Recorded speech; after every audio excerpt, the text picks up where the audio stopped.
Beauty today. Ulta Beauty. Gifting happens here.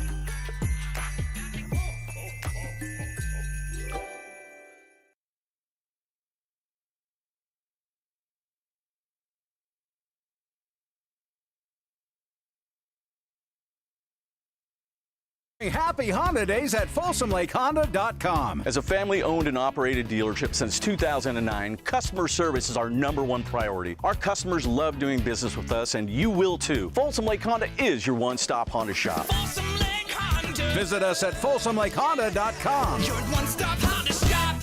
Hey there, Mark and Tom, the travel and entertainment guys with you, brought to you by Sports Leisure Vacations. Every week we bring you a travel tip. With it today, here's Mark. Most of us who travel have the need for the services of Uber, Lyft, or other ride-sharing companies somewhere along our journey. It's simple and easy to pull out your phone and order a ride. But what about pricing? Personally, it seems like the prices are all over the place. While I'm sure there are busy and quiet times, I have a hard time figuring out the method of their madness when it comes to pricing. But there's an easy hack to check those prices. Next time you're thinking of ride-sharing, check out the prices on more than one site. It only takes a minute. Frequently, you'll find 20, 30, even 40% difference in prices for the same destination at the same time. So go price shopping next time you need a ride share. Even if the prices are the same or very close, you'll know you got a fair price. And if they aren't similar, think of the money you can save over the course of a year. More tips to make you a smarter traveler, Saturdays at 11 a.m. right here on Sactown Sports 1140. Call Maverick Electrical to claim your free furnace tune-up or electrical safety check with a donation. This month, donate 5 canned foods to Maverick Electric's Holiday Food Drive and get a free furnace tune-up or electrical safety check. They'll collect your cans at the appointment and make sure your heat stays comfy and your lights stay steady, so the only thing whistling is the kettle, not your ductwork. Visit callamaverick.com to schedule your free tune-up today. Give to get with no gimmicks. Limited appointments. Some restrictions apply. Hey, Aggie fans. Coach Tim Plow here, head football coach at UC Davis. With our home victory this past weekend, we are hosting Illinois State in the quarterfinals this Saturday, December 13th at 2 p.m. The atmosphere was electric last Saturday, and we need your support again this weekend with a spot in the semifinals on the line. Show up in Shredville and cheer us on as we look to continue our path to Nashville. Visit UCDavisAggies.com for tickets and get ready to bring the energy to UC Davis Health Stadium. Go Ags. KHD1 Sacramento, KYMX HD3 Sacramento. From the Power Business Technology Toshiba Studios. This is Sactown Sports 1140. Feeding your passion for local sports in the afternoon. It's the Drive Guys on your radio at 1140 a.m. Streaming audio at SactownSports.com and the Sactown Sports app. You can also watch the show on YouTube at Sactown Sports 1140. Here are the Drive Guys. Hello. Thanks for being with us. Happy Friday. I want to start by saying thanks to my good friend, Kyle Draper. Kyle Draper, last night, having to mention the Drive Guys in the interview we did with Scott Perry, and he mentioned my name, and I texted him. He said, I got you. I appreciate that. Now, it is true also that Kyle and I did this show together for, 2 years? I don't think he mentioned, I don't know if he mentioned our show. He didn't mention my name during that period, and he finally does mention my name in the fourth quarter of a 30-point blowout. But still, he mentioned it. That's the important thing, and I appreciate that. And we appreciate your being with us today. It's Whitey and Jay. And I also have this question before we get into the game and everything going on with the Kings and what we have coming up on the show today. And we have some fun things coming up. Did we ever find out? Because I did not find out what the deal was with Celebrity Row last night. Was that Will Levis? And Jay, I think you posted something about that. And I saw something. I know a lot of people are wondering about Celebrity Row last night at the Kings game. I guess Will Levis, backup quarterback for the Titans, was there. There were a number of other gentlemen there. I'm not saying they're not celebrities. I'm saying I don't know who they are. Maybe that's on me. But did we ever find out, Jay, who the celebrities in Celebrity Row were? I would say no up to this point. Okay. And I think it's not so much on you in the fact of if no one knows there's that. Who these gentlemen were, the picture that a lot of people are talking about, and there were a few more others. But if 25,000 people don't know who these people are. Yeah, somebody might need to check the definition of the word celebrity. And let me also say this. Sacramento Kings, if anybody over there is listening, you need some assistance in booking some celebrities, we're here for you. Mm-hmm. We're here for you. No disrespect to those gentlemen. Obviously, they're celebrities to somebody. Yeah. Somebody brought them into the building. But it would be nice to know who they are so you can give them proper, credit. Yeah. Apparently, years ago, Jay, the first year in the old building, I never saw this, but my brother Phantom used to tell me about it. They would have a celebrity at each game courtside. Okay. And then to start the game, they would, what was something about the king holding court, and then the celebrity would bang the drum or bang the gavel. The gavel. Like they had Tony Tennille, I think, from Captain and Tennille. I have no clue who that is. Really? Before my time? Yeah. Yep. You don't know Captain and Tennille, you don't know? So anyway, There's a long history of celebrities courtside at Kings games going all the way back to the first year. Maybe we can ask Jerry Reynolds about that today because he's going to join us. But again, maybe the people there last night are huge international stars. I just didn't know who they were, and I was wondering if we'd found out. No, up to this point, I have not. If anyone has seen it, then no doubt do it. But me personally, I've asked a few people. I've even talked to folks that were inside the building. I'm like, hey, did they post? Beside Will Levis, I heard Will Levis was introduced, but who else was introduced? Was it Will Levis and his crew? Maybe it was his crew with them. If that's the case, somebody got to show up and show out and let us know who it is. The Levis Legion. Yeah, like they call I like them. it. I think that's what they call them. Yeah. I'm just saying, if there's anything we do fantastic as the Kings organization, and I've said this plenty of times, the in-game entertainment, the crew, the staff, they're considered one of the best throughout the whole entire NBA. Literally award-winning. They are. Yeah. They're always at the All-Star game because they're one of the few teams that get to do extra things because they are great at what they do. We can't be falling to the wayside throwing out D-list celebrities.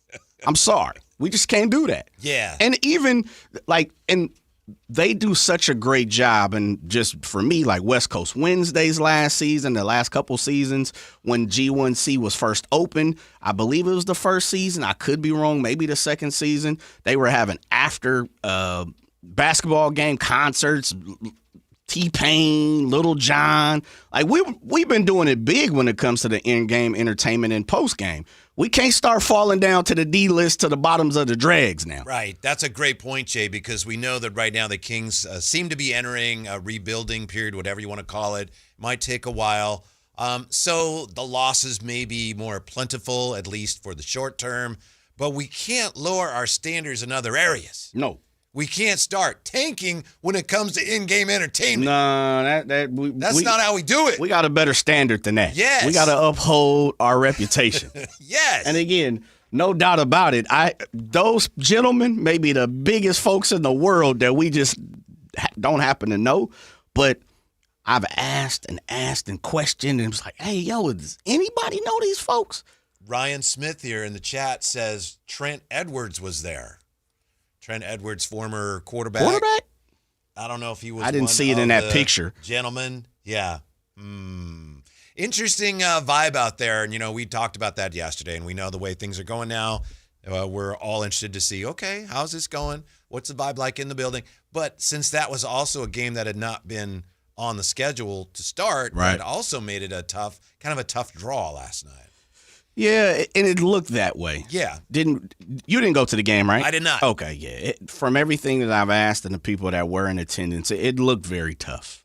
The vibes weren't the natural G1C vibes, Kings fans vibes, and I would imagine a lot of that has to do with the play, but also part of it is okay, it's Denver. We've seen them 36 times, it feels like this year, kind of like we saw the Pelicans a couple seasons ago. And then the other part about it, too, is it's been it's been cold. Ain't no doubt about that in Sacramento. It's been cold. Bone chilly. Yeah, it's been cold. I mean, now East Coast cold, but it's been cold enough to where, it's cold out here. And I'm not normally the person that says it's cold. And then last thing for me, too, is it is becoming, I think, the feeling of the holiday. If you haven't gotten it, if it had the holiday bug hasn't stepped up and bit you yet, I think we're getting closer. So I think a lot of that plays into it, but I'm not going to sit here and run away from it. The fact of the matter is the squad's not playing that well, so I'm pretty sure that plays a lot into it. Yeah. It didn't feel, watching on the television, that there was a lot of holiday cheer in the building last night. But, we're sorting all these things out. Overall. What are we sorting out, Whitey? We're sorting what are out, we sorting out? Who's going to be here, who's not, who's playing. Just checking. Yeah, who we're leaning on as a pillar going forward. The guys that we hope are going to be able to be leaned upon. Are they up for it? All of that. So a lot of people are still waiting. Just as Scott Perry has said, this is an evaluation period. Fans now are like, well, hold on. I got to see what's going on. I got to evaluate. I thought despite the, terrible, terrible loss last night, 31-point loss, I thought that there were some good signs. And I know a lot of fans are going to go, oh, here they go making excuses. Look, this is not good right now from the basketball standpoint. That's from Ain't No Sunshine. Yeah. I know. But I'm not here to make excuses. Given the reality here, the fact that Keon played a lot, Maximd did some nice things. You had 2 rookies starting, and Devin Carter played well. Those are good things. Those are positive things in the midst of this this fog, this chilling fog, and the uncertainty swirling around the franchise right now. I told myself today, I agree, but I told myself today I'm not going to be a broken record. Mm-hmm. I don't really know what I could take from last night's thumping. And I know you have to see, the glimmer of hope and everything. And you just said it for me. And so that's why I say I agree with it. But I'm not going to come up here and start sugarcoating too much anymore, man. I think we've kind of figured it out. Oh, yeah. Yeah, and I'm not saying you are, but what I'm saying is I'm not really sure what more you can say about the fact that they got their ass whooped. Oh, yeah. No doubt about it. And, when the head coach says, we got to get a little more effort, we just didn't tighten it up. We've heard that. And so we've also heard from Sam Amick. We've also heard from Keith Smith. We've also heard from so many. Even Scott Perry said, hey, look, I already know it's not going the way we want it to go. So I'm not going to get up here and be talking about the glimmers of hope all day and all. I'd rather talk about a Christmas tree. The fact of the matter is this team is just not playing well. Oh, yeah. And this team is not good. Mm-hmm. And so I know we can consistently talk about, Nick Clifford and Max and, he shot, he scored 15 points. And Malik played well. Malik plays well 99% of the time, in my opinion. So I don't know, Whitey. I'm having a difficult time. I feel like the Grinch, baby. You know what I mean? You're a mean one. Yeah. Don't touch me with a 39-foot pole now. Right. I'm trying to avoid being a broken record the other way. Okay. We know that this team is not competitive right now. And yes, there's things they can do to be more competitive, and they should do those things. Right. And especially if consistently there's not as much effort as they should be. That's wrong. That's paying customers deserve more than that. The players themselves, the teammates deserve more than that. But I don't want to be a broken record in the sense of every time they play and they get blown out saying, boy, if they just rebounded better and, they need to play this guy more. Because I feel like in a way that's not what this year's about anymore. So I think we can have both things. Right now, from a competitive standpoint, they're about as low as you can get in the NBA. But I still think it's useful to look big picture, not to sugarcoat all of that. There's no way around it. Well, what's the big picture? What's the big picture that we haven't? And I know you don't have all the answers, but you're legendary. So I'm asking you to help me today, just like we're trying to help some of the Kings fans. What's the big picture that you got from last night that we haven't talked about yet? Well, the big picture is just to look at how they're doing in terms of starting to build something. And it's a long journey. And last night, when you have someone like Devin Carter play well, that's good. That's maybe like you're going from here, you're walking from here to New York, and, you made it across I-80 or something. It's a long ways to go. But just to get bogged down in the game-to-game, they didn't do this, they didn't do that, they're not going to do those things. There are going to be so many games this year where it's like, wow, they got drubbed. How many games have they already lost this year by double digits, 20, 30 points. So I'm just saying it's useful to look through that, acknowledge it, no ignoring it. Okay. It's not what any of us want it to be, and just look through that and say, all right, was there anything else there in terms of what they're trying to do big picture? To me, there were a couple things last night. Let me hear him. Where's your checklist at? You got your checklist today? Let me hear it, brother. The first thing is any of the young players Let's get it play out the well. way now. Yeah. Okay. Any of the young players play well. Maximd Raynaud did some nice things. Okay. And Devin Carter did some nice things. Is that playing well, or did they do some nice things? They both played well. Okay. Yeah, but again, I'm trying not to get carried away. No doubt, no doubt. They put up nice numbers, and that's, they played a lot of minutes, and, Devin Carter played his third game in a row. What is he, freaking Iron Man? Okay, all right. Check one. Yeah. Other than that, to be honest, it's nice that Nick Clifford started. He didn't have a great game. No. It was nice to see Keon. It's funny because if I'm not mistaken, Jay, the general manager just did an interview this week, and some of the people talking to him asked him about Keon, why he wasn't playing more. And the general manager said, we love Keon. And then in the next game, Keon played 31 minutes. Yes, sir. Was it the pressure of those people, or was it the pressure of the kingdom, or what? Who pressured? All that, yeah, and just injuries. So those are some good things. Did any of your guys you'd want to trade? Wait. So playing Keon 31 minutes goes into the jumble bucket of good things. No, that's like separate. If I'm being honest, all right, okay. That's not a category. Because did any young players play well? Just kind of an asterisk side note. I'm glad that he got to play. Did any of the guys you might want to move have good games? Not especially. I mean, Malik, you mentioned Malik. Malik did have 18 points. He had a good game. So, yeah, I'd say Malik. Okay. Yeah, hit 3 of 6 threes. So Russell? That's another check. Yeah, Maybe and Russ Russ? had a decent game. There's a couple checks there, so that's good. Was the game competitive? Nope, it was not. Not from the jump. Yeah, 41-26 first quarter. It was a slog. Yep. It was a tough watch. Yes, sir. Yeah, especially if you were someone who paid to be there, right? It was tied at 13, and then all of a sudden they went on a 22-4 run. Right. And then the other thing is, fourth and finally on the list, is did they maintain or at least improve their lottery standing? And they did that. So what are we? 3 of 4, 3 of 5? 3 of 4. There's 4 items on there, and we had a bonus check or 2 in there. So from that standpoint, it was a good night. Well, but I know if you're paying money to go see that, and you're hoping, hey, we're gonna light the beam tonight. I understand. It's like that's a big letdown. I get that. There's no way around that. Yeah. Well. Hence why, when we started this, and there was a reason I threw it out there, because, we're going to talk about the Kings and the lack thereof of their play. I was hoping, we could blame the weather, or people are out shopping. The weather outside is frightful. It is. Yeah. I was hoping something in that nature versus talking about the reason why people weren't at the game, or, why the vibe wasn't there. But I'm glad you brought the checklist, and I'm glad you created that, because, it does give me hope. It helps me. It truly does. There you go. Yeah. Now, there's no way around this either. There were, and I wasn't there, and I know you weren't there either. Alan was there. There were a chance to sell the team last night, which may be a first. Now, that is, I saw the great Bobby Gerald, friend of the show, say something of the sorts, and I'll try to find it real fast, but paraphrasing, he said that there weren't any boos. Kings fans have now accepted the fact that, the team is not good and probably not going to be too competitive here as we move forward.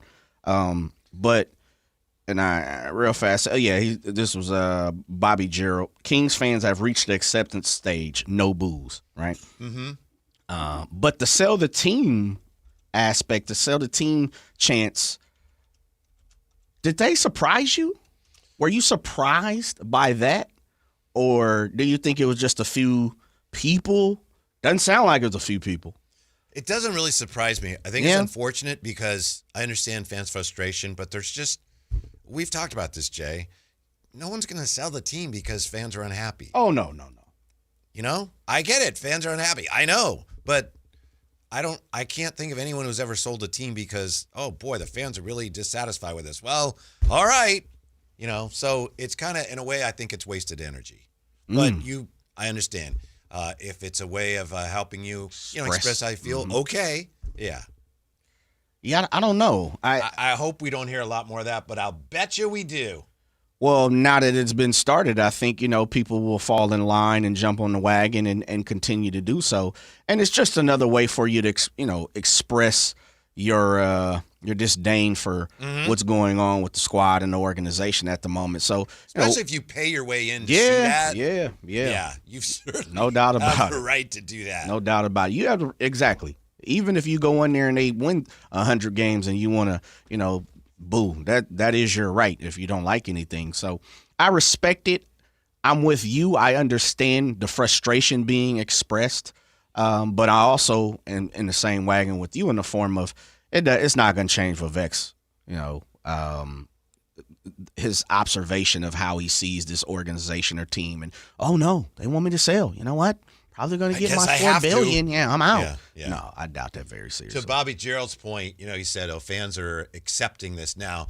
There are, and this is this is different from someone actually passing away, but he's talking in a way about the stages of grief. There's denial, where fans are like, this team's still going to be good. There's anger, which sell the team, this is awful. There's bargaining, like maybe if they do this will work. There's depression, which is, this is so sad. And then there's acceptance, which is actually the last stage. I don't know that fans are all the way through all of this yet. I think it's going to be a long process. Some days you're going to feel this way, other times you're going to feel that way. But it's an interesting point that fans seem to be more like, okay, they lost by 31. Yeah, that's kind of going to happen now. Yeah, I guess we've fallen into the realm of the Pelicans and the Wizards and the Trailblazers and those type of that type of atmosphere, Charlotte, where kind of going into the game, it's going to be an uphill climb. I would say starting, the beginning of the season, if you asked a high percentage of fans or just took a straw poll, I would imagine a lot of people would say, well, this team is going to be a little more competitive than they've showcased, so far through the season. And so it maybe we are at that acceptance stage. I feel myself being there. I think I'm at the point to where, okay, they got to win. They snuck up on somebody. But I'm also aware that, the game is of runs too. And I believe this team will probably, as much as it sounds crazy, they'll have a run where they win 4 games straight or something like that too. And we'll be like, okay, that's what's up. Yeah. Because that's just normal how sports go, right? But I'm not expecting a lot, and maybe it's not me, bringing down my expectations, but maybe just coming to grips with reality. The interesting thing to me, too, is I get the sense that for a lot of fans, they're angry not so much about this team right now, but they're angry about how the team got here. It's kind of like, when you're driving and you take a wrong turn and you end up lost and you pull over in the parking lot and everyone's yelling at you in the parking lot, you've already made the wrong turn. And I think fans feel like all the wrong turns were made last year and the years before that. I think given where they are now, what Scott Perry is doing, it's the smartest thing to do. Yeah. It's going to be hard. It's going to be difficult, but it's the smartest move. And I think even fans that recognize that are still like, yeah, but we didn't have to be here if that hadn't happened, if they hadn't done that. And that's tough because there's no undoing that. Yeah. And even tougher is Scott and his regime had no parts of that. Yeah. So that even makes it more tougher. You coming in to kind of clean up a person's mess, if that's what you want to call what Monty set Scott up to do. It's the one thing, or not one thing, but one of the things, because we're checking off boxes here and trying to be positive, also of being in a state of reality. I consistently go back to the fact that Scott Perry is not running from it. I feel like he's not afraid to talk about the fact of, this team is struggling. And I also do the same thing with Coach Christie. Now, Coach has to do press conferences and pregame, all these different things. He has to talk a little more than Scott Perry. But I give them kudos in the fact that they're not running from the fact that this team is not playing well. And we probably can just come to the conclusion this team is not good. We don't need to hide that anymore. We don't need to, for whatever reason over there, because now you're kind of here, like, I'm pretty sure we're going to talk about Max's comments today in the post game. They're not running from it either. Malik last week talked about, it's like, man, we got to get this stuff together. We're not good, not let alone we're not playing good. We're just not good right now. So there's no need for us to come on here and talk about and, sugarcoat things and say, well, this team is, they might have an opportunity. No, they're not good. No. This team is just not good. No. And until something changes, it's going to be, the Whitey Gleasons of the world who can check off boxes and see glimmers of hope. They give the kingdom hope. It's me coming in and say, okay, well, look, there's always a future. I've always said the calendar is going to turn over, so we need more of that as well. Yeah. And so that's why I give you kudos. But I definitely give Scott Perry kudos, too, because he's talked to Sam Amick. He's been here. It's not like he's running from a lot of these conversations, and he told us, I shoot it straight. Yeah. He said it just like that. Mm-hmm. I shoot it straight. I think he recognizes kind of like, Indiana Jones when he's running from that giant boulder, the beginning of the first movie, Yeah. And he makes it out. And I think there's probably, if I were in the front office or in the organization, I'd get the sense that, okay, fans are starting to come around to the fact that this may take a while and it might be kind of rough.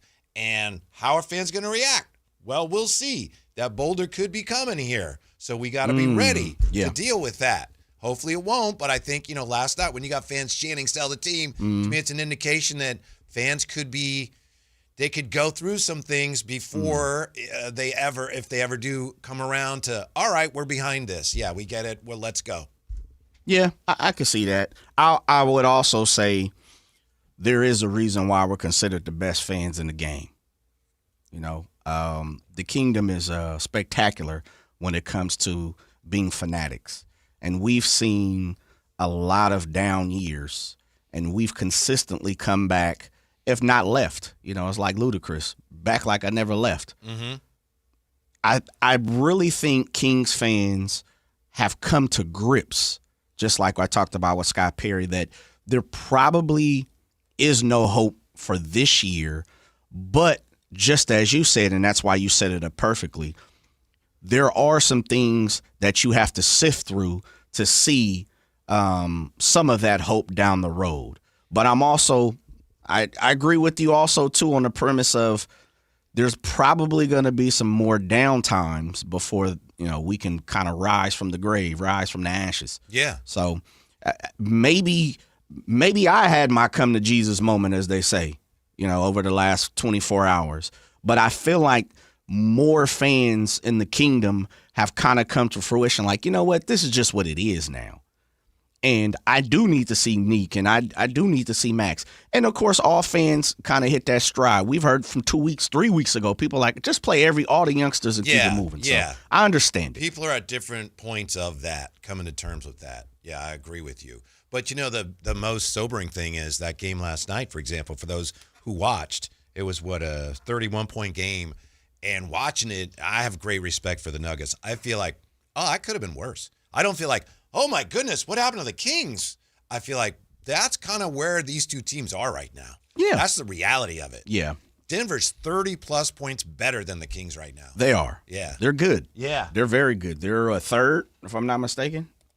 Triple check, because we know OKC is there. I think Denver is either second or third last time I looked up. I'm looking at NFL standings. You won't find Sacramento in there. And then the Rockets. So it's either, Denver's second than the Rockets. Yeah. So, well, yeah. They basically have the same losses, 6 piece. Valanciunas giving a lesson to the young Frenchman last night. Like every time he got the ball. The tuna boat. The tuna boat was sailing fast last night. Catching a lot of bluefin last night. You know what's even worse, too, is, and it's the obvious. He was here. With Domas being gone, that was your guy. We saw it a little bit last year, right? And so that just sticks the knife in just a little bit deeper. A little bit. Just and turns it on. Yeah, one of those bait knives that you get on those tuna boats, kind of jagged. Skin a fish. Yes. And that's what happened to the Kings last night. They got skinned on the banks of the Sacramento And I'm River. not sure Denver even had the license. Is it possible the Kings will not be able to move anybody before the deadline? Yeah. Look at your phone before we go to break. Your phone. I texted about 20 minutes ago. We might need to push up the great Rod Brooks today. Oh, okay. Thank you. Yeah, so Rod Brooks coming up? Yes, sir. All right, Yes, Rod sir. Brooks coming up. 49er conversation next. Sactown Sports. A Sacramento tradition continues this year. The Santa Parade. Free for all to enjoy circling Capitol Park beginning at 10 a.m. December 13th, the joy of the holiday season. Santa Claus is coming to Sacramento with the 41st Santa Parade. Join Sactown Sports 1140 December 13th beginning at 10 a.m. Brought to you in part by Western Health Advantage. Sacramento weather is brought to you by Elk Grove Honda. I'm Tamara Berg in the KCRA 3 Weather Center. Your Friday forecast, looking at low clouds lingering, and it's going to be a stretch of low clouds even through the weekend as the fog bank is just not going to break. Expect highs today in the mid-40s with overnight lows in the low 40s as we go into Saturday morning. Get the latest forecast on the KCRA 3 News and the KCRA 3 app. At Elk Grove Honda, our recipe for happy holidays is to think happy Honda days. There's no better time to visit Elk Grove Honda than our 2025 Accord, Pilot, and Ridgeline clearance sale in the Elk Grove Auto Mall, Highway 99 at Elk Grove Boulevard or elkgrovehonda.com. I gotta get an Elk Grove Honda. Kohl's Customer Appreciation Event is here, right in time for the gift exchange. Even though everyone pretends gifting isn't a competition, it kinda is. At Kohl's, save on gifts everyone will fight over. From sweaters and flannels to air fryers, toaster ovens, and more. Because deep down, the gift exchange isn't just about giving. It's also about winning. Shop Kohl's and save on top gifts now. Select styles, some exclusions apply. Offers end December 14th. See store or kohls.com for details. Wesley Financial Group is not a law firm. I'm Chuck McDowell, founder of Wesley Financial Group. Did you buy a timeshare because they told you it was a great investment? That's a lie. Most timeshares can be bought online for $1. To find out what your timeshare is worth and to cancel it, call us today and we'll send you our timeshare exit kit free with all your options for cancellation. Call Wesley for your free exit info guide. 800-791-0000. That's 800-791-0000. For over 90 years, Hagen Oaks has partnered with the biggest brands in golf to bring cutting-edge technology to your game. Our one-of-a-kind total game fitting offers a level of experience and precision that is unmatched. From driver to putter, footwear to golf balls, our TrackMan-powered performance studios, 3D footwear scanner, and Ping's Ballnamic ball fitting kiosk ensure every piece of your gear is tailored to your swing. Trust the experts at the Hagen Oaks Golf Super Shop. Total game fitting starts here. Get auto care that values your time at OK Tire and Automotive Tire Pros, Sacramento's family-owned shop since 1965. Need new tires? Enjoy free vehicle pickup, delivery, and a courtesy shuttle. Every fifth oil change is free. From star smog checks to key fobs, our ASE certified team handles it all. With over 870 five-star reviews, you're in good hands. Call today. Our advisors are here Monday to Friday, 7 a.m. to 5 p.m. Get in on the action at Sky River Casino. With over 80 table games, the hottest slot machines, and a thrilling high-limit room, you'll enjoy a casino experience on a whole new level. Just minutes from Sacramento, right off Highway 99 in Elk Grove. Join in the fun. Sky's the limit at Sky River Casino. Visit skyriver.com today. Gambling problem? Call 1-800-GAMBLER.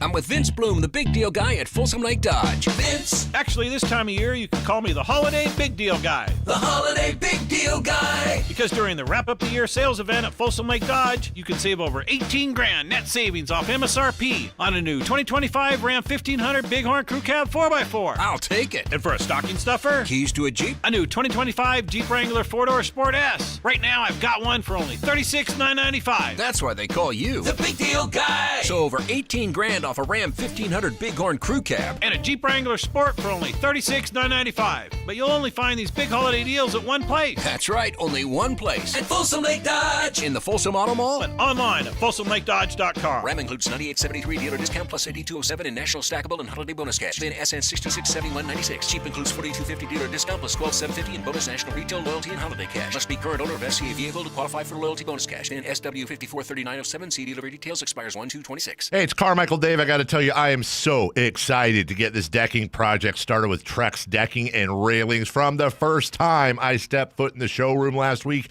I was so impressed. So many color options, heat-resistant composite deck. What does that mean? That means I don't have to do any maintenance on it whatsoever. They even have a deck designer, so you can go online and see what your dream deck will look like on your house. Just visit Trex, that's TREX.com to get it started. Tell them Carmichael Dave sent you. Country in the Park is back. May 8th and 9th at Cal Expo. Miranda Lambert, John Party, Vince Young, Turnpike Troubadours, Dylan Scott, and more. Tickets start at only $68. It's the perfect Christmas gift for the live music fan in your life. Country in the Park, May 8th and 9th at Cal Expo with the California Office of Traffic Safety and Caltrans, Michelob Ultra, and Bare Bones Workwear. More info at CITPFest.com. At Power Business Technology, we're not another big box corporation. We're your neighbors, locally owned and operated. We know what businesses like yours need, from reliable printers to high-performance copiers. We'll help you find the right solution with personal service you just can't get online. Need setup or support? We're just down the road and always happy to help. Power Business Technology, family hometown service with big-time solutions. Contact us today for all your business printing needs at 844-POWER-BZ. That's 844-769-3729 or visit us at powercopiers.com.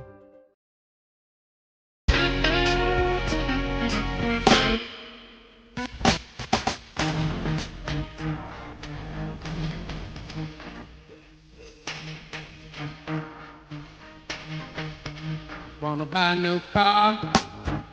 Live and local, it's The Drive Guys. Watch the show on youtube.com/Sactown Sports 1140. Or listen on the Sactown Sports app. While we were all glued to the Kings game last night, there was a Thursday night football game on Amazon Prime.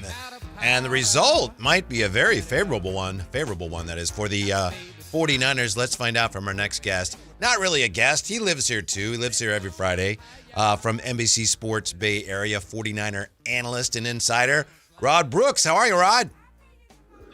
Man, I'm just vibing on that Johnny Guitar Watson. Yes, sir. That's all I'm doing. Wow. Let me get in the camera there. Man, that Johnny Guitar Watson. I'm doing great, guys. How y'all doing? Good. Jay is just trying to show off for you now every time he brings you on. Well, you know what? And he's doing a damn good job. But, hey, by the way, I haven't answered to the question you guys asked me last week. Ooh. The question was, as I recall, what song would you say sums up the 49ers season to this point, right? Wasn't that the essence of it? If you don't mind, could I use an album? Is that okay? Yeah. I like that. Okay. I want to use an album. I want to use AC/DC's Back in Black. Because AC/DC, one of the biggest bands in the world, lost their lead singer, Bon Scott, died because he just partied too damn much. And everybody thought AC/DC was done. Because while AC/DC was a great group of musicians, Bon Scott was like that voice, right? That's what you heard, that scream, that wail. Well, then all of a sudden, AC/DC drops Back in Black with a new singer. And in essence, the second part, and maybe the most successful part of their career. Nobody expected Brian Johnson and AC/DC to come back. So you get Back in Black, you hear you hear the bell chime, and then they go into Hell's Bells, and then they hit you with Back in Black, and then the rest is history.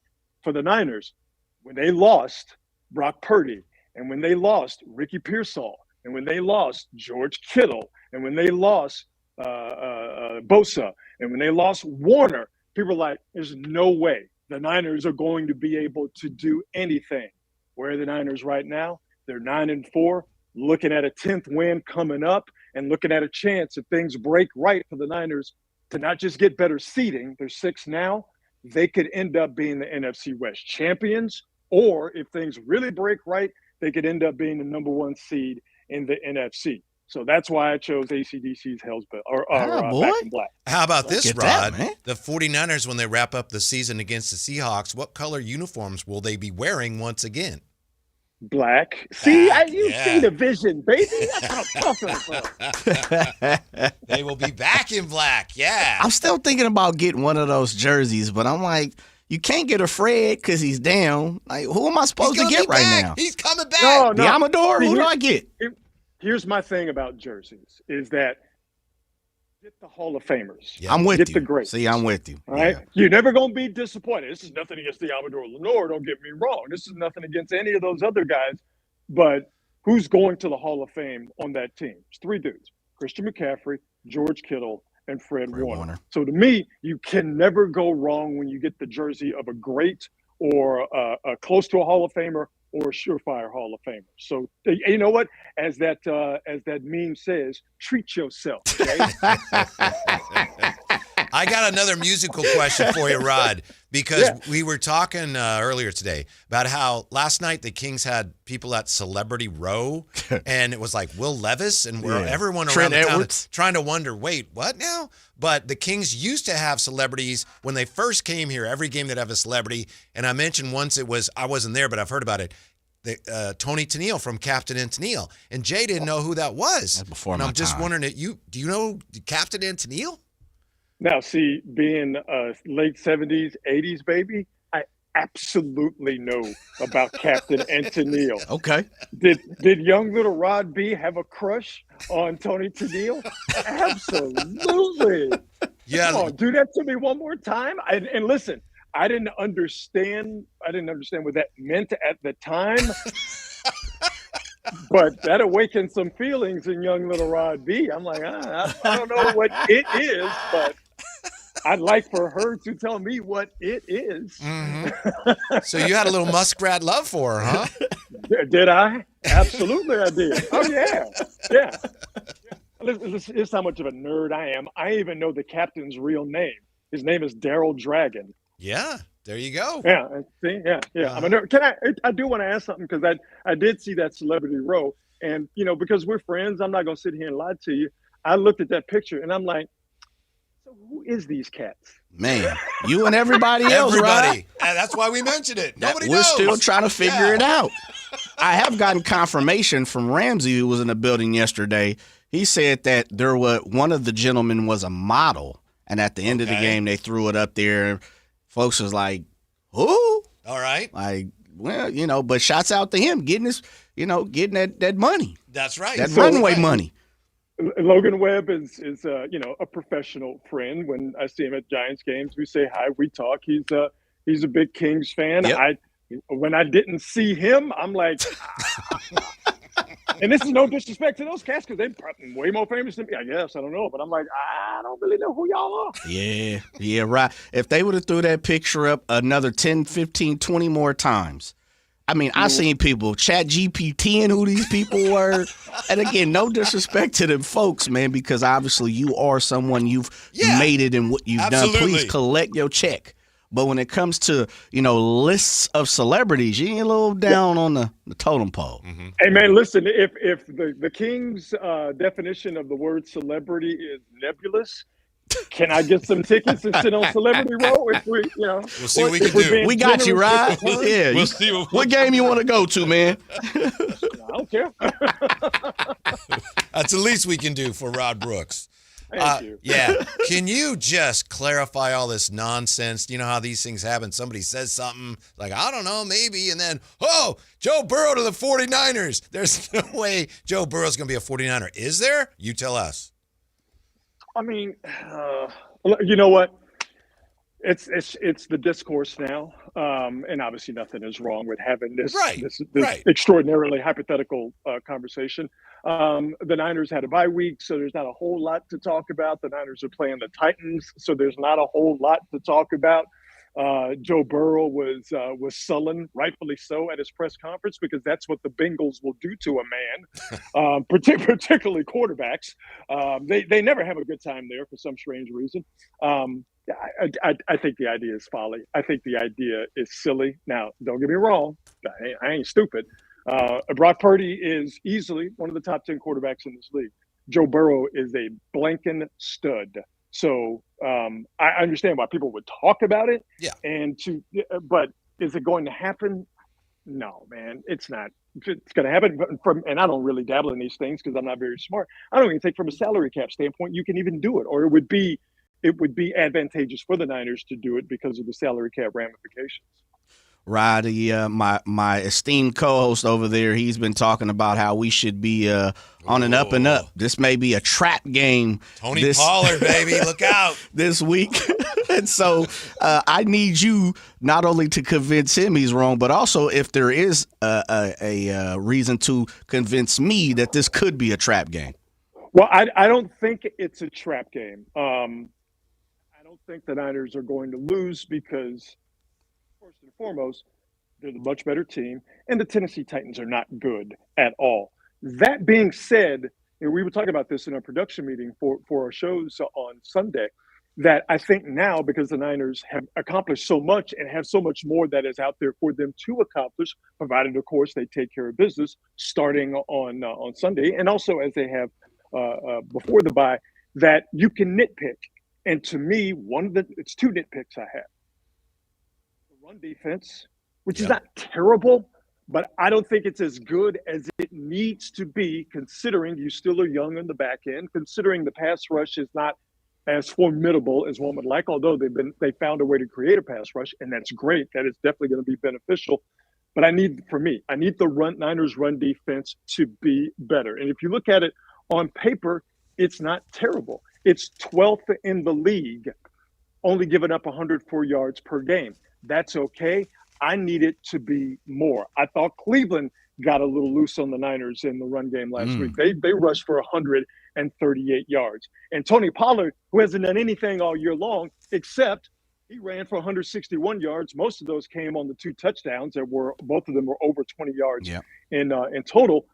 That's a very good Cleveland run defense. So I'm nitpicking. I want to see the Niners get Tony Pollard back to what he's been the majority of the season, which is a guy who's only averaging about 50, 60, 70 yards per game. And I think a big part of the Niners run defense problems, they're tackling this year. They've missed tackles over the last few weeks in the dozens. They missed 15, if I'm remembering correctly, against the Browns. You do that against better teams, like coming up against the Bears. Hell, like coming up against the Colts, because they're going to ride Jonathan Taylor because of the quarterback issue. Coming up against the Bears, they have a really good run game. We all know what Seattle is capable of in their run game. If the Niners are they're in the playoffs, but if they're going to improve their seed and take advantage of the possibility of being the number one seed being the number one in the NFC and the number one seed in all of the NFC, I meant to say NFC West, and the NFC, then the Niners run defense has to be not a whole lot better, but it's got to be better than 12th. And those missed tackles, they've got to find a way to stop that, because that could be the difference between winning the NFC West and being a 5th seed, which ain't the worst thing in the world, because you've got to play whoever wins the NFC South. But I think the Niners have something real in front of them that they could take care of if they button up the little things like being better run defense-wise. Yeah, and to that point, Rod Brooks with us, to that point, as you well know, last night with Atlanta winning, the Panthers now are the 4 seed. They're leading that NFC South. So if the 49ers ended up 5, they'd be playing the Panthers in the first round. Wanted to ask you, with all the injuries, who's back this week as far as we know, and how much will they bring to the party? So Eddie Pinheiro's back, so that's nothing to worry about.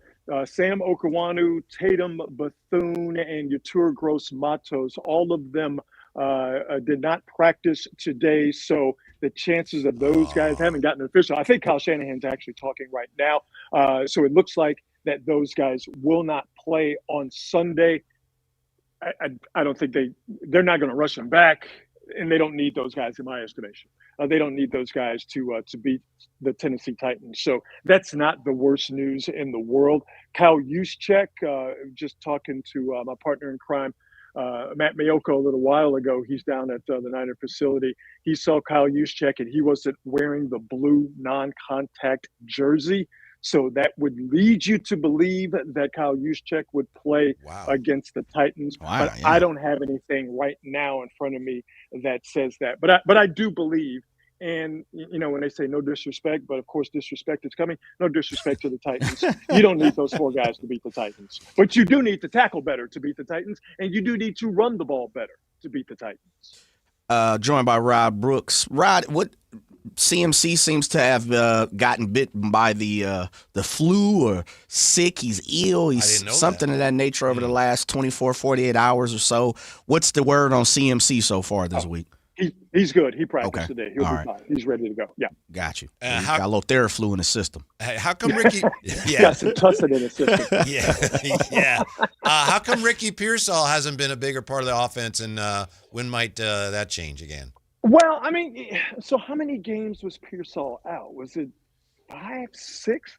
I mean, he was out for a lot of games. Now he's gotten the majority of the snaps. I think he's he's still getting back into the flow, getting back into the mix. One thing I've learned just, having the pleasure of working with professional athletes is that the longer you're out, the longer it takes for you to really get back in shape from a cardiovascular standpoint, from an endurance standpoint, from a stamina standpoint. I think Ricky Pearsall is going through that right now. So I wouldn't be surprised just based on the opponent because Tennessee's pass defense is not very good. I wouldn't be surprised if Ricky Pearsall had himself a day. The opportunities have been out there, but I do think also the time that Pearsall has missed, but the time that Brock Purdy has missed. They need to get that connection. The guy that Brock Purdy had that sort of molecular connection with is not going to play for him anymore, in my estimation, a lot of people's estimation, and Brandon Ayuk. The guy that Mac Jones had that molecular connection with was Kendrick Bourne. I think for Brock Purdy and Ricky Pearsall to get that connection is going to take some time to reestablish, or has taken some time to reestablish. Rod, up to this point, there's kind of been a hodgepodge of most players on the defensive side for the 49ers. Is there anyone throughout the whole season that has kind of been their rock, their foundation so far that you can call out? Deamador Lenore, okay, without a doubt. Yeah, Deamador Lenore, no doubt. I mean, he is the corner that they don't want to mess with. Right. Yeah, you know True. what I mean? And while that puts a lot of stress on your other corner, who's a young guy, and while that puts a lot of stress on your defensive backfield that is comprised of young guys, you would rather have a cat like Deamador Lenore that teams stay away from than not have a guy like that. So yeah, Deamador Lenore.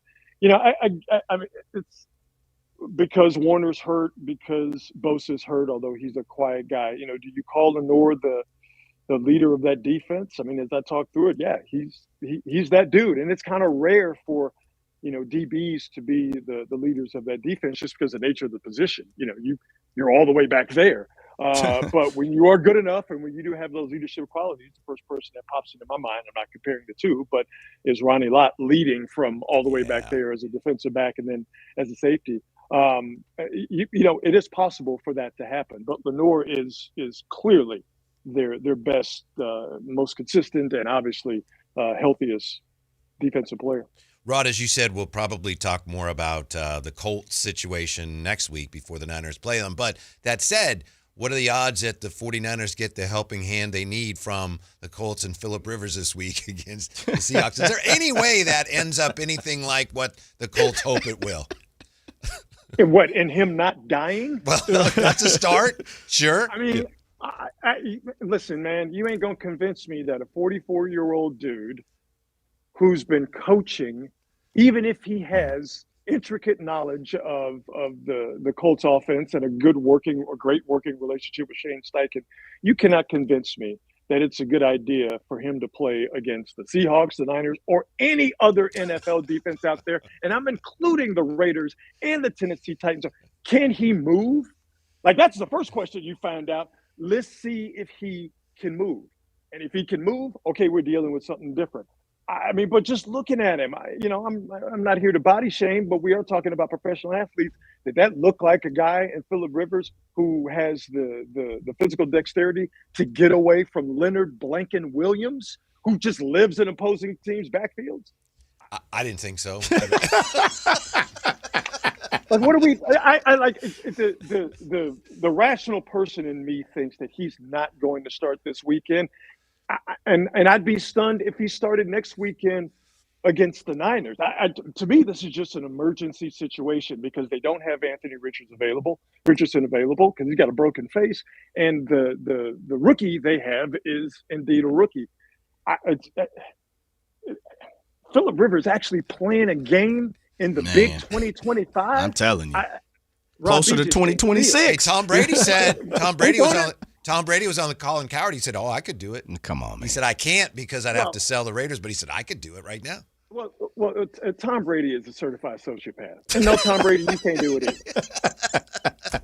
Now, if I had to pick between the two, right, I would pick Tom Brady just because, A, moving wasn't Tom Brady's thing anyway. Not that Phillip Rivers was running quarterback, but moving wasn't Tom Brady's thing anyway. And Tom Brady is not as far removed from playing football, even though they're both far removed, but not as far removed from playing football as Phillip Rivers. But yeah, Tom Brady's a crazy person. So, of course, a crazy person would think that. There are people on the streets of San Francisco outside of this studio who think that they can play in the NFL right now.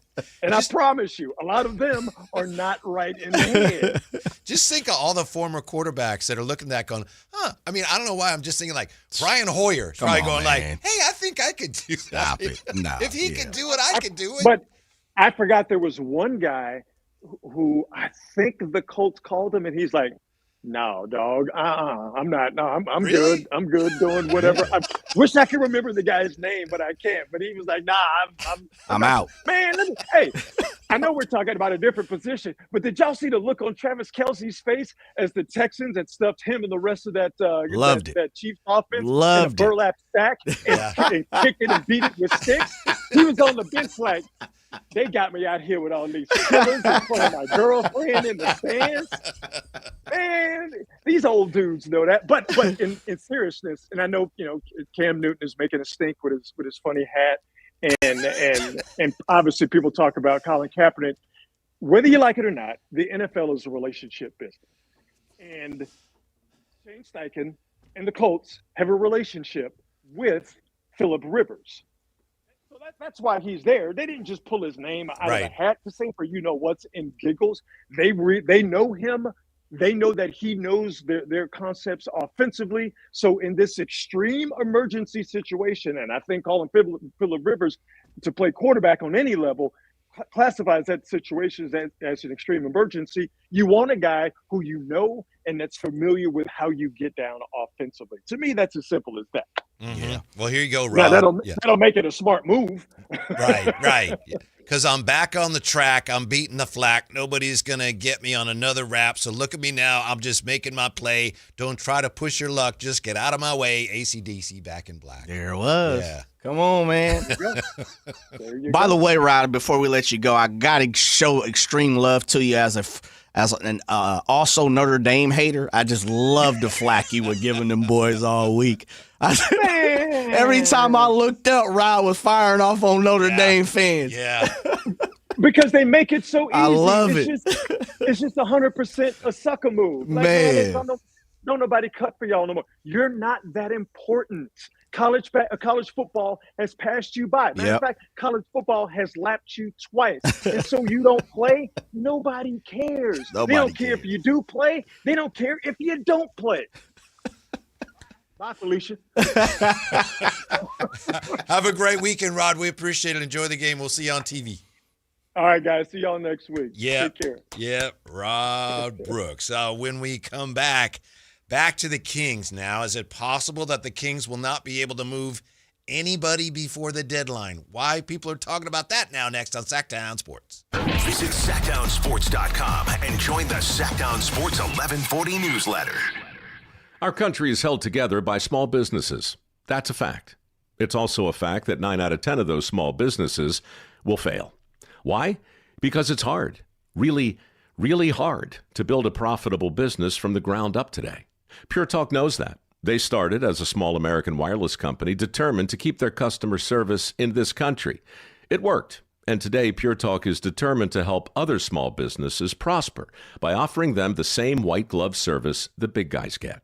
Same service, same 5G network at a truly affordable price. Pure Talk is focused on businesses that employ welders and roofers, electricians, plumbers, HVAC techs, the people who keep the lights on. If that sounds like your business, give Pure Talk Business a try and see just how much you could save. Dial pound 250, say micro, to switch to an American wireless company who understands the power of small business. Pure Talk. $5,000. That's the average amount of money people in the U.S. are now spending on gas in a year. $5,000. That's crazy. If you drive, you have to download Upside, the free app that gives you cash back every time you get gas. That's right. You can earn real cash back with Upside just by buying the gas you're already buying. You can literally start earning cash back today. I use Upside every time I fill up, and I've already made around $200-$300. You're putting gas in your car anyway. Why not get real cash back? If you like free money, download Upside. I'm saving the cash I earn from using Upside to help pay for a vacation later this year. Download the free Upside app now to earn cash back every time you buy gas. Use promo code POWER to get an extra 25 cents per gallon on your first tank. You can cash out anytime right to your bank, PayPal, or a gift card for Amazon and other brands. Just download the free Upside app and use promo code POWER for a 25 cents per gallon bonus on your first tank. That's code POWER for a 25 cents per gallon bonus. Quiet down, here she comes. Surprise! Your accountant just emailed to say your quarterly taxes are way higher than you were expecting. At Progressive, we know small business owners don't usually like surprises because they cost you money. But a good surprise that could save you money? Getting discounts with a commercial auto quote from Progressive. Also, your favorite employee is leaving. They're going to pursue their dream of being a veterinarian. Surprise yourself. See if you can save in as little as 8 minutes at ProgressiveCommercial.com. Progressive Casualty Insurance Company and Affiliates. Discounts not available in all states or situations. This holiday season, Capital One reminds you to give yourself the gift of 1.5% cash back with the Capital One Quicksilver Card. Can I earn 1.5% cash back on birds? Birds? What if you sent your true love 2 turtle doves plus a partridge in a pear tree? Sure, but why would anyone want that? The song was very convincing. Earn 1.5% cash back on all your holiday purchases with the Capital One Quicksilver Card. What's in your wallet? Terms apply. See CapitalOne.com for details. Year-end pricing's in effect. Every vehicle's priced to sell before the new year during Happy Honda Days. At Folsom Lake Honda, your one-stop Honda shop. Get behind the wheel of your new Accord or Civic today. Own or lease during Happy Honda Days at FolsomLakeHonda.com. As a family-owned and operated dealership since 2009, customer service is our #1 priority. Our customers love doing business with us, and you will too. Folsom Lake Honda is your one-stop Honda shop. Folsom Lake Honda. Visit us at FolsomLakeHonda.com. Your one-stop Honda shop. Hello, I'm Frank Cockrell with Retirement Security Centers with a weekly economic update. The Federal Reserve has cut benchmark interest rates by a 1/4 percentage point, bringing the short-term rate to 3.5 to 3.75%. But this is an all-out signal for more cuts to come. Decisions split the outlook among Fed policymakers, and many now expect only 1 rate cut next year at most. Meanwhile, economic indicators show a job market cooling slightly, while inflation remains above the Fed's 2% target. Markets reacted quickly, stocks climbed higher, and Treasury yields fell after the news. For borrowers, this could mean modest relief on loans and mortgages, but for savers, lower yields likely mean less return on savings. Looking ahead, policymakers say future moves will depend on incoming data on inflation, employment, and growth. That makes it more critical to keep an eye on the economy and adjust your financial plans accordingly. How might this affect you or your family? Please go to frankontheradio.com to schedule an appointment, watch videos, and receive market updates. I'm ready to help you start your journey so you can define your future. Securities and investment advisory services offered through Mosaic Wealth. Member FINRA SIPC. Mosaic Wealth is separately owned, and other entities and or marketing names, products, or services referenced here are independent of Mosaic Wealth. Who has the largest selection of golf merchandise in Northern California? The Hagen Oaks Golf Super Shop. It's the go-to store for golf bags, apparel, equipment, lessons, club fittings, novelty items, and more. With their low price guarantee, complimentary gift boxes, and gift cards for your golfer, it's the Hagen Oaks Golf Super Shop. Add convenient online shopping and effortless after-Christmas return policy, and you'll see why the Hagen Oaks Golf Super Shop is the #1 choice for golfers everywhere. Fulton Avenue at the Cap City Freeway or online at HagenOaks.com. Call Maverick Electrical to claim your free furnace tune-up or electrical safety check with a donation. This month, donate 5 canned foods to Maverick Electric's Holiday Food Drive and get a free furnace tune-up or electrical safety check. They'll collect your cans at the appointment and make sure your heat stays comfy and your lights stay steady, so the only thing whistling is the kettle, not your ductwork. Visit callamaverick.com to schedule your free tune-up today. What a Maverick do? 'Cause you're a Maverick too. Give to get with no gimmicks. Limited appointments, some restrictions apply. This is the story of the one. As a safety manager at a manufacturing plant, he does everything he can to keep his coworkers safe. From finding ways to reduce risks to keeping safety supplies in stock. And for that, he relies on Grainger. Grainger offers a broad range of quality products and next-day delivery, so he can always play it safe. Call 1-800-GRAINGER, click Grainger.com, or just stop by. Grainger, for the ones who get it done. Not all rooftops are created equal. Revival at the Sawyer isn't just above the city, it's above the rest. Think DJs, live beats, a crowd that's always in the know, and views that make Golden One Center look like it's in your backyard. It's the rooftop Sacramento can't stop talking about. Revival, an experience that's anything but ordinary. Whether it's game night, date night, or just your night, Revival is where memories get made and the city feels alive. One rooftop, endless stories. Book your reservation at revivalsacramento.com. What's up? We're talking to Chad Hoblet of Hoblet Dodge Chrysler Jeep Ram in Woodland. Chad, tell me what's happening for Hoblet's Wrap the Year Up sales event. Right now, you can save up to $12,500 off MSRP on new 2025 Ram 1500 Tradesmans with no payments for 90 days. That means you drive home a new Ram today and don't make your first payment until March of next year. Or you can save up to $5,250 off MSRP and get 0% for 72 months, saving you thousands in finance charges. Okay, everyone keeps saying 0% is impossible to find. I guess they're just not going to Hoblet. We strive every day to get our customers the best deals on the truck they need. Affordability is key, and right now we have new 2025 Ram 1500 starting as low as $34,995. Search, select, and save through their whole inventory at HobletDodge.com. Nobody beats Hoblet, period. $12,500 total net savings on select new 2025 Ram 1500 Tradesman after $7,250 factory rebates and $5,250 dealer discount. Rebates include $4,750 national, 10% below MSRP rebate. $2,000 holiday select inventory, $500 on the job upfit, must show eligible upfit. To this net savings sample VIN 197717. See dealer for details. When a person is seriously injured, there's no substitute for the personal legal relationship offered by the local NorCal firm of Ashton and Price. From the first attorney meeting, every important decision is made with a direct consultation with, and I can't believe I have to say this, a real, live, experienced, flesh and blood local attorney. It's called Home Court Advantage for a reason. Ashton and Price, serious local attorneys for serious people with serious injuries with no fee until we win. For the best local advice, don't think twice. Call Ashton and Price. KHD1 Sacramento, KYMX HD3 Sacramento. From the Power Business Technology Toshiba Studios. Sacramento's official home of the 49ers. San Francisco! Sactown Sports, 1140.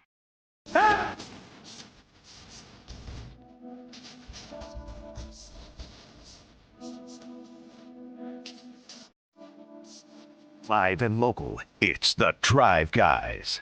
Watch the show on youtube.com/Sactown Sports 1140. Or listen on the Sactown Sports app. Before we get back to the Kings, TJ Watt out Monday after undergoing lung surgery. I first heard about that story, Jay, when you sent me the story. Did you hear what it was? What happened to his lung? Yeah. Yeah. So it's another one that was like, wasn't it Tyrod Taylor once that got a doctor put the needle. Yeah. Like this needle in there. Yeah, stuck it between his ribs and ended up puncturing his lung. And it looks like that's what happened. Yep. With TJ. Who are these doctors that are puncturing people's lungs? Kevorkian and company. Yeah. I'm not sure, man. But to have to then go into surgery and, thankfully he's okay. It was successful surgery. Everybody, that I've heard, read, insiders, they've all said looks like he's going to be able to bounce back 100%. So, yeah. And we just know Tyrod Taylor's not playing this week, but he did last couple of weeks. But we know Tyrod has been a success story, too, as being in the NFL again. Did you ever, quote unquote, have the wind knocked out of you? Yeah. That's, I mean, I'm imagining having a lung with a hole in it is something like that where you just like can't catch your breath. That's the wildest thing. Yeah, that'd be tough, man.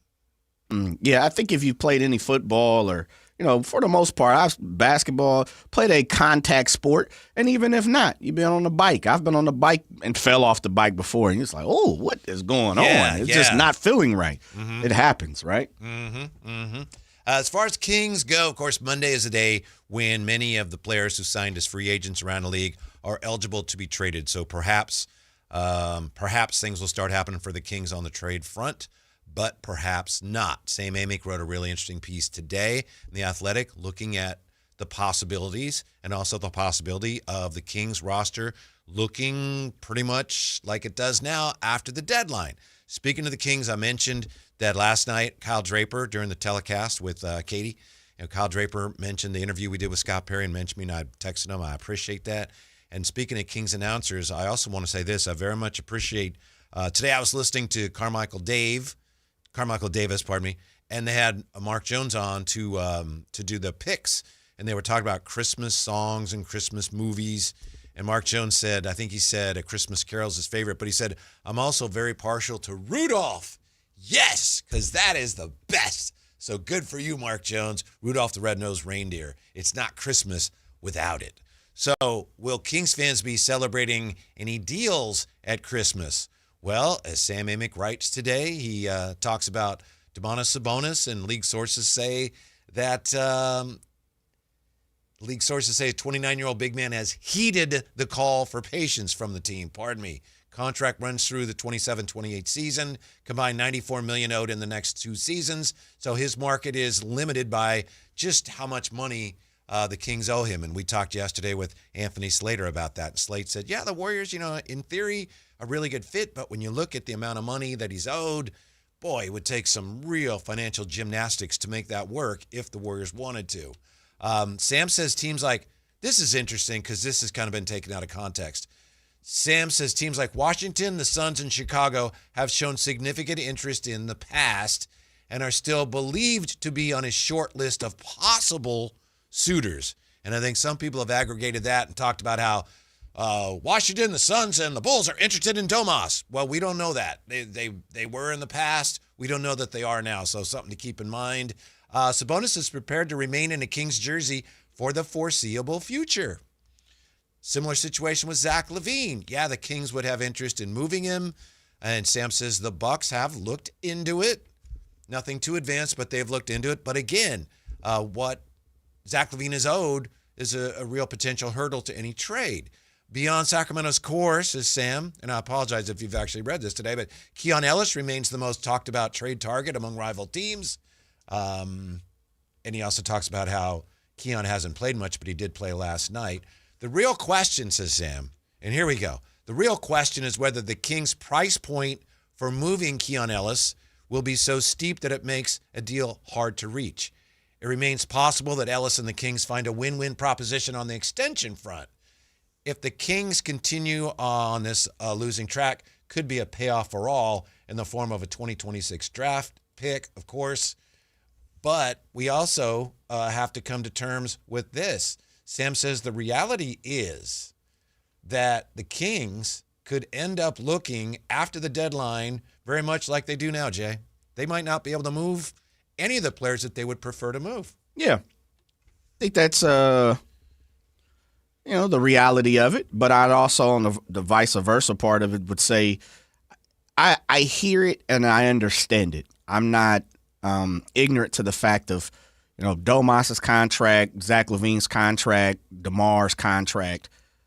But I'm also seeing the way the NBA, at least in my lifetime, and I know, Cap and everything, capologists have said things have changed because of all these different aprons. So I'll take that into heed as well. But I'd also say there's enough play, there's enough opportunity, there's enough room. Something's going to change. It could. Something's going. Whitey, you hear what I'm saying? You can be hesitant. Sam Amick can be hesitant.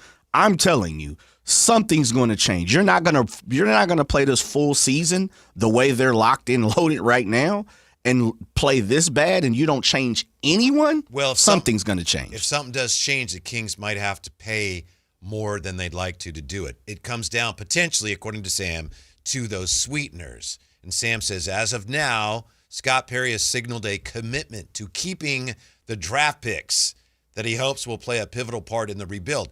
If that stance remains, there's a very real chance that this veteran core, LaVine, Sabonis, DeRozan, Monk, could remain past the deadline. So, in other words, he's saying in order to move some of those deals, the Kings may have to say, all right, we'll give you some draft capital to take this contract off our hands. And if Scott Perry, as I think he should, if he says, we're not parting with any draft picks, they might not be able to make any deals. Yeah, well, as I say it, I respect everybody's opinion, thoughts, and what they want to say.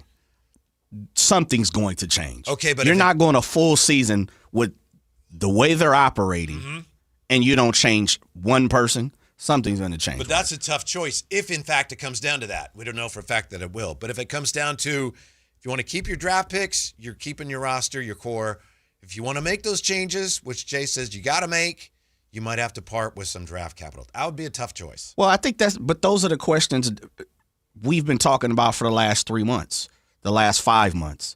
Like, this isn't anything new. Right, but the Nike's hitting the hardwood come Monday. Yes. And so that doesn't mean, but just because a deadline or a calendar date has popped up doesn't mean I'm going to go into a frantic and a panic. And I think that's what Sam Amick is saying. Scott Perry said that just on this show. Yep. Like, just because Monday comes around doesn't mean you're going to see 8 people change, anyone change. It's going to take time. There's conversations. And as he said, I'm one of 30. There's 29 other guys in my position is what he said. Yep. And it takes time. I've been on the phone. We're working the phone. That lets me know, even if I'm not opposing the sweetener part of it, but I'll be damn if you don't think Scott Perry ain't going to change something. And it could be throwaway. It could be getting rid of Sarge. It could, I don't know, but something's going to change. The way that sounds as if, well, you know, they might have to throw in some sweeteners. Well, we knew that. That ain't nothing new. That ain't breaking news. We knew that was popping off. Yeah. But I just can't see a whole season of you not trying to build for the future, you being stagnant, you sitting still. If that's the case, then we're way behind the 8. I mean, completely behind the 8 ball. I don't think Scott Perry, just by talking to him this week, I don't think he's settled into that position. No, but I also talked to him this week, as you pointed out, Jay. He did indicate that it's going to be tough to do anything. Sure. Yeah. So, and maybe they do something around the margins. I'm talking about the likelihood of them doing something with Sabonis and or Malik and or I don't know, Schroeder and or Zach LaVine. It's going to be difficult. And as you said, you got to do that to clear the decks for the future. But not to be redundant, I know I am, but if it's in order to do that, you got to give away draft picks, which you would use to build that future. You'd be in a tough situation there. I just can't see how. If I would understand the thinking that I don't want to trade any draft picks, all right, then no one will take these veterans. Okay, how in the world could you finish the year with a roster that looks pretty much like you have right now? I just don't see how anybody would want to do that. The veterans, the young players, Coach Doug Christie, that would put him in an almost impossible position the rest of this year. Which is staying stagnant. Yeah, with the same bunch. Yeah. I just can't see that. And I would also imagine if this organization, this front office, who has been given some grace because of how he's coming to the job, I think he made, meaning Scott Perry and his crew, made some good moves at the draft. I think most people, if you ask them, even up to this day, and Max, playing well the last week and a half, Neat kind of struggling as of late. I think everybody, or well, there's always exception to a rule, but a lot of people would say he won the draft for the Sacramento Kings. Not in the league, but it was a positive night. He's been given some grace. All that would go out the window if you sit still and don't do nothing. I just find that hard to believe. And with the understanding, and Sam Amick is getting a lot of promotion. It just shows how great he is as a writer on this show and on this station and throughout the NBA. Again, I know Sam enough to know that he doesn't touch much unless he's kind of sifted through a lot of it. I also know that Sam likes to play it careful. At least my opinion of it, of who Sam is. And I could be wrong. Sam is always the one, I'm not going to speak out of character. And a lot of times he prefaces it that. Yeah, he does it. And that's why he's great at what he does. He's one of the best. So I take that in the fact of that's Mr. Amick being Sam. Like, look, I haven't heard anything, not concrete. I've heard some whispers. I know in the past, these are the conversations that have been had, and I'm going to do my job in reporting those things because I'm talking about trade deadline or trade season beginning to happen. I can't imagine, I can't fathom this team not doing anything. That logic makes no sense. But aren't you just looking at it from the Kings standpoint? I mean, yeah, I see what you're saying is like, wow, you got to do something, but it's not entirely up to you. Yeah, it's not. And that's why I preface it with what Scott Perry said earlier on the show this week, which is it takes two to tango. There's 29 other guys. But I'll also take in the form of you're asking, you're talking, you're barking up the tree. And as of right now, on what's today, the 12th, is not January 1st. It's not January 15th. It's not February, right? And so, yeah, that's right now, and I understand that's the reporting right now, this very moment. But to also put in that to say, well, there's going to be some sweeteners that need to be had to maybe get some of these guys off. Yeah, maybe. Yeah. But I don't think that detours what the Kings are going to do. Let me just read this section from Sam talking about Zach LaVine. His salary, $47.4 million this year. Player option next year, $48.9. Sam says, quote, makes it nearly impossible to move him without attaching some sort of sweetener, in parentheses, draft assets in return. And he says, therein lies the challenge for Scott Perry. If that's the choice, and you're right, we have talked about this, but here we are. The season has started. Doesn't look like Zach LaVine has done anything to increase his value, which is understandable because his salary is still his salary. But if it's like you keep him or you move him, but you give up draft picks to get him, I'm not sure what I would do there if I'm the Kings. Well, yeah, Zach is a different standpoint. That's what I said. I'm not arguing Zach LaVine. What I'm saying is the first part of that, what you read, and then obliviated on that to say, hey, listen, it's going to take some sweeteners to almost get anything done. It's kind of what I'm getting a sense of what that's going. Unless some things change. Something with the core. Yeah. DeMar, Zach, DeMontis, Monk.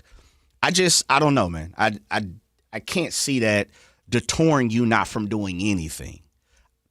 That's me. Mm-hmm. I truly believe you put yourself in a blender if you don't do anything with 4, 5, 6 guys and you stay pretty much stagnant, and as you said, work around Sarge, you might cut Dougie McBuckets. Like, I think you have to. Last night. It was a blowout, Whitey. But he played early. Well, it was a blowout early. It was.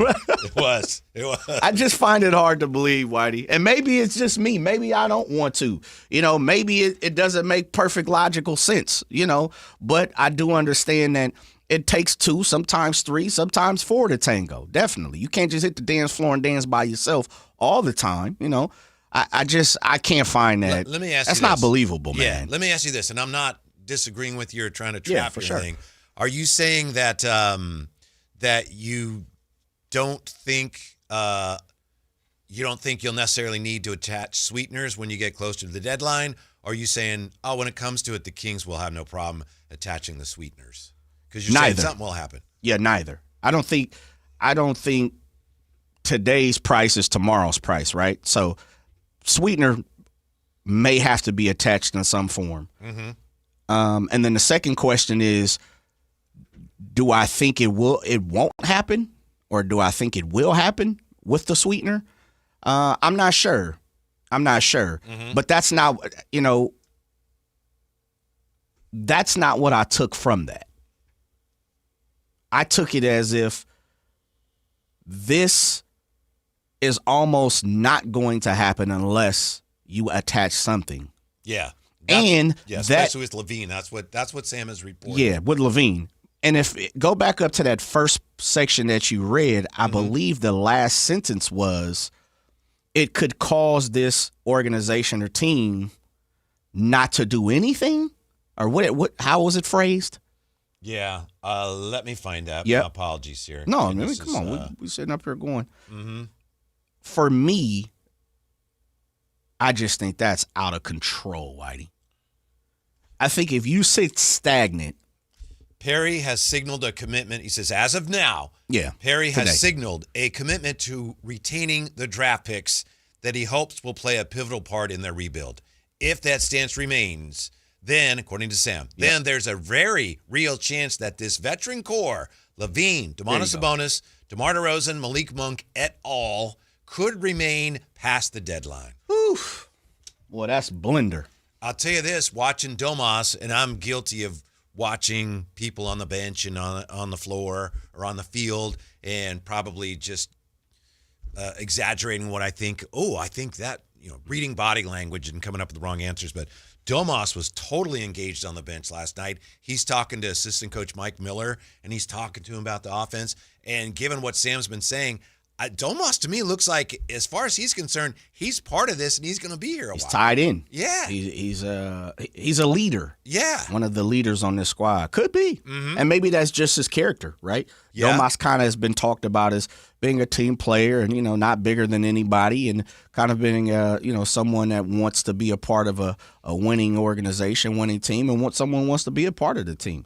I don't think he's really stepped out of his boundaries. There were some reports last year, as far as when Coach Brown was released, about Domas maybe playing a part in that. Mm-hmm. I wasn't there, so I can't speak on it. I don't know if there is matter-of-factual conversation about that, but I do know there were some rumors about that. Mm-hmm. But Domas. We've also heard this week that Domas wants to be here, right?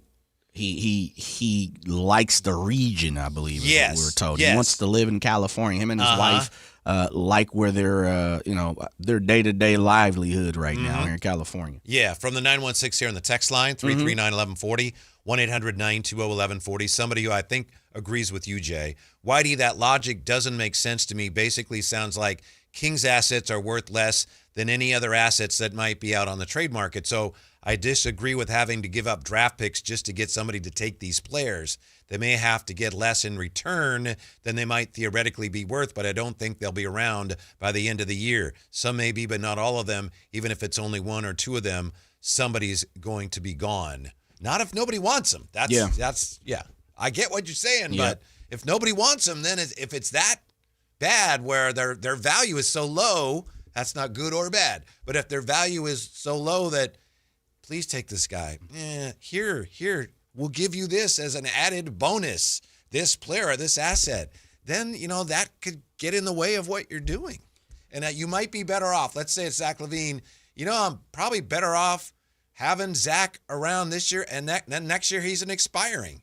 And it would be tough this year, but I might be better off big picture by keeping him than I have an expiring next year rather than giving him away along with something that I'd rather keep just to get his salary off the books. Yeah. I mean, Zach in itself is a little different than the rest of them. Mm-hmm. If we want to keep just banging ahead of Zach, agree with all of that.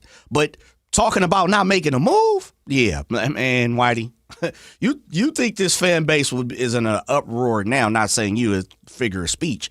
Oh, no, please. I agree with you. I agree with you. Man, it'll be suicide notes out here in the form of,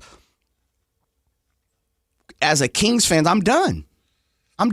Like, if we all know that it's not a good product, then why am I going to continuously put myself as a fan in harm's way? Like, I'm done. I'm writing it off. Talk to me next year. And that's even coming from, as I've consistently said, the best fans in the NBA, the best fan base, arguably one of the best fan bases in sports. If you're going to sit here and tell me for a whole year, by the way, we just saw that happen a couple years ago with Monty. A whole offseason go by. I know. And nothing gets done. If Scott Perry walks into this office, Whitey, and doesn't get nothing done because you talking about sweeteners or not wanting to take 10% to the dollar? Kings fans, I'm going to be picketing with you. From the 209, I'd rather lose them for nothing than give up assets. Truth. Yeah, but lose them for nothing means you keep them. Or you get nothing in return. See, it could be opposite. And that's why I said, going forward, yes, you've been put in a position, meaning this front office, and maybe not the best the best position that you possibly could to garner other assets or garner, winning players, I guess you would want to say, or superstars or potential all-stars or the uptick of some of these players. You may have to take pennies on the dollar. Yeah. Without giving up any assets. And that's where you go and hire a Scott Perry and you believe in a Scott Perry and his regime and saying, and also throw this in there too, Whitey, we're in lockstep, ownership, coaching group, we're in lockstep. And yeah, we might want to get an asset. We might want to get a potential all-star, but the way the league is telling me, we're not going to get that. So we're going to take 5 cents to this dollar. It's going to hurt our heart. Yeah, but even if I get 5 cents my dollar, for the other team, it's like they still have to pay every dollar of the player's contract. For the rest of the season. Yeah. And some of them are going to be reluctant to do that. 339-1140, 1-800-920-1140. Would you be willing to give up some draft capital to move off of some of these contracts going forward? We'll look at that also. We'll take a look at, hey, how come all the young guys finally played so much for the Kings last night? It's Jay and Whitey, Today Drive Guys, Sactown Sports. A Sacramento tradition continues this year. The Santa Parade. Free for all to enjoy, circling Capitol Park beginning at 10 a.m. December 13th, the joy of the holiday season. Santa Claus is coming to Sacramento with the 41st Santa Parade. Join Sactown Sports 1140 December 13th beginning at 10 a.m. Brought to you in part by Western Health Advantage. Rain-X wipers are the #1 wiper blades in America. That means all kinds of drivers choose Rain-X. Big drivers in small cars choose Rain-X. Small drivers in big cars choose Rain-X. Drivers with long hair and short commutes choose Rain-X. Drivers with short hair and long commutes choose Rain-X. Drivers with pets on board, babies on board, and bored babies on board choose Rain-X. Basically, drivers who love a clear view of the road all choose Rain-X wipers, the #1 wiper blades in America. Ulta Beauty's big holiday beauty sale is back with up to 50% off must-have gifts. Shop irresistible deals like the Shark Beauty Flex Style and Benefit Cosmetics travel size mascaras. With new offers weekly, same-day pickup or delivery, and our trusted associates, we make holiday shopping effortless. Head into Ulta Beauty today. Ulta Beauty. Gifting happens here. Welcome back to Winter Hack Radio, the place for clever hacks to survive the season. Icy driveway? Well, try spreading sand or birdseed to help with traction. Snowy puppy paws? Well, grab a whisk, brush it off, done. Catch COVID-19? Well, just get... Actually, there's no hack for COVID-19. But if you test positive, prescription medications for COVID exist. Ask your doctor if they're right for you. Visit PfizerForAll.com to learn more. Sponsored by Pfizer. Hey, I'm Steffi. You may know me from your social feed. I go big for the holidays, so I'm going to Famous Footwear because the best gifts are giving famous. My friends and family are gonna love all these styles from Nike, Adidas, Crocs, New Balance, Skechers, and more. With over 800 stores, you're never far from the perfect gift. So make your list and make it famous. Come in today for buy one pair, get one half off at your local Famous Footwear or famous.com. Some exclusions apply. Who has the largest selection of golf merchandise in Northern California? The Hagen Oaks Golf Super Shop. It's the go-to store for golf bags, apparel, equipment, lessons, club fittings, novelty items, and more. With their low price guarantee, complimentary gift boxes, and gift cards for your golfer, it's the Hagen Oaks Golf Super Shop. Add convenient online shopping and effortless after-Christmas return policy, and you'll see why the Hagen Oaks Golf Super Shop is the #1 choice for golfers everywhere. Fulton Avenue at the Cap City Freeway or online at hagenoaks.com. Hey Aggie fans, Coach Tim Plow here, head football coach at UC Davis. With our home victory this past weekend, we are hosting Illinois State in the quarterfinals this Saturday, December 13th at 2 p.m. The atmosphere was electric last Saturday, and we need your support again this weekend with a spot in the semifinals on the line. Show up in Shredville and cheer us on as we look to continue our path to Nashville. Visit UCDavisAggies.com for tickets and get ready to bring the energy to UC Davis Health Stadium. Go Ags. Hi, this is Greg Papa. Disasters hit every day. If your home, business, or building has suffered from any disaster, SunPoint Public Adjusters can help. SunPoint prepares, presents, and negotiates your claim with the insurance company, working only for you, making sure you get everything you're entitled to and letting your focus be on what's most important, your family or your business. Call SunPoint today at 888-247-7865 or contact us at sunpoint.us. SunPoint Public Adjusters, the gold standard in public adjusting. License number 2N14884. Hey, it's Carmichael Dave. I got to tell you, I am so excited to get this decking project started with Trex Decking and Railings. From the first time I stepped foot in the showroom last week, I was so impressed. So many color options. Heat-resistant composite deck. What does that mean? That means I don't have to do any maintenance on it whatsoever. They even have a deck designer, so you can go online and see what your dream deck will look like on your house. Just visit Trex, that's Trex.com to get it started. Tell them Carmichael Dave sent you.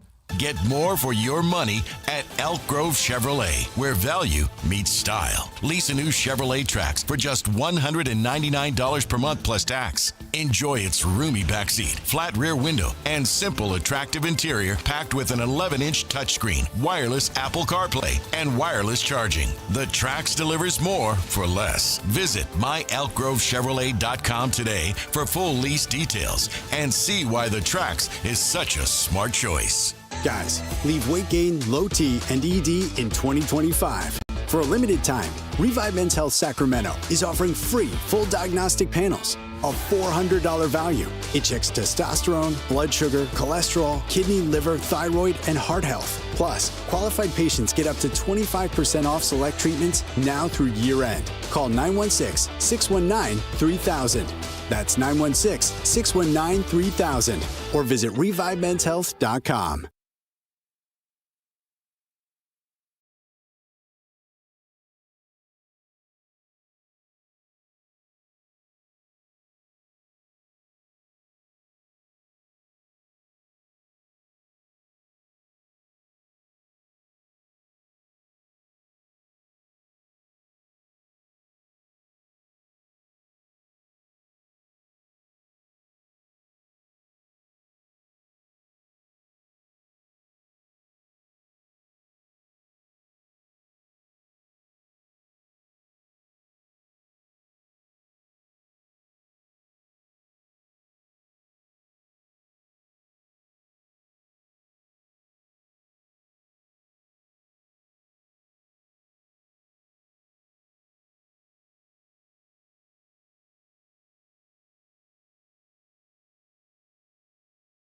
Hit 50 home runs, and then all of a sudden his son is playing him and looks just like him, and was a great player. And that just, it's like, wait, I remember his dad. It didn't seem like that long ago. Yeah. Even Ken Griffey Jr. So that's one thing that when that happens makes me feel like, man, I've been doing this a while.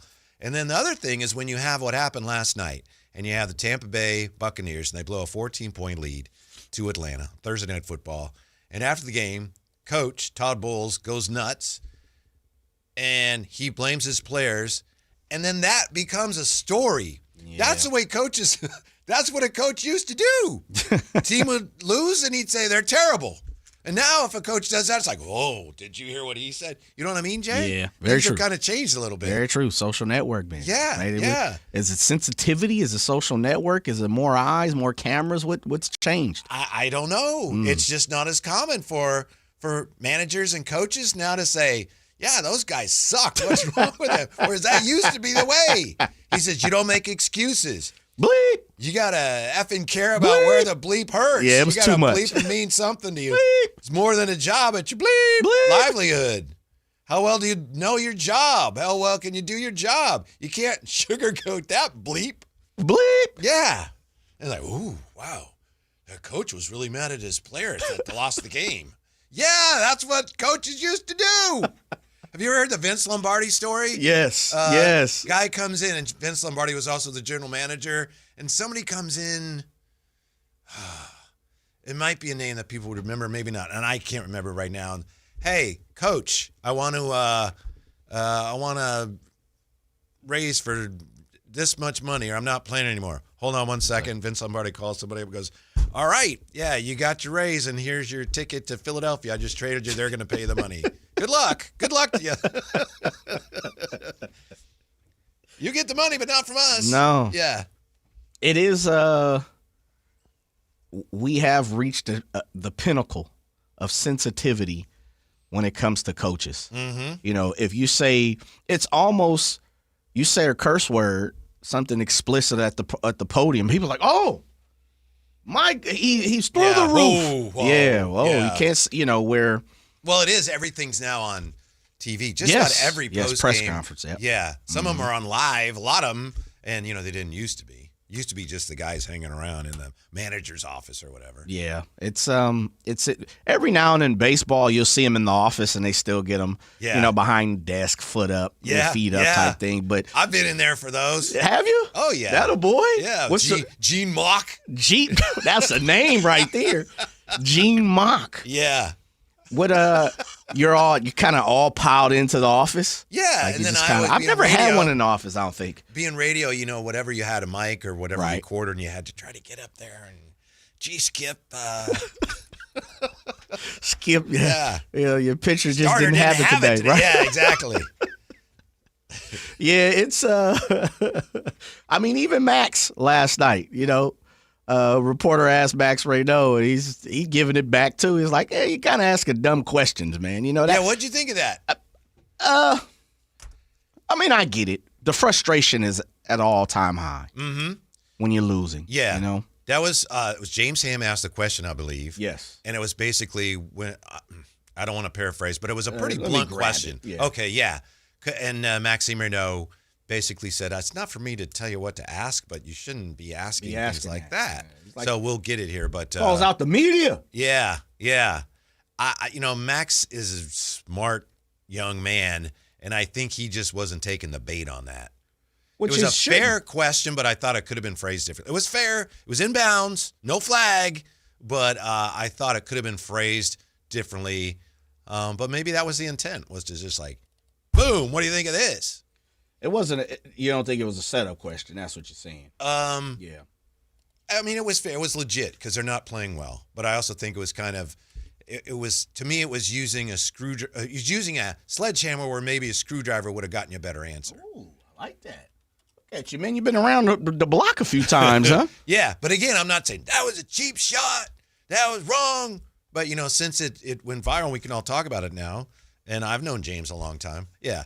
So this was, do we have the question too? Max Raynaud last night. Is there one thing you can pinpoint that you think is going wrong with you guys? I mean, honestly, guys, I don't think it's my role to tell you what kind of question to ask, but I don't think after losses it's a good thing to just pinpoint wrong things and say that the locker room is not going well.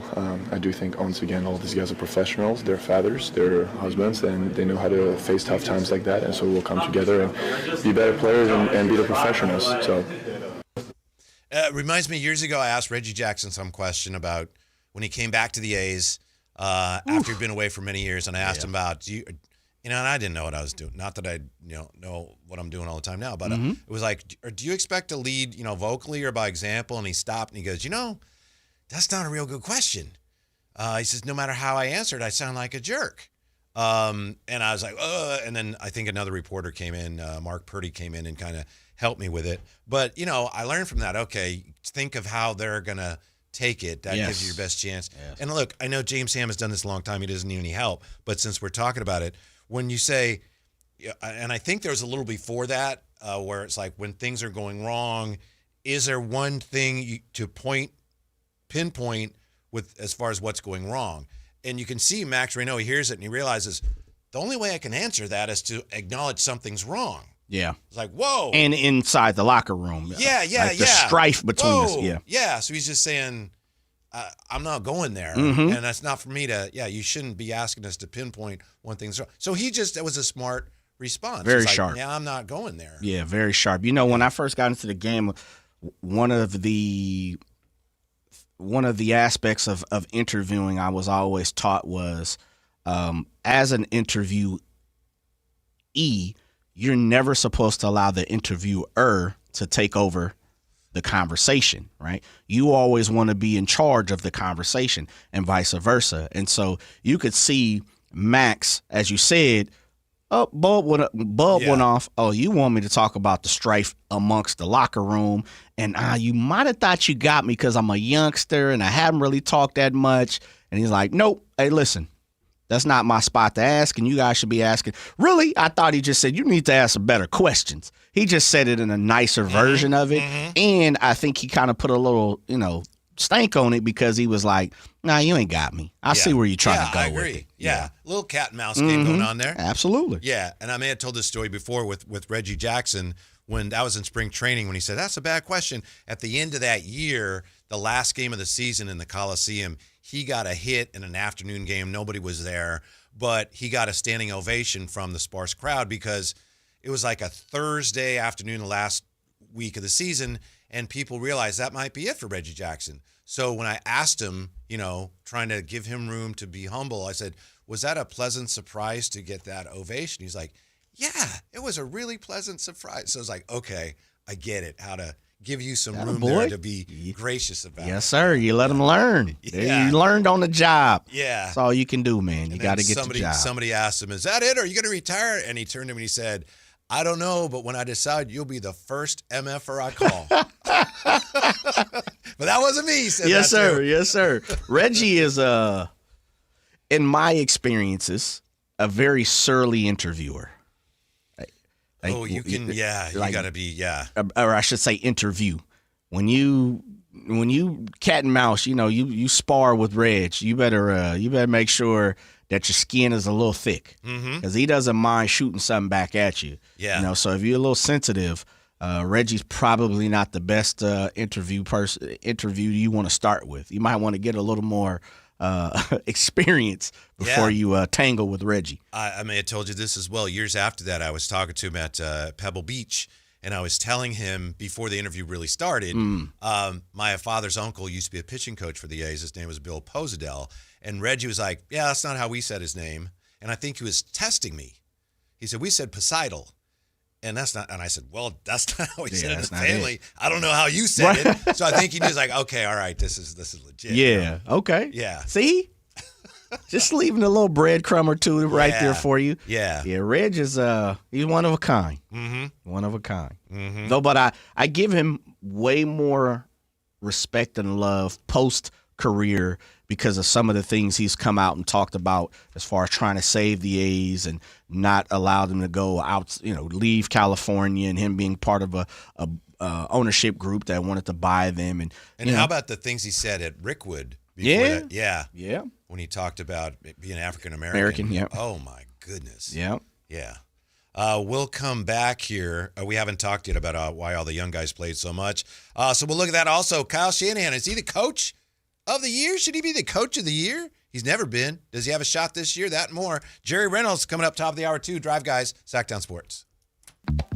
Play and win to take your loyalty to new heights at Sky River Casino.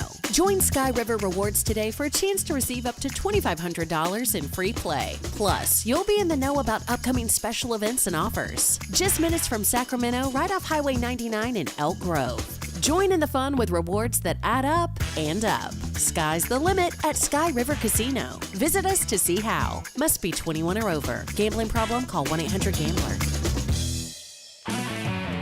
If your passion is bass fishing, only one radio show has the action, information, and excitement of your favorite outdoor sport. Ultimate Bass, hosted by Tournament Bass Pro and California Outdoor Hall of Famer Kent Brown, takes you live to where the fish are biting every Saturday morning. Only Ultimate Bass feeds your passion with the latest news, products, tips, and advice from the pros. Ultimate Bass with Kent Brown, Saturday mornings at 5 a.m. on Sactown Sports 1140, part of SEP's Saturday Morning Outdoors.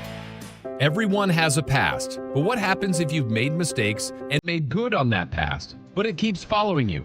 Are you looking for an attorney to erase past records and restore your rights? Maybe even restore your gun rights? Do you need a reputable criminal defense attorney who knows even good people make bad mistakes? Well, the attorneys at Gonzalez Law Office are here to help. Find Gonzalez Law Office online at saclegaldefense.com or call them at 916-304-9187. We don't settle for less, and neither should you. Hello, I'm Frank Cockrell with Retirement Security Center for the weekly economic update. Federal Reserve has cut benchmark interest rates by a 1/4 percentage point, bringing the short-term rate to 3.5 to 3.75%. But this is an all-out signal for more cuts to come. Decisions split the outlook among Fed policymakers, and many now expect only one rate cut next year at most. Meanwhile, economic indicators show a job market cooling slightly, while inflation remains above the Fed's 2% target. Markets reacted quickly, stocks climbed higher, and Treasury yields fell after the news. For borrowers, this could mean modest relief on loans and mortgages, but for savers, lower yields likely mean less return on savings. Looking ahead, policymakers say future moves will depend on incoming data on inflation, employment, and growth. That makes it more critical to keep an eye on the economy and adjust your financial plans accordingly. How might this affect you or your family? Please go to frankontheradio.com to schedule an appointment, watch videos, and receive market updates. I'm ready to help you start your journey so you can define your future. Securities and investment advisory services offered through Mosaic Wealth, member FINRA SIPC. Mosaic Wealth is separately owned, and other entities and or marketing names, products, or services referenced here are independent of Mosaic Wealth. Call Maverick Electrical to claim your free furnace tune-up or electrical safety check with a donation. This month, donate 5 canned foods to Maverick Electric's Holiday Food Drive and get a free furnace tune-up or electrical safety check. They'll collect your cans at the appointment and make sure your heat stays comfy and your lights stay steady, so the only thing whistling is the kettle, not your ductwork. Visit callamaverick.com to schedule your free tune-up today. Give to get with no gimmicks. Limited appointments. Some restrictions apply. Growing your business? It's all about having the right team on the court. At Bank of Marin, we partner with businesses in the greater Sacramento area, delivering personalized service and local expertise to help you make a slam dunk. Whether it's customized lending or solutions to keep your business growing, you'll benefit from local decision making. Expanding, acquiring additional assets, or building a lasting banking relationship? We're ready for tip-off. Bank of Marin, your local business bank. Visit us at bankofmarin.com. Member FDIC. $5,000. That's the average amount of money people in the U.S. are now spending on gas in a year. $5,000. That's crazy. If you drive, you have to download Upside, the free app that gives you cash back every time you get gas. That's right. You can earn real cash back with Upside just by buying the gas you're already buying. You can literally start earning cash back today. I use Upside every time I fill up, and I've already made around $200-$300. You're putting gas in your car anyway. Why not get real cash back? If you like free money, download Upside. I'm saving the cash I earn from using Upside to help pay for a vacation later this year. Download the free Upside app now to earn cash back every time you buy gas. Use promo code BOOST25 to get an extra 25 cents per gallon on your first tank. You can cash out anytime right to your bank, PayPal, or a gift card for Amazon and other brands. Just download the free Upside app and use promo code BOOST25 for a 25 cents per gallon bonus on your first tank. That's code BOOST25 for a 25 cents per gallon bonus. Hey everyone, it's Kyle Draper here. If you're in the market for a new car, let me tell you about my experience with Mercedes-Benz of Stockton. From the moment I walked into their state-of-the-art showroom, I knew I was making the right choice. There was no pressure from the sales staff, and if I'm being honest, I felt like a kid in a candy store. I settled on the all-electric EQS SUV, and let me tell you why. First of all, the comfort. After a long day at work, I actually look forward to being in my car. It has several different massage settings, including my favorite, hot relaxing back. Plus, the seat heating and cooling features are perfect for the hot summer or those chilly mornings. Mercedes-Benz has the reputation of making the finest cars in the world. Now it's your turn to experience what I already know. Mercedes-Benz of Stockton is the best car buying experience you'll ever have. They're just a short drive down I-5, or you can shop online anytime at mbfstockton.com. That's mbfstockton.com, and tell them Drape sent you.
And I think I've talked about this before too, without question, you know, some interviews go better than others, but some people are just consistently like, man, a tough interview. Yeah.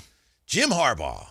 Oh, yeah. Jim is up there. Woo! He's on the list. He had no interest in helping you at all with your interview. None. Yes. It's like it was his personal mission to just sabotage the whole thing almost. I could see that. Jim is, you know, he's quirky in his own way anyway. Mm-hmm. But he definitely has he doesn't dislike media, but you can definitely tell he comes in there on his own mission. Yeah. Yeah. I did one time, about the third or fourth time I talked to him, I got a quote out of him that kind of got aggregated and that made a little bit of news, so I was glad of that. But I'll never forget one time, and again, you know, you got to have your ducks in a row. One little misstep or you leave a little space open for him, and he would, gotcha. Yeah. And I remember asking him, Special teams, do we as fans, do we sometimes underestimate the importance of special teams? And he said, I don't know, do you? And that was his answer.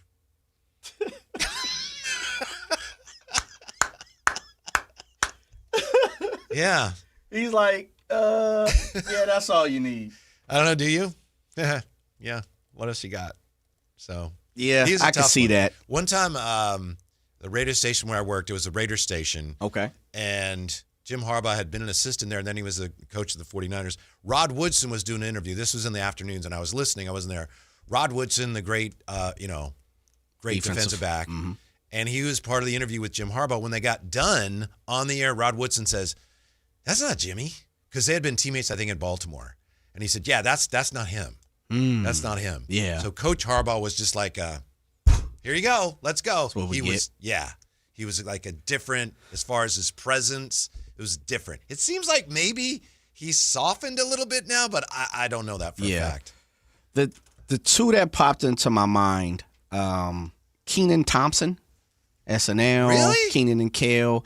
Yeah, you would think because he's a comedian, very light on his toes, can kind of go any way. I don't know if I've interviewed him twice. And maybe because, look, it's the typical, you're on the show, you're Kenan Thompson, you're supposed to be funny, right? You're supposed to be quirky. You're supposed to make people laugh. And he's the complete opposite. Was he? Like very stoic, typically very serious. Yeah. Typically comedians they're like supposed to be promoting something. Yeah. So it was usually they're very cooperative because they're like trying to get people engaged in what they're doing. He was promoting something, and I don't remember he was hawking, as we should say. Yeah. He was hawking something at the moment, and maybe he could have been. This was the first time I had ever spoken to him. He probably was on one of those tours talking to 26 different people, which I don't remember. I think he was just talking about something in maybe like 4 or 5 mediums that he talked to. But man, he was just the complete opposite of what I thought going into it, and maybe I judged the book by the cover. Was he maybe at the end of a long thing? No, it was middle of the day. It was like 12 o'clock, and it was like, hey, how's everything? And I can't remember what he was pitching at the time, but he was very short, didn't crack one joke. Like I said, very serious. Like, hey, you watch any sports or, whatever. I can't remember what it was. And he's like, no. He's like, no, I pretty much read. I got a family. And he's always doing bits on sports. Absolutely. Yeah. And that was, one of the things we were talking about. This was before he was on SNL, I believe. But that was the first time. And then I had an opportunity to interview him on pre-red carpet. So it's before he gets to the actual red carpet, you would stop with us. This was at BET. You would stop with us and kind of, get into a diatribe or whatever you wanted to before you hit the red carpet and have to talk to those different reporters. And same thing. You would have thought he turned it on. Okay, I'm out in the public. I'm amongst my stars, my peers, celebrities. And he came and sat down. And I'm like, yo, Kenan, man, had an opportunity to talk to you, a couple years back. He's like, all right, cool. All right, yeah, no doubt. Let's go. 3, 2, 1, MJ, here, rocking the beats. Hey, Kenan, man, he's like, I'm good. Man, you happy to be out here, excited, red carpet, this is your flavor? He's like, yeah, man, I do them all the time, dime a dozen. So I'm thinking, is he in role? Is he in character? Is he, he was very difficult to interview. And then the second one, which I've seen him with other people, and he's been great, funny. I just saw him not too long ago, of course, promoting him, the movie, Marlon Wayans. Really? Dude, Marlon Wayans was like, I've interviewed him 5 times easy. And all because he's been in town at a comedy club. Or I used to host at, I was going to say the Blue Q, which is here in Sacramento, but Lord, on Sunset, I'm House of Blues. Mm-hmm. House of Blues Mondays and Tuesdays for a couple years. And a lot of, you know how it is. People come in, you've been a comedian, so I know you know how it goes. Yeah. Come in, they want to, get off some of their new material. But I've interviewed him plenty of times, and he just hasn't been the dude, so maybe he dislikes me. I don't know. I did. There's 2 guys, and I'm having a hard time separating who said what, but they were not happy to be there. John Lovitz, and this was at a morning show, so they had to get up really early, and I think they did not want to be there. Tough. And they were older gentlemen. The other one was Richard Lewis, rest in peace. Yeah. And I think, and he was, I think it was Richard Lewis. Again, I get the two mixed up. He was like just actively angry to even be there. Really? And I think one of my co-hosts asked him something, and he was like, on the air, like, I'm not talking to you. I'm only talking to him. Was he serious? Yes. Wow. On the air. Richard was kind of intense, though, wasn't he? Yeah. Mm-hmm. Great comedian. Oh, yeah. Great guy, He just for a long time. I think the whole thing was, why am I here? Why do I have to get up early to come in here? It wasn't so much personally about us, but it was clear that I'm Richard Lewis. Why are you making me do this right now? I don't need to do this. Yeah. The house is going to be packed anyway. Yeah. Yeah. There's Tracy Morgan is really fun, though. Y'all, Tracy is very. I've had the opportunity with Tracy. He's you know what I more or less like, and I know we're not in that kind of position, and that's why you have different other opportunities, different places to go see things in a looser environment. I like guys who kind of talk about what they want to talk about. Yeah. And it kind of goes back to the cat and mouse. You know, you ask them a question, or you're paying the bills, as we like to say. You're asking them about what they're promoting, and they're like, you know what? Dude, it's absolutely freezing outside right now. Yeah. And you're talking to me about, like, I like guys like that, because then that's kind of what I play off of 9 times out of 10. Oh, okay, I see your vibe. Yeah. I see how you're feeling. Yeah. We're not even talking about why you're here. We're going to talk about, your shoes, or we're going to talk about the car, something. Yeah. Do you know remember the Munsters? And I'll go, For sure. TV show? The guy whose grandpa, I think his name was Al Lewis. He was the grandpa, and he was a vampire. Yes. He also was an NBA scout. And he came on with us, and it was on this station, and he was supposed to talk about, some timeshare or something. Okay. And he came on, we started talking about basketball for 20 minutes, and the timeshare didn't come up at all. And he's like, all right, thanks, guys. He didn't care. And that was why he was supposed to come on. The sponsor obviously was not happy. Yeah. But it was a great interview. He did not care at all. Right. Yeah. That's what I'm talking about. Yes. The great Jerry Reynolds, speaking of great guests, joins us next, Sactown Sports. Live and local. With everything 49ers. Intercepted by Fred Warner. Dives for the end zone. Touchdown! San Francisco! Paul George went up and caught the ball. Touchdown! The 49ers play on Sactown Sports 1140. This is the story of the one. As a safety manager at a manufacturing plant, he does everything he can to keep his coworkers safe. From finding ways to reduce risks to keeping safety supplies in stock. And for that, he relies on Grainger. Grainger offers a broad range of quality products and next-day delivery, so he can always play it safe. Call 1-800-GRAINGER, click Grainger.com, or just stop by. Grainger, for the ones who get it done. Smarter clean in half the time. Brought to you by Swiffer Power Mop. Tired of the mop and bucket struggle? The Swiffer Power Mop gives you a mop and bucket clean without all the extra work. It's an all-in-one cleaning tool that mops smarter, not harder. With built-in solution that breaks down dirt and grime. And a pad with over 300 scrubbing strips to absorb and lock sticky messes. It even gets into places a regular mop can't. And leaves your home smelling fresh for hours. Try the Swiffer Power Mop today. Love it or your money back. CVS Health supports people in the moments that matter, from picking up a prescription to connecting care. With nearly 5 million daily interactions and serving 185 million consumers and 1.5 million healthcare professionals, CVS Health holds a trusted place in healthcare. By simplifying care and improving health, we're helping people get the care they need. Learn more at cvshealth.com/investor day. $5,000. That's the average amount of money people in the U.S. are now spending on gas in a year. $5,000. That's crazy. If you drive, you have to download Upside, the free app that gives you cash back every time you get gas. That's right. You can earn real cash back with Upside just by buying the gas you're already buying. You can literally start earning cash back today. I use Upside every time I fill up, and I've already made around $200-300. You're putting gas in your car anyway. Why not get real cash back? back. If you like free money, download Upside. I'm saving the cash I earn from using Upside to help pay for a vacation later this year. Download the free Upside app now to earn cash back every time you buy gas. Use promo code BOOST25 to get an extra 25 cents per gallon on your first tank. You can cash out anytime right to your bank, PayPal, or a gift card for Amazon and other brands. Just download the free Upside app and use promo code BOOST25 for a 25 cents per gallon bonus on your first tank. That's code BOOST25 for a 25 cents per gallon bonus. Golf to Go is brought to you by the Hagen Oaks Golf Super Shop. Here's Frank LaRosa. Born in 1892 to a socially prominent family, she was the consummate athlete, proficient in golf, tennis, marksmanship, swimming, and car racing. Many considered her the greatest horsewoman of the century. She was a pioneer in the field of golf course development with 3 world-class courses on her resume: the Women's National Golf and Tennis Club, Cypress Point, and Pasatiempo.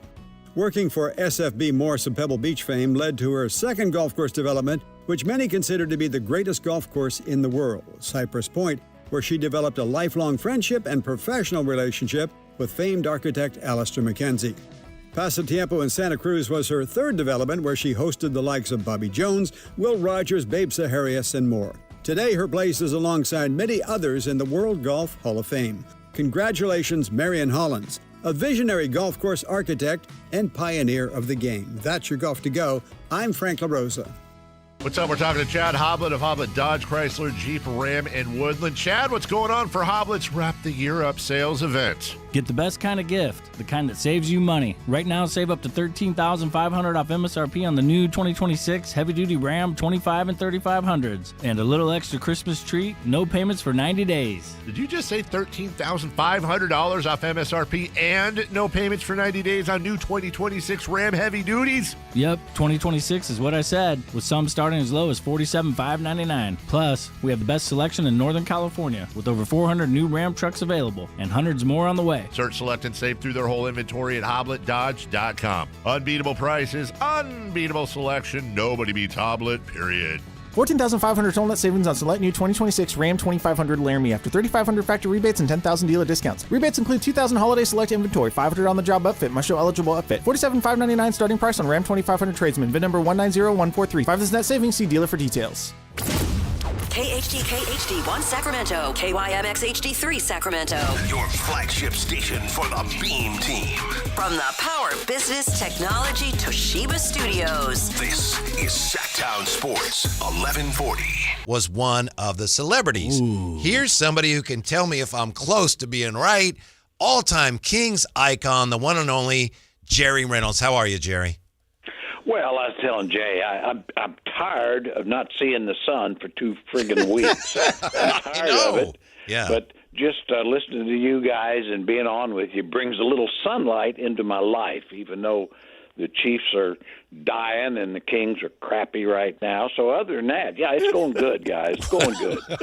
How about the turkeys? I know I saw some turkeys today when I was leaving the house and I had to stop and turkeys are in the way. And I know you have kind of you and Mrs. Reynolds, an ongoing battle with some of the turkeys in Roseville. Have they at least been, have you held them at bay recently? Yeah, Mrs. Reynolds scared them off. They don't even think about coming to our house. I think even our cul-de-sac, she's intimidated them.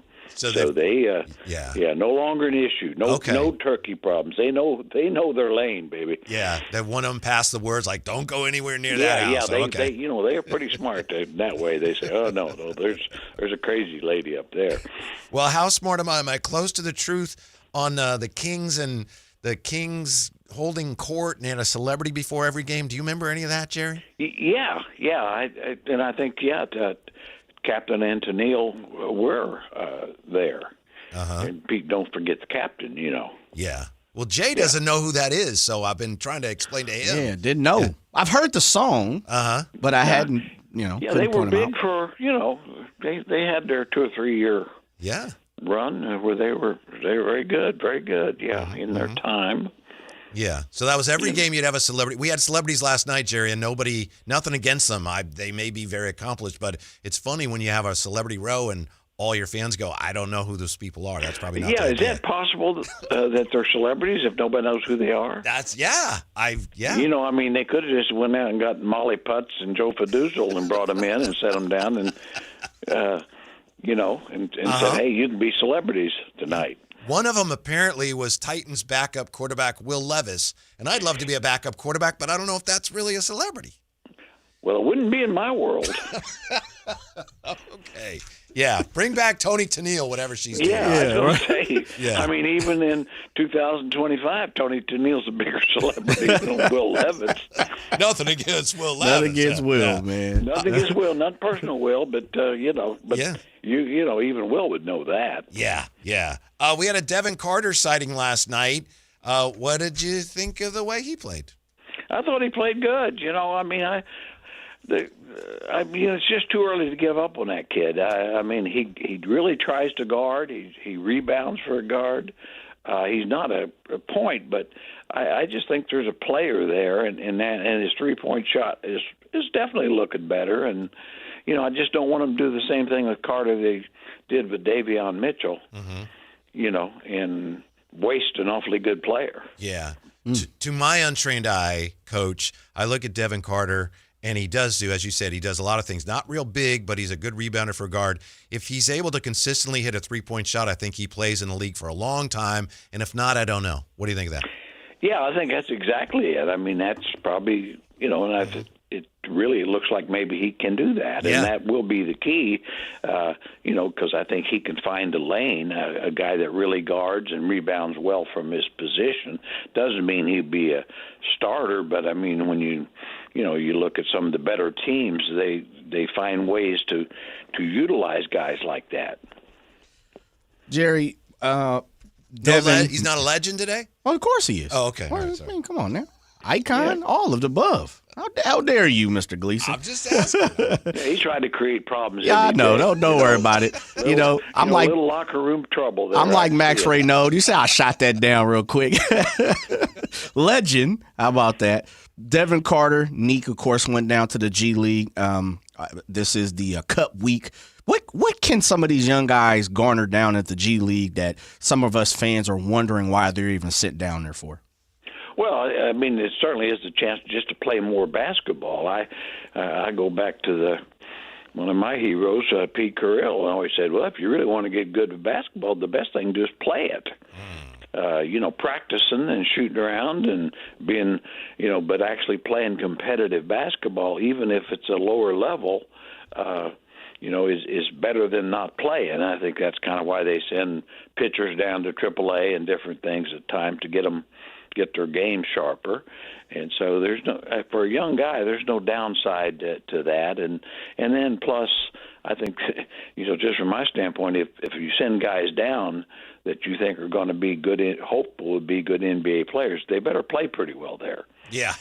And of course, I think in Carter's case, he did, and Neek, Neek did fine. I think probably if he were to play more there, you'd expect more. Mm-hmm. Yeah. When they go down there and they see Deuce and Mo, they probably think, oh, this is big time, right? This isn't G League. Well, when you see Deuce and Mo, you know that, my gosh, that's the pinnacle, isn't it? Yes, yes. I mean, if you get, and if Deuce says something good about it, that's been always the way I looked at it. I mean, I just kind of want to bend the knee when I see him. Mm-hmm.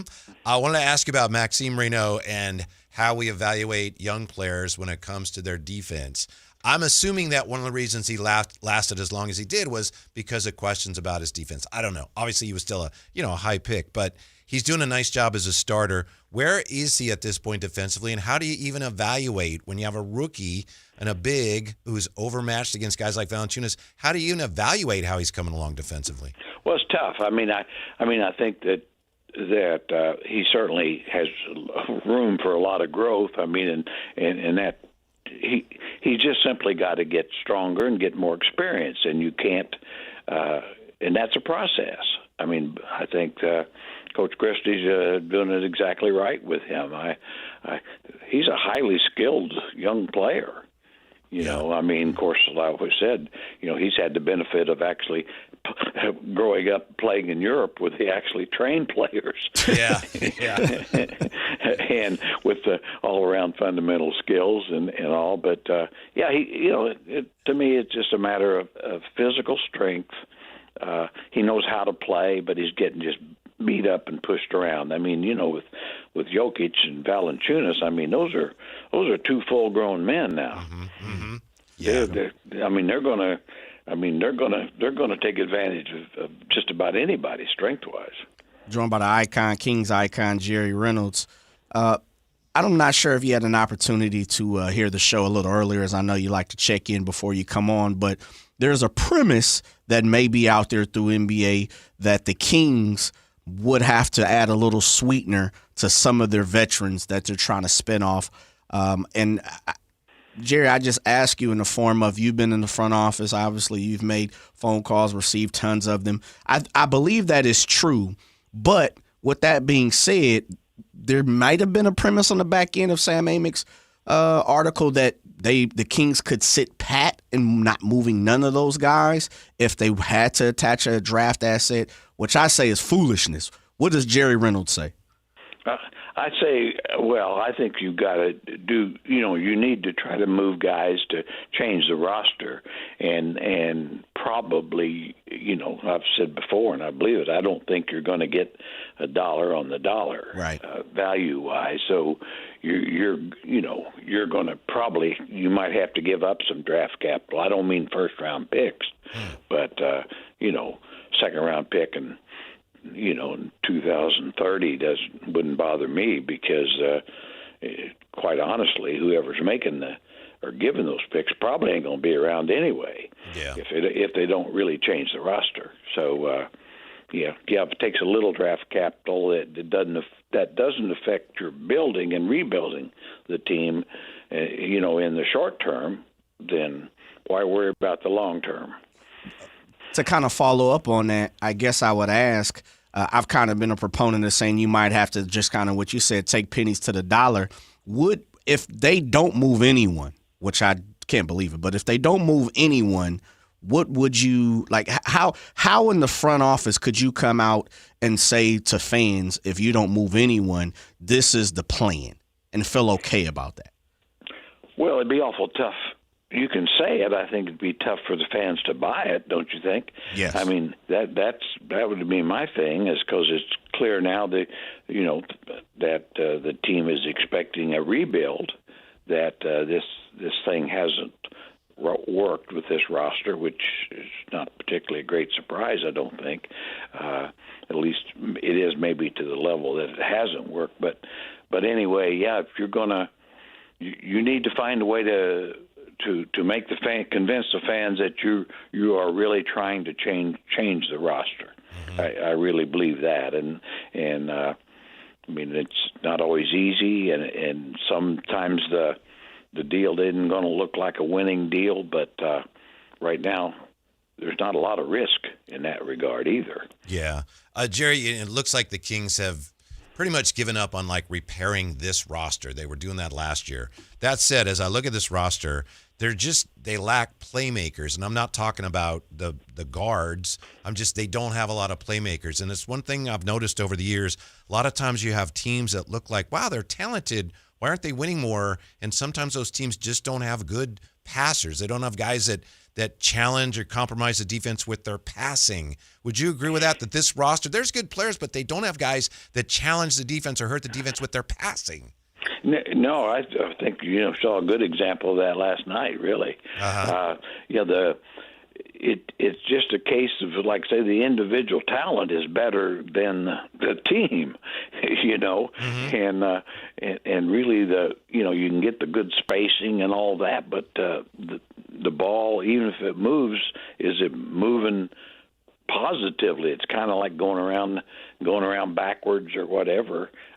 This team, and the assist to turnover ratio kind of proves that. And I always said that's one of the more important things. Boy, a team, if it's not 2.5 at least assisted to turnovers, you're gonna you're not going to be very good. Mm-hmm. You really just have to something like that or better, and they've had moments of it, but this is not a team right now that not only doesn't the ball move, but it doesn't move positively, to You don't see the draw kicks for wide open standing shots, like you see the other team have. Yeah, sometimes it's like their offense is almost going the wrong way, like a football team that's losing yards with their passing. Yeah, I think that's a pretty good way of looking at it, or like where a losing football team is their quarterback's always under pressure, and yours gets to play in the pocket. Yeah. Jerry, what's been your take on Keegan Murray so far in his short stint this season? I sure like his aggressiveness. He's really trying to make something happen offensively and get into the basket more and do that. And, of course, defensively, shot blocking, defense, rebounding has been very good. So everything there is good. His three-point shooting, I just don't, it seems like to me he's really rushing his shots. Like he doesn't look comfortable shooting the three ball. And I don't know why that is, but my advice would be if you're not comfortable shooting it, don't shoot it. Yeah, sometimes he's a little side saddle, and sometimes you can tell even in his setups, like, he's not feeling that one, He just doesn't look right. Yeah, which is surprising. But anyway, overall, I think he's on the right track. He's doing what you hope he'd do, and I think his numbers aren't bad, and I think they'll improve. But the three-point shooting is where I would really say at some point, you got to shoot a good percentage. So if you can't do it the way you're doing it, then don't shoot so many. I don't care. I always say that. Well, we got to spray it and shoot a zillion threes. No, you don't. No, you don't. If you can't hit them, don't do it. What do you think? All the Giannis chatter. You think there's a chance he goes somewhere, and where might he have the most impact? Yeah, well, he'd have an impact wherever he goes. Yeah, I think that. I mean, certainly. The rumors naturally he's going to go to New York or L.A., of course, automatically. But I don't see how they make those deals, to be honest with you. And I mean, I've said before, I still think that San Antonio's the one that scares me because they got the pieces they could trade. And I've said really the piece that probably could get him, plus something else.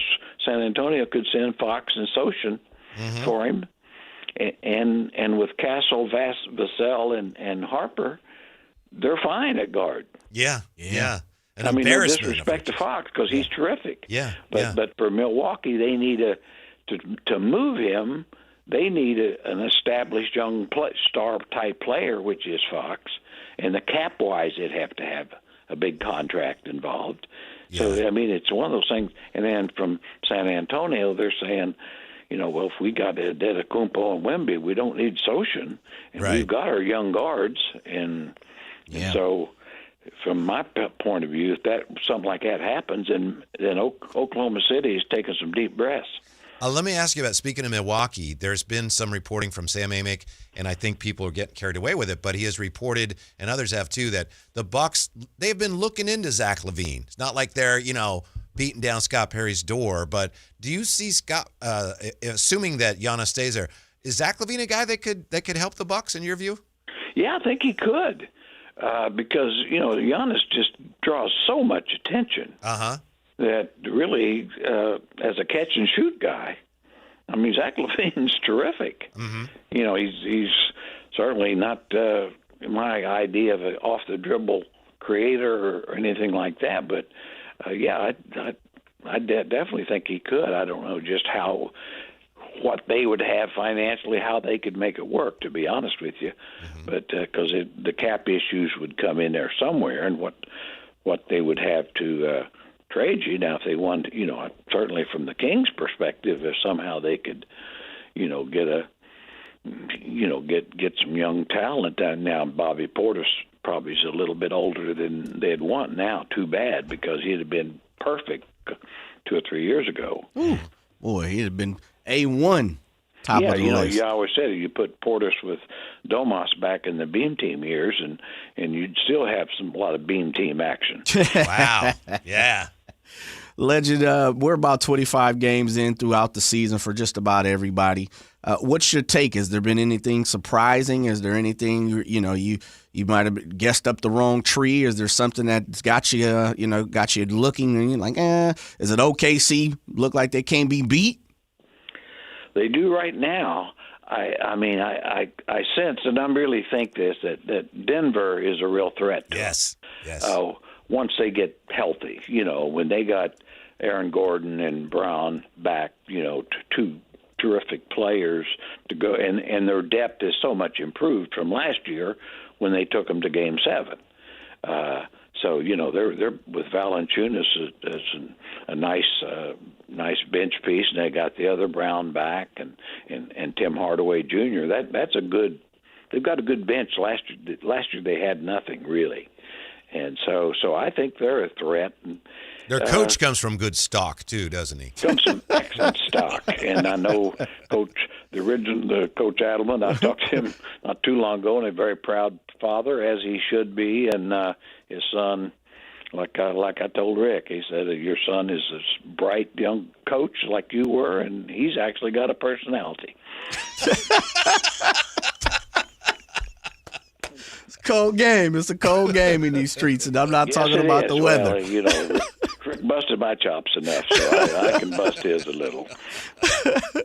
Legend, my throwback question Here we go. Of the day is prior to Larry Bird, prior to Reggie Miller, prior to Steph Curry, you got the Chuck Persons and the Dale Currys and Dale Ellis's, just great Craig Hodges, so many great three-point shooters, which I feel have been fantastic throughout my lifetime. Prior to Larry Bird, who was that guy that we would pinpoint as that was kind of the three-point specialist, which we knew for a long time three-point line wasn't there, but who was kind of that specialist? Who was that considered the best shooter prior to Larry Bird? Yeah, that's a great question. I mean, I think probably, you could go back. I think, it didn't have the three-point line at the time, but downtown Freddie Brown would come to mind. Ooh. I mean, he was so smooth with his shooting, really consistent, consistently, pretty much that's where he got his points, out on the perimeter. Pete Maravich was awfully good out there. Ooh, with a three-point line, Pete would score 70 a game, wouldn't he? Well, he scored more. I'll tell you that. I'll tell you that. Because he was like Freddie. A lot of his shots were in that general area. I mean, not saying because they didn't, and they shot them easy. They were ahead of their time, in my mind. But so those kind of guys come to mind. I tell you, a great shooter that wasn't a great player, that played mostly in the ABA, Rick Mount. Oh, yeah. Rick Mount was a really great pure shooter. His reason he didn't have much success, he couldn't. He's a little bit like a younger or that time version of Kyle Korver. Basically just, if you get him open, if you could get him open, he'd make the shot. He couldn't always get open by himself. Yeah, I remember, Jerry, whatever it was, 12 years ago, whatever, when Mark Jackson said, Klay Thompson and Steph Curry are the best shooting backcourt ever. Yeah. Remember my instinct when he said that was, oh, no way. And then the more I thought about it, I was like, wow, I think you might be right. And at that time, I mean, they had a 4 or 5 year stretch where I've never seen anything like it. Yeah. I mean, truly the Splash Brothers. I mean, it's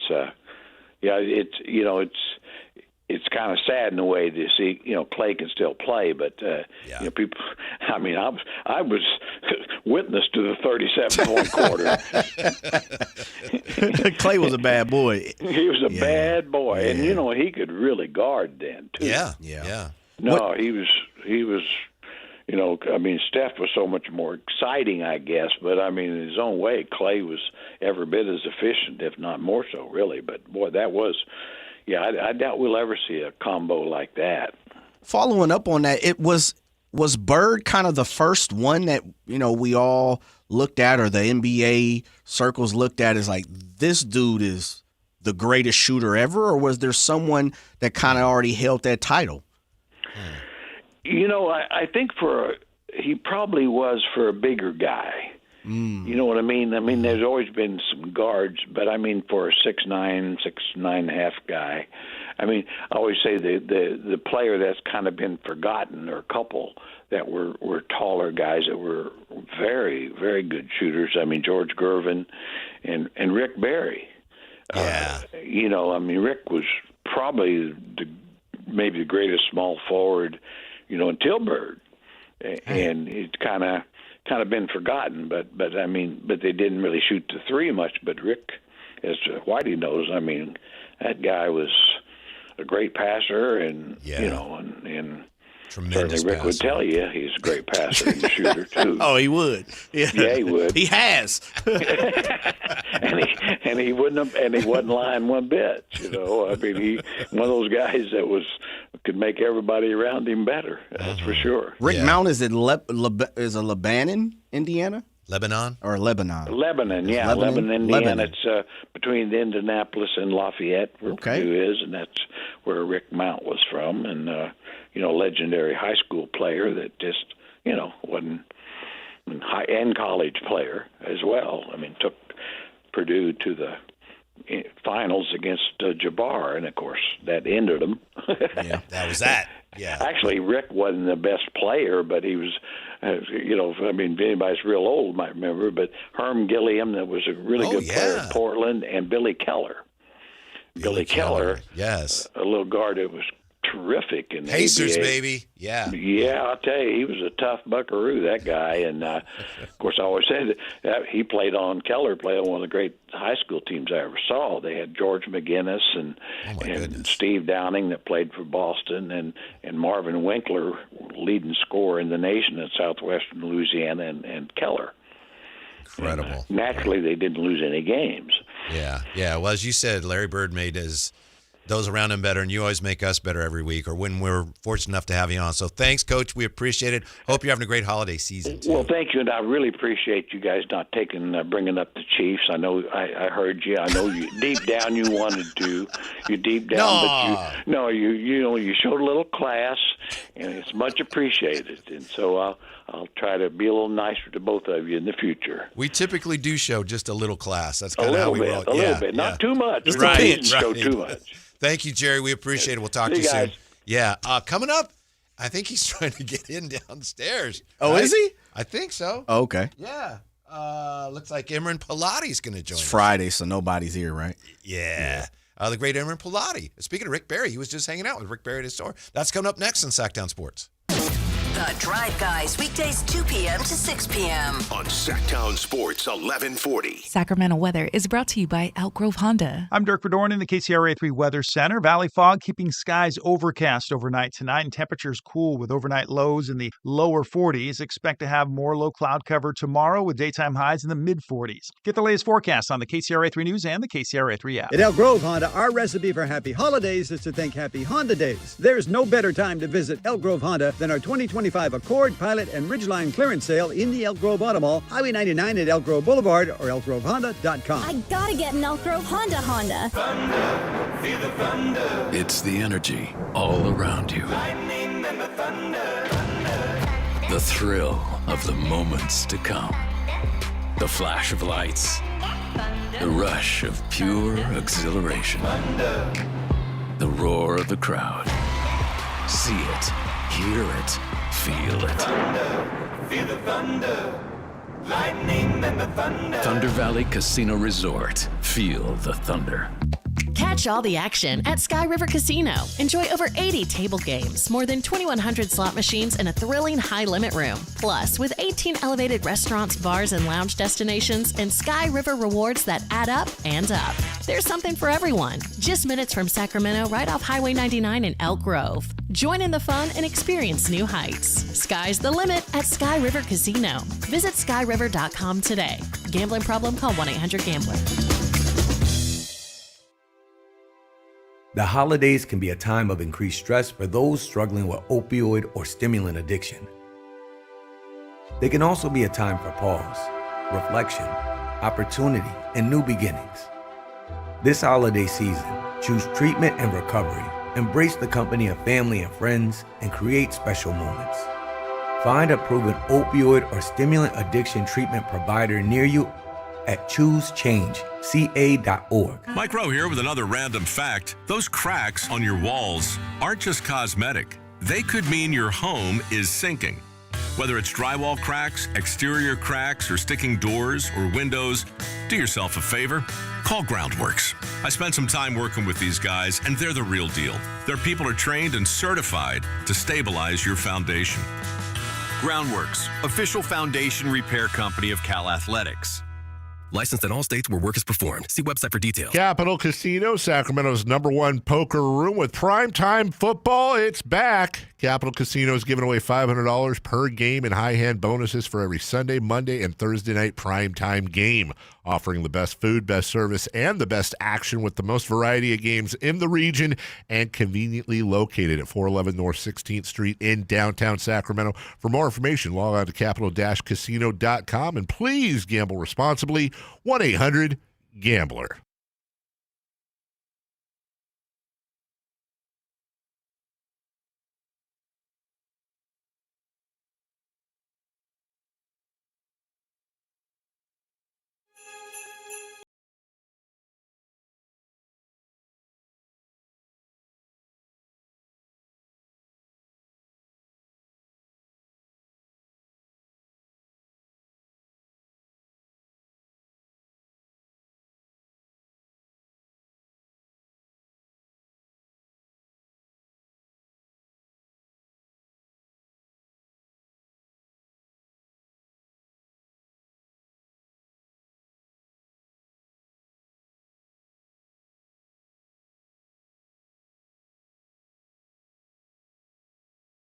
Did you just grab the wrong mic, amateur? It might be that way. Yeah. What are you on over there? 2, 3? What are you grabbing? There we go. Hello? So you're on 2? Is this thing on? You're on 2. Do you want to be on 3? I'd like to be on all the mics. All right. If just before we get started, is there a smaller seat where I'm sitting lower? I think you can probably my raise self-esteem that. is right where it's supposed to be. We set it up that way. Yeah. So thanks for having me, Emma Whitey. Pilati back with us. Great to be here. And he's brought the whole family. It's been a while. We have Beckett and my wife Jessica is here with me in studio. We are going to go see Christmas lights after this. That's which tremendous. isn't what it's about to be dark here in about 30 minutes. You've been accused of parlaying work with family stuff. Accusation. I don't even know what you're talking about. Accusations are flying. Let me just say something. I don't know what you're talking about, but let me lift my child onto my lap right now. Yo, this what you have literally crossed up the mics over there, Mr. Pilati. It's a lot like the way I sit. These legs are crossed. It is very confusing. Yes. Which mic is which would you like to grab the other true mic in that position while we turn this one off for you? I can't believe this is on the air right now. Yeah, let's see if we. There you go. How about now? There you go. Look at that. That makes me feel a lot better about myself. Again, again, professionals. Yeah. We should have a show together. Let's do it.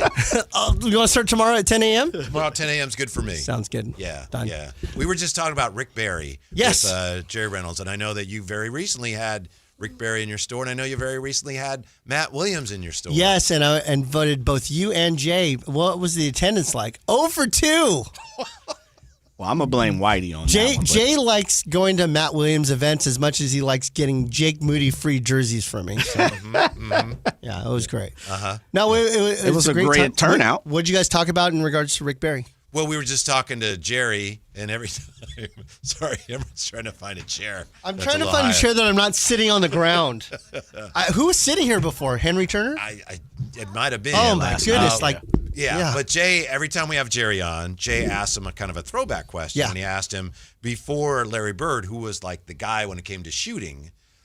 And Jerry mentioned, well, people forget about Rick Barry. And he said, he was a great shooter. And he said, and you just ask him, he'll tell you. And he'll be right. But yeah.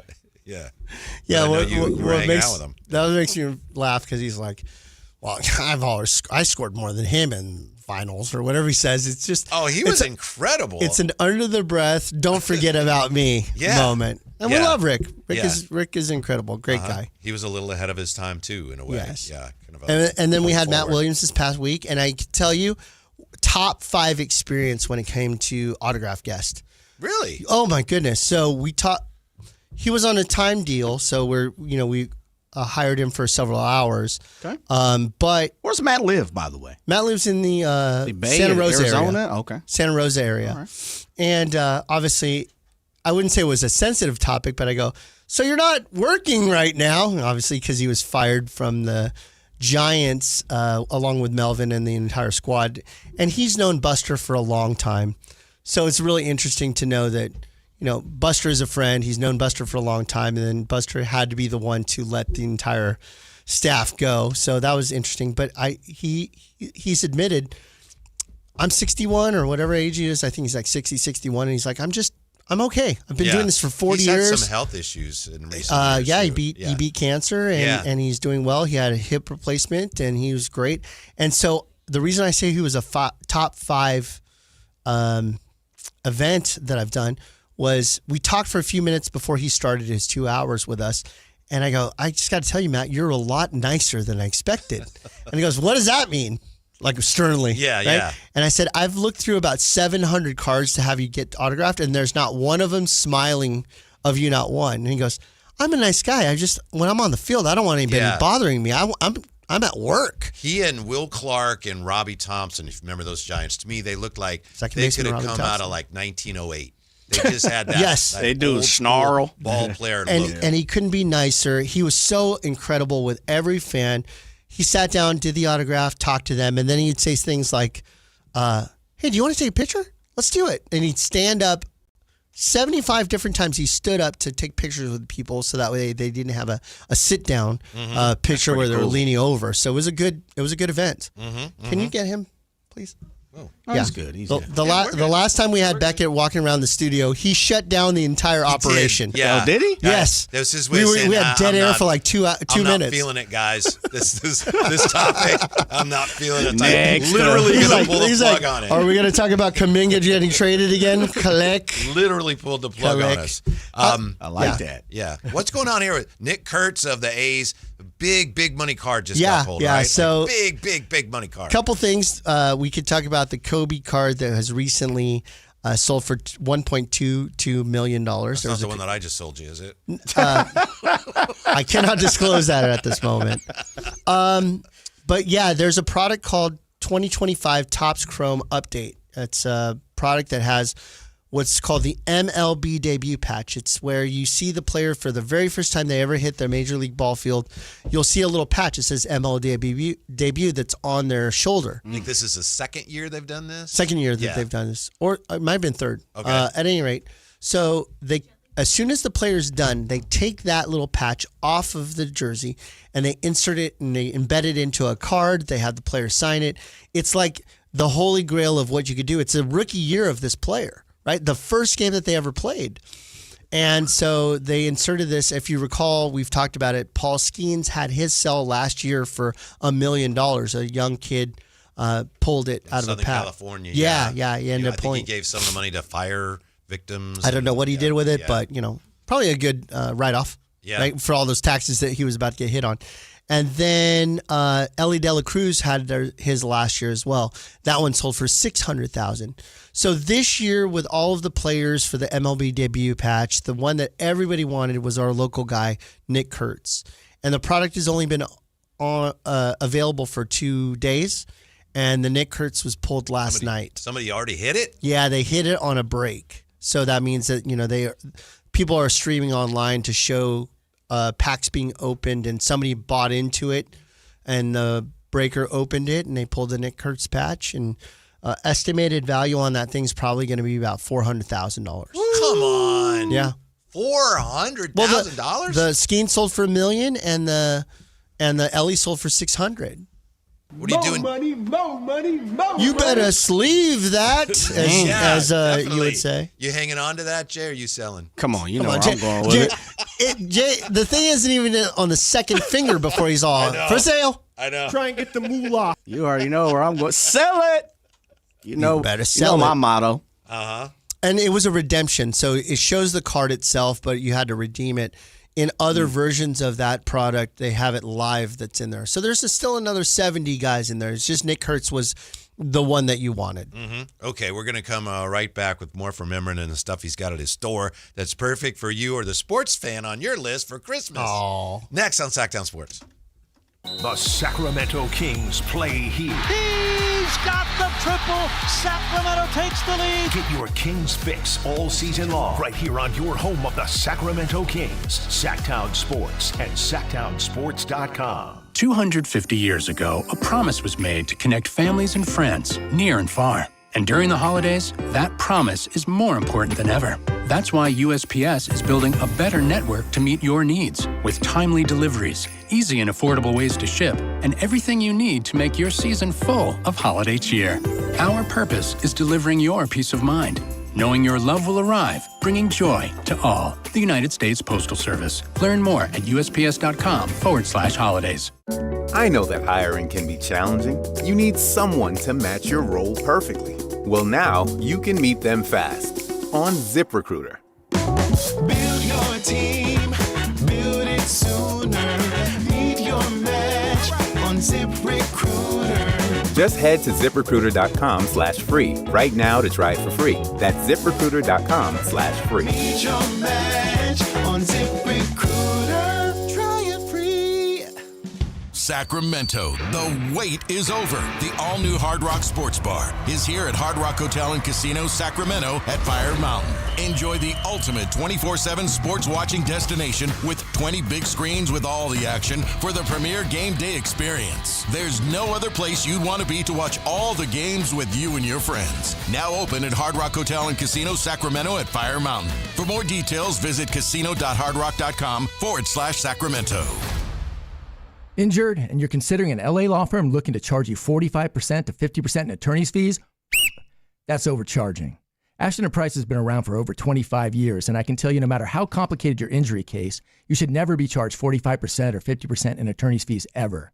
Direct, experienced, unrelenting, and honest local representation matters. It's called Home Court Advantage for a reason. Ashton & Price serious local attorneys for serious people with serious injuries. So for the best local advice, don't think twice. Call Ashton & Price. Hey everyone, it's Kyle Draper here. If you're in the market for a new car, let me tell you about my experience with Mercedes-Benz of Stockton. From the moment I walked into their state-of-the-art showroom, I knew I was making the right choice. There was no pressure from the sales staff, and if I'm being honest, I felt like a kid in a candy store. I settled on the all-electric EQS SUV, and let me tell you why. First of all, the comfort. After a long day at work, I actually look forward to being in my car. It has several different massage settings, including my favorite, hot relaxing back. Plus, the seat heating and cooling features are perfect for the hot summer or those chilly mornings. Mercedes-Benz has the reputation of making the finest cars in the world. Now it's your turn to experience what I already know. Mercedes-Benz of Stockton is the best car buying experience you'll ever have. They're just a short drive down I-5, or you can shop online anytime at mbfstockton.com. That's mbfstockton.com, and tell them Drape sent you. You ever notice how the other guys scream about massive discounts on their Dodge, Chrysler, or Jeep Ram vehicles? Then you get to the fine print and boom, another $5,200 in mandatory ads. At Hoblet, we don't insult your intelligence. The price you see is the price you pay. No mystery add-ons, no bait and switch, no gotcha when you sit down to buy. Hoblet, family owned for 77 years. Transparency, straightforward pricing. Buy it right, buy it at Hoblet. Call Maverick Electrical to claim your free furnace tune-up or electrical safety check with a donation. This month, donate 5 canned foods to Maverick Electric's holiday food drive and get a free furnace tune-up or electrical safety check. They'll collect your cans at the appointment and make sure your heat stays comfy and your lights stay steady, so the only thing whistling is the kettle, not your ductwork. Visit callamaverick.com to schedule your free tune-up today. What will a Maverick do? 'Cause you're a Maverick too. Give to get with no gimmicks. Limited appointments, some restrictions apply. When value matters, Elk Grove Chevrolet delivers. Right now, lease a new Chevrolet Silverado LT for $250 per month plus tax. The Silverado 1500 stands out with composed handling, competitive towing, payload, roomy cabin, and fuel economy. Visit myelkgrovechevrolet.com for full lease details. Don't miss your chance to drive the new Chevrolet Silverado. Stop by Elk Grove Chevrolet today and experience quality that goes the distance.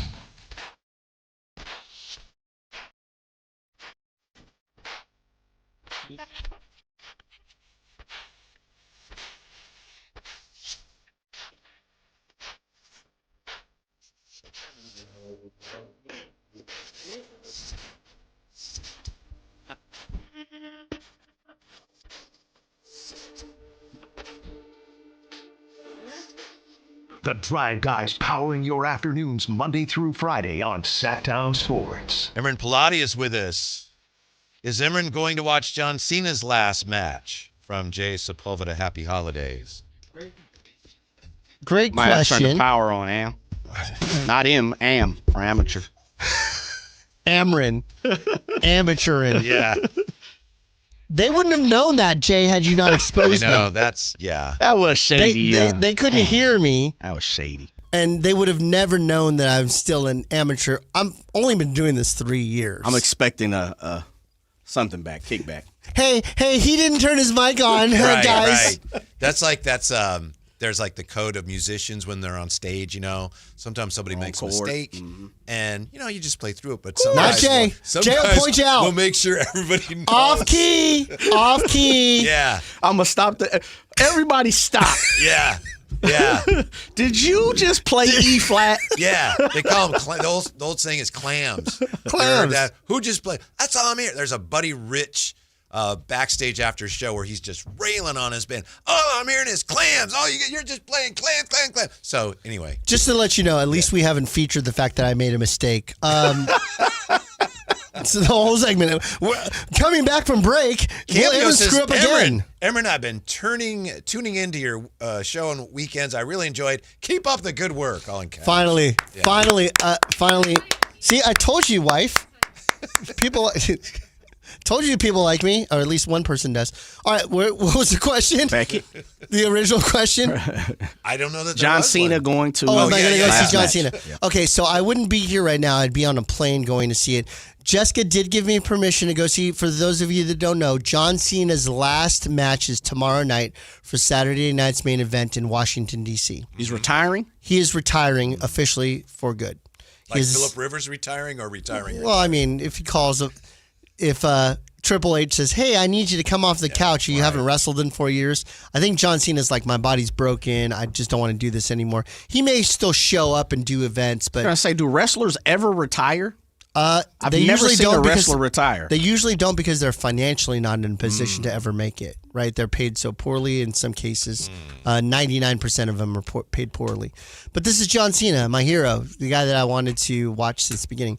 There goes my hero. So I did get permission from Jessica to go do it. There's a Christmas party that our friend Renee is putting on tomorrow that I would miss. So That's always a great party. I did give Renee's party's off the hook. You got to tell you. Her and Jared put on the wildest of parties. Jerry, I don't know, but Renee is... Right. His name is Jared. Nice try, though. Yeah, so, I call him Jerry. You call him Jerry. Well, I've known him a while. They're probably listening going right now. They're saying our name wrong. Right. They're saying our name wrong. Johnny come lately, Emery. So with that said, Jessica gave me permission to go see him. I was excited, but she said it like this. She couldn't be a test. She's a witness. Yeah, go ahead. Yeah, that's not Go. permission. Yeah, That is not permission. No, go. That is not I'll just take back it to the party by myself, Almost the a two of double us. dare. Right. Go. Yeah. Totally. It's fine by me. Uh-huh. Like, that's when you cower back and go, okay, it looks like I'm going to go. I didn't want to go to John Cena anyways. Why would I do that? Cheap. If you're a single person going to an event, you're it's like the unwanted ticket, so they got to get rid of it. Like, I could get in the room for, I could get in the arena for $400, right? Normally the tickets are $1,200, $1,300 if you're going with somebody. But if you're a loser like me that will travel cross country to go see John Cena, fake hit somebody for the very last time, $400. Mm-hmm. Jared would have been crushed anyway. Yeah, Jared, but he likes to go by Jerry. So that's what I call him. Yeah. I do want to thank Emron because you were nice enough to help me out with something, a piece of memorabilia that's been in the family for many years. And I know I was worried, just couldn't sleep, was worried about you driving down in the fog. That's not what you did. Down to LA. Have you talked about this? Cargo? No, I have not. Okay, let's set the stage for our audience, okay? First of all, he has this incredible piece from your family. It's a flip book, like where is it your dad that got all these autographs or your grandpa? My great uncle got it and gave it to my dad. Okay, so your great uncle got yes. this. And it's these sheets of paper, like a little notepad, probably like 2x4, maybe 3x4, something like that. Yeah. And it just has signature after signature after signature of all these classic baseball names. I think it's from 1939. Pie Traynor and, Lou Bordeaux and Rip like Sewell and you have all these names. Jimmy Fox. So Jimmy Fox is in it. Yeah. Jimmy Fox. So I decided to drive down to Southern California to drop this off to the authentication company, PSA. Well, you were going down there anyway, and you said you take it, which that was nice. Yep, of you. I took it. Fog, all kinds of issues, just getting down there. It was a 3-day trip. It was a nightmare just trying to get back. So I go down there, and the guy flipping through it, the authenticator, he's like, okay, we'll take care of it. We're going to look at this thing. We expect it's going to be $600 or whatever it is to get it graded. Okay, no problem. I think Whitey's going to be excited about that. So I call Whitey and I say, hey, guess what? He's going to authenticate it, give us about a week and a half, and I think we can get it done. Yeah. Well, I get this. Like $600. I never said I'd spend $600. No, I'm kidding. $600? That's crazy. I mean, there's 200 plus signatures there. I know. It's a historic piece. It really is. And so then I get this email that says, hey, the fee's not $600. It's more like $1,500 because it has Honus Wagner in it. That's right. And I go, what? So I called Whitey and I was like, hey, man, this thing has Honus Wagner's signature in it. And you're like, yeah. I was like, that would have been helpful to tell me yesterday, right? Yep. Like, I thought you knew that. I thought I told you that. No, Yeah. dude, it has Honus Wagner in there. I know. You didn't tell me? Right. A big one, too. So some of them are little like Joe DiMaggio. If and when this thing is authenticated, I've told Whitey this, I believe that its value is probably between $50,000 and $100,000. Yeah, I don't think so. I mean, you would know better than me. I mean, I'll give you less for that, but I'm just saying you have it's historic, Whitey. I didn't even know that this was something that was just sitting around your family. True story. I may have told you this too. I took that. Sheeny and I went to Antiques Roadshow. They were in town 10 years ago, whatever. I took it in, and the evaluator, she's a woman. I've seen her on the show. Don't remember her name. She looked at it. She said, "Oh, where'd this come from?" And she's looking through it, and I go, "You're looking for Babe Ruth. There's no Babe Ruth there." She goes, "Oh, yeah. This is probably worth $1,000 to $1,500. I kid you not. Wow. I thought, sure, I was going to be, pardon me. What's her gonna name? Be on the show. I thought, I know I'm going to be on the show Yeah. with this. I just don't know how much it's going to be worth. But she's just like, yeah, it's like $1,000 to $1,500. It's very nice. And what was your reaction internally when you heard that? Like my whole insides were collapsing, because I it's like, okay, but I know that can't be right. And then disrespect, but I don't disrespect me. Pretty much. And then you were like, so am I going to be on the show? Yeah. That's disappointing. Am I going to be on the show? And she had a little bit of attitude. Why wouldn't she? Yeah. Like, oh, that's nice. That's probably how you came at her. Hey, guess what I got, girl? No, I didn't. That's not Hey, Mr. Gleason. Hey, girl, guess what I got? Check out this flip. It's got Honus Wagner in it, girl. I did not. She looked at you like, when'd you get that voice? What happened to you? Hey, girl, Honus Wagner, girl. So I figured it was worth, I figured it was worth more than what she said, but I still don't know that it was worth what you said. So, $1,000, that's what she said. Got it. Yeah. This is going into a great segment. So you want it for $2,000? If it passes. True, honest to goodness, it is a historic piece and definitely one that you should either treasure for the rest of your life and pass it down to your family members or sell it for big bucks. What do you think, Jay? Sell? Let me guess, Jay. Nah, man, not this one. I would say. Whoa! Yeah, I would. Jay has a line of not stepping over. Yeah, because I would. You've trained me enough on the form of if it means that much to you, then keep it. But if it doesn't, then you already know where I'm going. You know what Whitey's thinking right now? Yeah. I don't know my great uncle. I know what Benjamins look like. Right. Seriously, though. And a lot of them. But Uncle Benjamin matters to me. I know you have a plethora of other things. Are you attached to this or no? I don't know. It's funny. I never really thought I was, but then, the more I think about it, I'm not because of this. I know no one cares, but for the longest time, I didn't know it existed. And it wasn't until after my father passed away So he didn't give it to you like here. No. But, one of my brothers found it on. and said, and my brother, we have different fathers. So my brother said, I was going through some of your dad's stuff, and then I had this, or I found this, and you should have it. So I was like, oh, okay. And I thought it was initially like people from his high school friends that said, Don, oh, all the best. And then I was looking through, I was like, whoa, that's not what this is. Your brother? Which brother? Brother Chris, who's no longer with us. You Okay, haven't met, yeah. got it. I didn't want to say that out loud, but when you get to a certain age, sometimes it happens, and you're old. Yeah. So what? You're wearing headphones. So thank you for. I don't know where they. Let's see what happens. I just didn't know if I just didn't know if any of your family listens to this radio show. Oh sure, and Phantom probably does. and probably like, where's my cut? What's he gonna sell it for? What's my cut? Now you know where I'm going. Sell it. Sell it. Sell it. What changed for you? Well, because there's no personal attachment. See, one thing Emran has consistently said through on this show, and of course on the on your guys' show, True Sports Car Show, he always says, if there are memories, it means more than $1. Yeah. It means more than the value. Mm-hmm. But you've pretty much told me, man, but I mainly say that to people that are like, I have this Jose Canseco card that I pulled when I was 14. And I go, so there's a it's value. probably best that you keep it for the memories. Oh, yeah. I've been in Emran's store, and I know we got a break here, but yeah, I've been in the store when somebody comes in with a box. You know, and Emran the store is so busy when I go in there.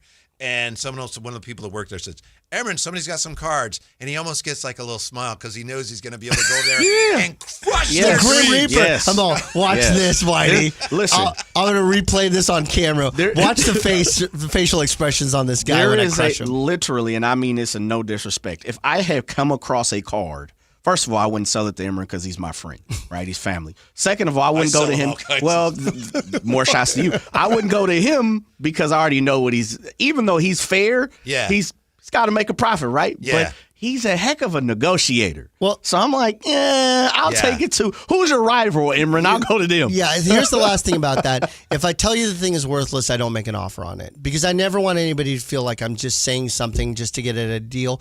If it's truly not worth much, I just tell them. True. And before I say it, I go, just to let you know, I'm not making an offer on this, but here's what it's worth. It's worth, 6 cents. So that way they don't think that I'm just spouting out a number. Jay, just get Kyle Draper to negotiate it. The last thing I could think about, the last thing I would do is ever, like, let's say I was on an Antiques Roadshow as an expert. I wouldn't be like, it's worth probably $1,000 to $1,500. I would never do that. I'm going to have to I bet you should try to make an offer on it. I have to track her down. When we come back with Emran, you're going to be around a little bit more? One more before we have to go see the lights. Why the Kings rebuild is painful as it may be. It is the only move for them to make. Next, Sactown Sports. This is the story of the one. As a safety manager at a manufacturing plant, he does everything he can to keep his coworkers safe. From finding ways to reduce risks to keeping safety supplies in stock. And for that, he relies on Grainger. Grainger offers a broad range of quality products and next-day delivery, so he can always play it safe.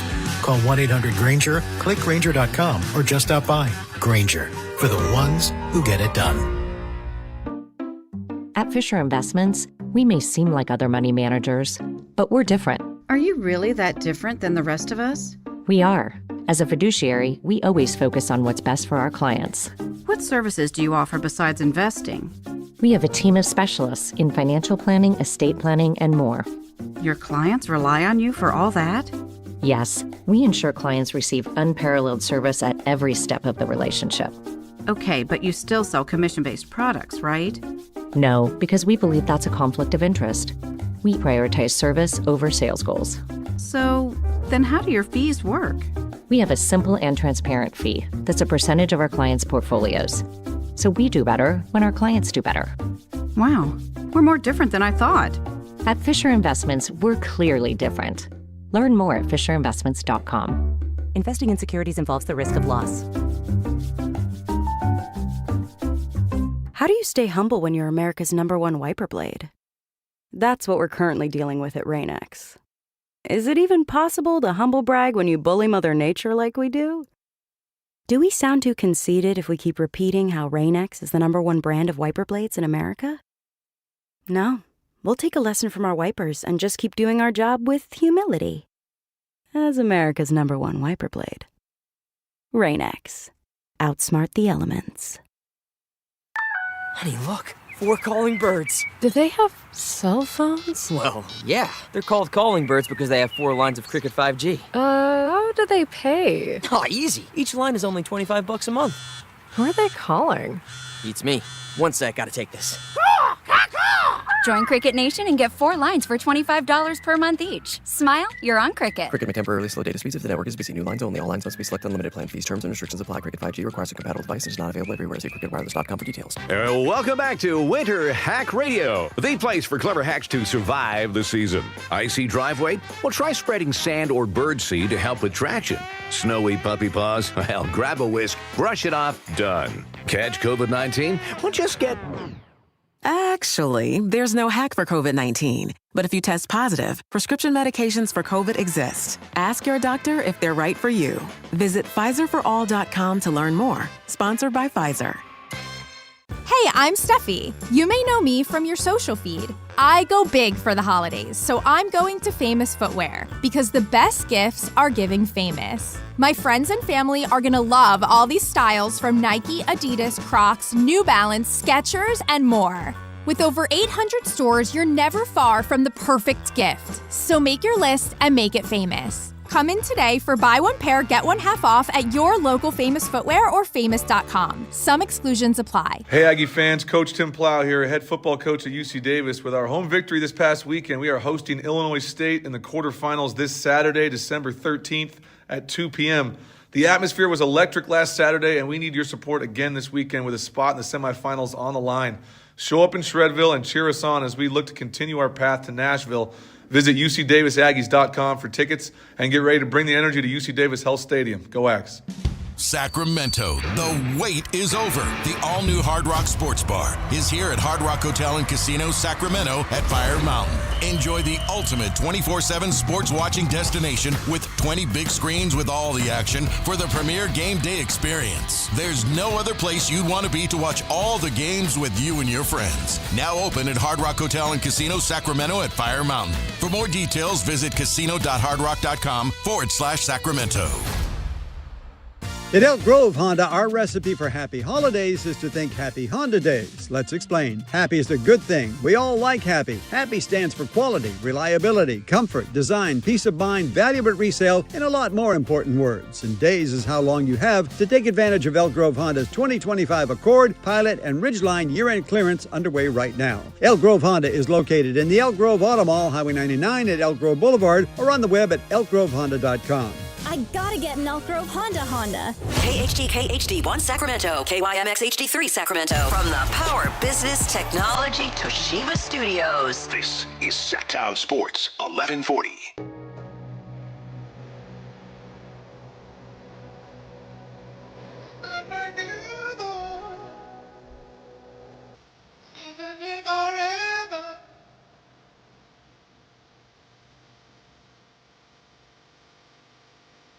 Live and local, it's the Drive Guys. Watch the show on youtube.com/Sactown Sports 1140. Or listen on the Sactown Sports app. Got Whitey and Jay today. We asked Emron Pilati to come in and help us out. He came in, but I don't know that he's helping much. What'd you say, Jay? I think he was giving it the old try. Well, we got faith in him. He's going to finish strong here. Here he comes. Everyone in the family for the holidays with us. We appreciate that. And then tomorrow, you and I right back here for the True Sports Card Show. What is your favorite Christmas song? Boy, I couldn't have been any more talk radio right there when I asked that question. Oh, that's fair. I'm just curious.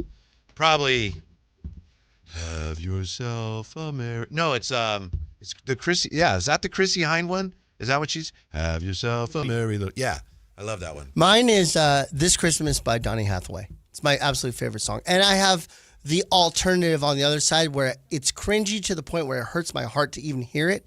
It's Paul McCartney, Wonderful Christmas. Oh, my goodness. I hate that song. I'm a big McCartney fan. And I'm fine with him, too. I hate that song. Did we just become best friends? We already were. I know. We're the card parts. Other than Jerry. We're the card parts together. Yeah. So, I hate... It's a wonderful Christmas It's time. a terrible song. Yeah. And you can hear it in any Hobby Lobby or Kmart or Target. You know it's going to come down the pipeline. It's every fourth song. Mm-hmm. You know, let's get some more Donny Hathaway this Christmas. Yeah. I mean, this is the guy that wrote Hey Jude, and it's like, that's the best you can do for a Christmas song? Really? I know you were, well, I don't know. I think I know that you were not at the game last night, right? I did everything to avoid it. I happened to be in Stockton. I visited some friends, did a little bit of dropping off of Beckett's photo to my sister and my pseudo dad. So on the way back, I had to drive home after dinner, and there was no beam that was lit. So I did not see a beam that was lit. Surprise. And then I went home and watched it and ate the rest of my leftovers. And I don't know if the food made me sick or 35 down in the third quarter made me sick. Yeah, as we've established here, you're a long-time Kings fan. Are you finally on board with the idea of, all right, they're going to rebuild this thing? I'm thrilled for that idea, honestly. Are you really, finally? Yeah. I mean, because you were Mr. 10 seed, let's go. They're pretty clear that they can't even be competitive with this roster or have no interest of being. I don't know where we're at with this, but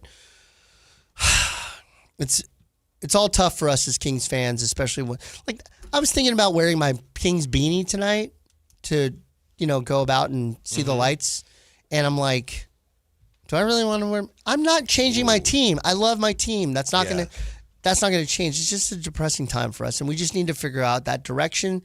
I heard your interview with Scott Perry this week. Great interview, but it's just a matter of like, what are we doing?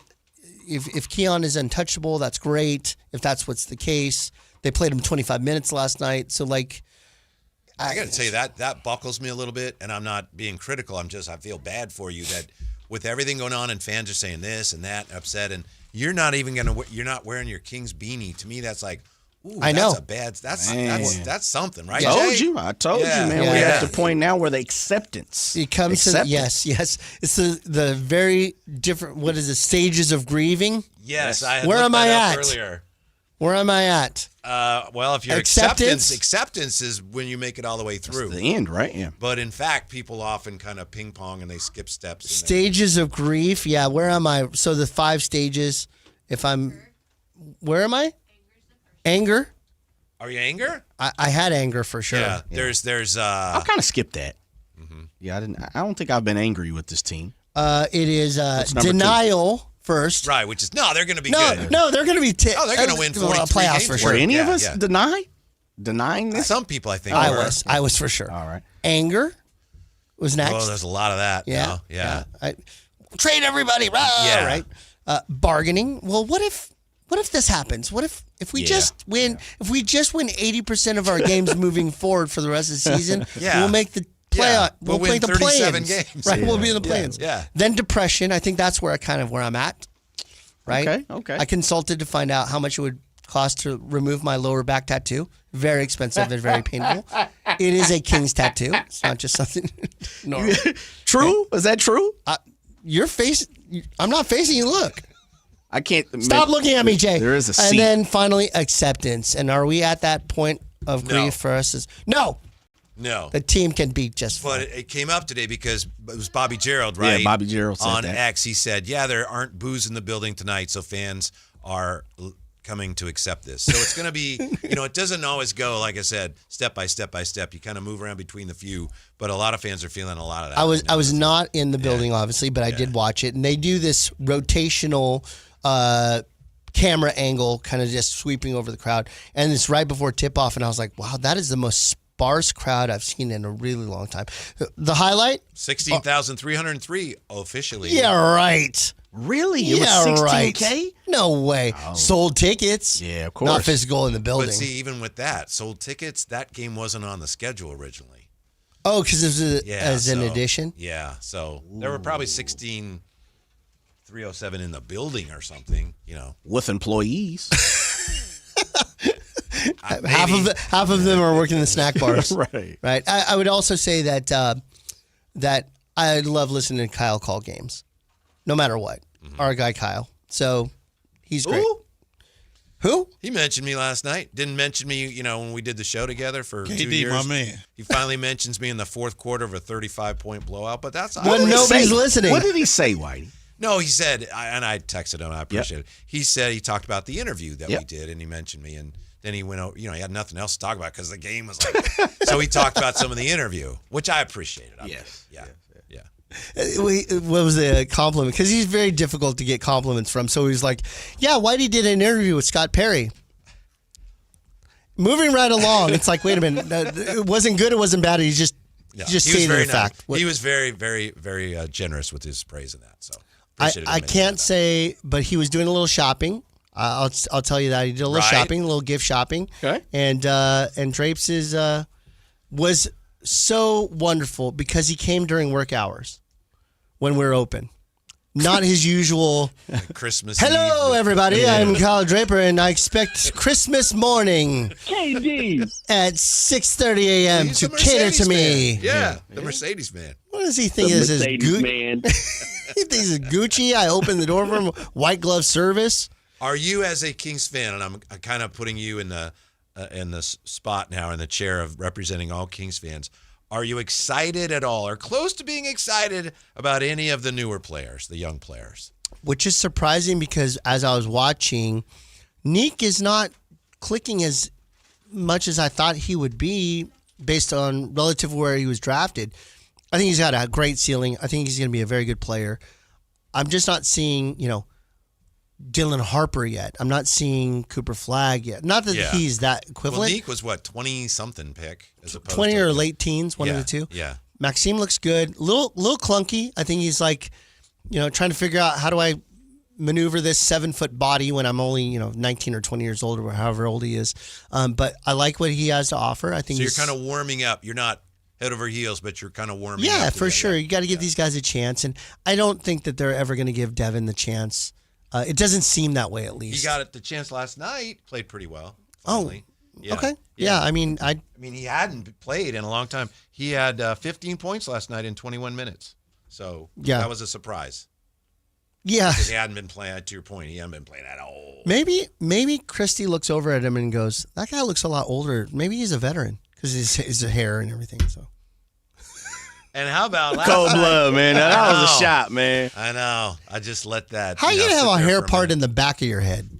I'm not going there. Why? I don't know. I don't have a problem with it. I don't have an issue with it. Yeah.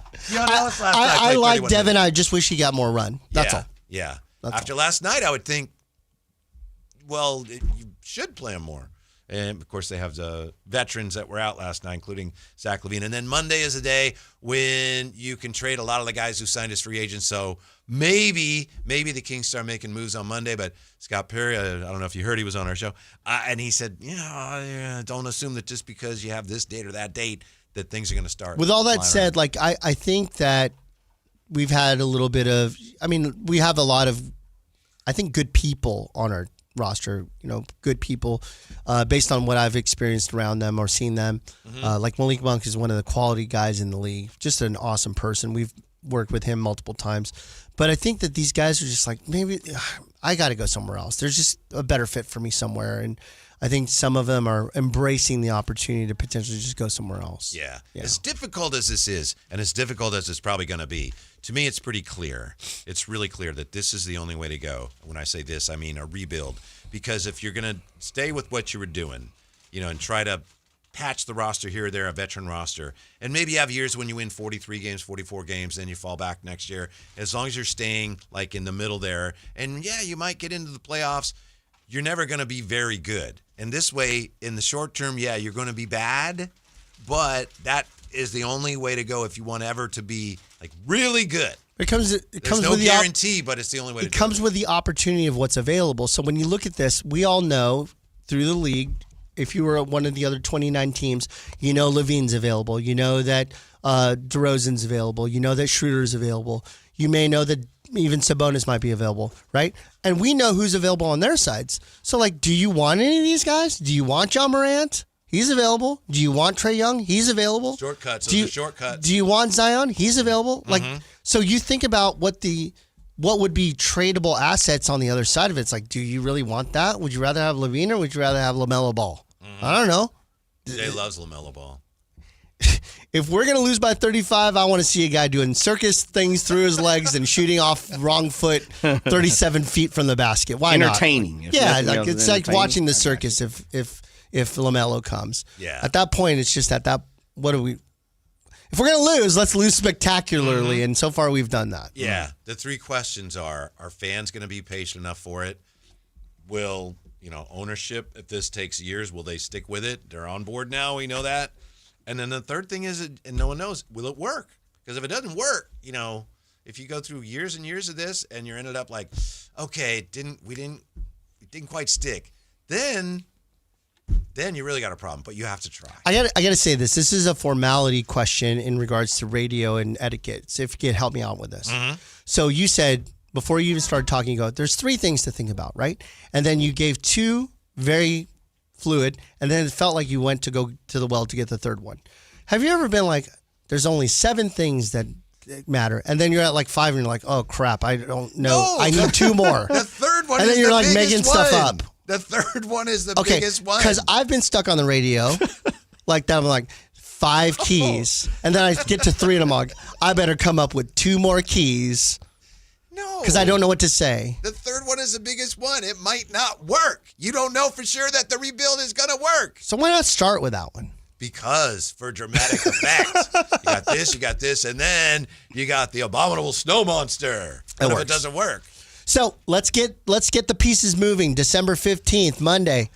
Let's get it. That'll be our Black Monday, like a lot of the Black Monday when they end up firing all the coaches in the NFL. Mm-hmm. Let's get Black Monday going. Let's get Schroeder to where he needs to be. Let's get some assets. I just don't know how much value we have in the item. Easy, huh? Say again? It's not that easy, huh? It's not that easy. It's not 2K. Yeah. I'm real good at 2K moving guys around because I could care less about families or whether or not the person, kid's in school or whether or not the guy's going to cry. Just move that guy over to the other roster. What do you guys think of this? I think if they trade DeMar, people are going to be like, okay. I don't think they'll trade Westbrook, but if they did, okay. Malik would be a little different. Yep. But if Keon got traded, people would just fall apart. Of It's kind of course. like when, Isaac Jones, when they let him go. And that's all people were talking about for a week, right, Jay? It's like, how do they let IJ go? Yeah. Because he felt Meant like one something. of our own. Well, And it's Keon is homegrown, like that right? too. Homegrown. Yeah. It's like, well, that's how you know how A's fans feel. Like they had so much homegrown talent and then send them off to wherever they go to succeed. Why are you bringing up old stuff, Amber? Wait, I'm not finished with that sentence. And then turn to MVPs and stuff. So Josh for the Donaldson, Yankees. etc. Yeah, Ooh, Josh there's a Donaldson bunch and of guys them. like that. Matt Chapman, etc. So, yeah, I just hope that we have some homegrown talent. And even still, like a guy like Malik who made the choice to stay here. He said built a house here. he could have been like, I'm out of here. I'm going to go to Detroit. I'm going to get paid more. He took less money to stay here because he loved the Sacramento region. That, even though he was not drafted by the Kings and he hasn't been here a ton of time, he's one of ours, I think. You know what I mean? Yeah. So I never want to see a guy like that. Yeah, that one would hurt. Huh? Yeah. If they trade him. Some of these, you know what I'm saying, Jay? DeMar goes, people will be like, Zach LaVine goes, some people would actually go, yay. Yeah. But Malik goes. Yep. That's a tough one. Keon goes, it's going to be, I think Keon would be a stronger reaction than Malik. I don't know. Yeah, I don't I think so. it depends on what you get back for Keon, but it probably goes for everything. For me, I'd say Malik. It's because Malik has integrated himself in the community so he has. much. He definitely has. He's at lots of events. He's the pizza guy. Like, there's a lot of reasons why he's somebody that we would beloved. You know, he took over the IT portion of being a pizza guy. You know, IT was Isaiah was the guy for us, and we loved him. So Keon is like the he's like the backup quarterback. He's what they say he's the most most popular. Yeah. Most popular player in the city, right? But I do think there's still question on what Keon can do. You talk to people around the league and they're like, yeah, you know, let alone, again, we overvalue people here in Sacramento. That's why we're considered the best fan base. But I think Malik would be the one that would, just from what we saw in the offseason last year, where he was on the verge of going somewhere. Never knew if that was true or not, but I think he'd be the one that would shake the house. But what I love about Malik as an example is he made the commitment to sign early, which allowed the Kings to make decisions on what they can do with the remainder of their roster. Did they do anything? He could. Oh, okay. Did they do something? Yes. Was it the right moves? TBD. Probably it's already been BD'd already. But TBD is already BD. It's already BD'd already. And I would say that was a respect move. instead of dragging it out and trying to squeeze every dollar and put teams against each other, Malik signed very early in the process, which allowed the Kings to make some decisions. I know that you guys have to run here pretty soon. The lights will be on later. Jessica's fine with it. I was gonna say. Don't worry, my wife is totally on board with me staying until whenever I want. Real fast, we talk about the Kings all day. What's popping over at the shop real fast for the holidays? Okay, yes, that's where I was going. Of course, that's where you're going. Of course he was. Yes. We got a few minutes, right? Let me just quickly. Well, we got fewer minutes now than we did before you asked. Is that how time works? So, there's less time now than there was 5 seconds ago? Right. Thank you, Whitey, for that insight. I would just say this other thing, too. When I was driving down south to PSA to drop off stuff, fog, very dangerous drive. I drove back, fog, very dangerous drive. Whitey made no phone calls to me, Jay. 0. And what he said, check in on my boy? No, he did not. So let me tell you what he said to me. He said, listen, the reason why I didn't call you, Emran, was because I didn't want you to think that I was calling you to find out if you dropped off my very valuable item. So I said, yeah, why would you check on me? Because I definitely would have been very... appreciative? Well, no, I would have been offended if he called only to check on me because of his item. So he said, I just didn't call you at all. I was worried about you. Outpsyched yourself? No, I stand by that. If I call it, hey, I was worried about you in the fog. I'm safe. Don't worry, Whitey. I'm good. Thanks for checking in on me. By the way, down there, I didn't want you to think I was like that. So what he did was he made me think that he doesn't care at all. So when you were back, I told you, I'm glad you're back. I was concerned about you in all the ground fog. And then he went, did you drop my item off? I did not. All right. So we have a Junk Wax Rip Night, which is going to be January 17th at our shop. It's a wonderful event to where you can come and open all of the miserable products that aren't worth anything. I've been there for that. It's great, but it does not help me for Christmas. 89 top. Yeah. Oh, for Christmas? You're all in 2026. Okay. Yeah. I have a special right now. It's a 2-row slab case, 2 packs of cards, 35 count of top loaders, penny sleeves, true stickers, and a $20 gift card, all for $99. It's like you call it the starter kit, right? The case itself is $100. So you're getting all the goodies for basically free, and we'd love to do it. It's an in-store purchase. Come on by 6661 Stanford Ranch. It's kind of hey, I thought you might want to get started in cards, or you're already in cards a little bit. Here you go. Right, or your stuff is everywhere. Put the stuff inside of this case, kid. In there, huh? Yeah.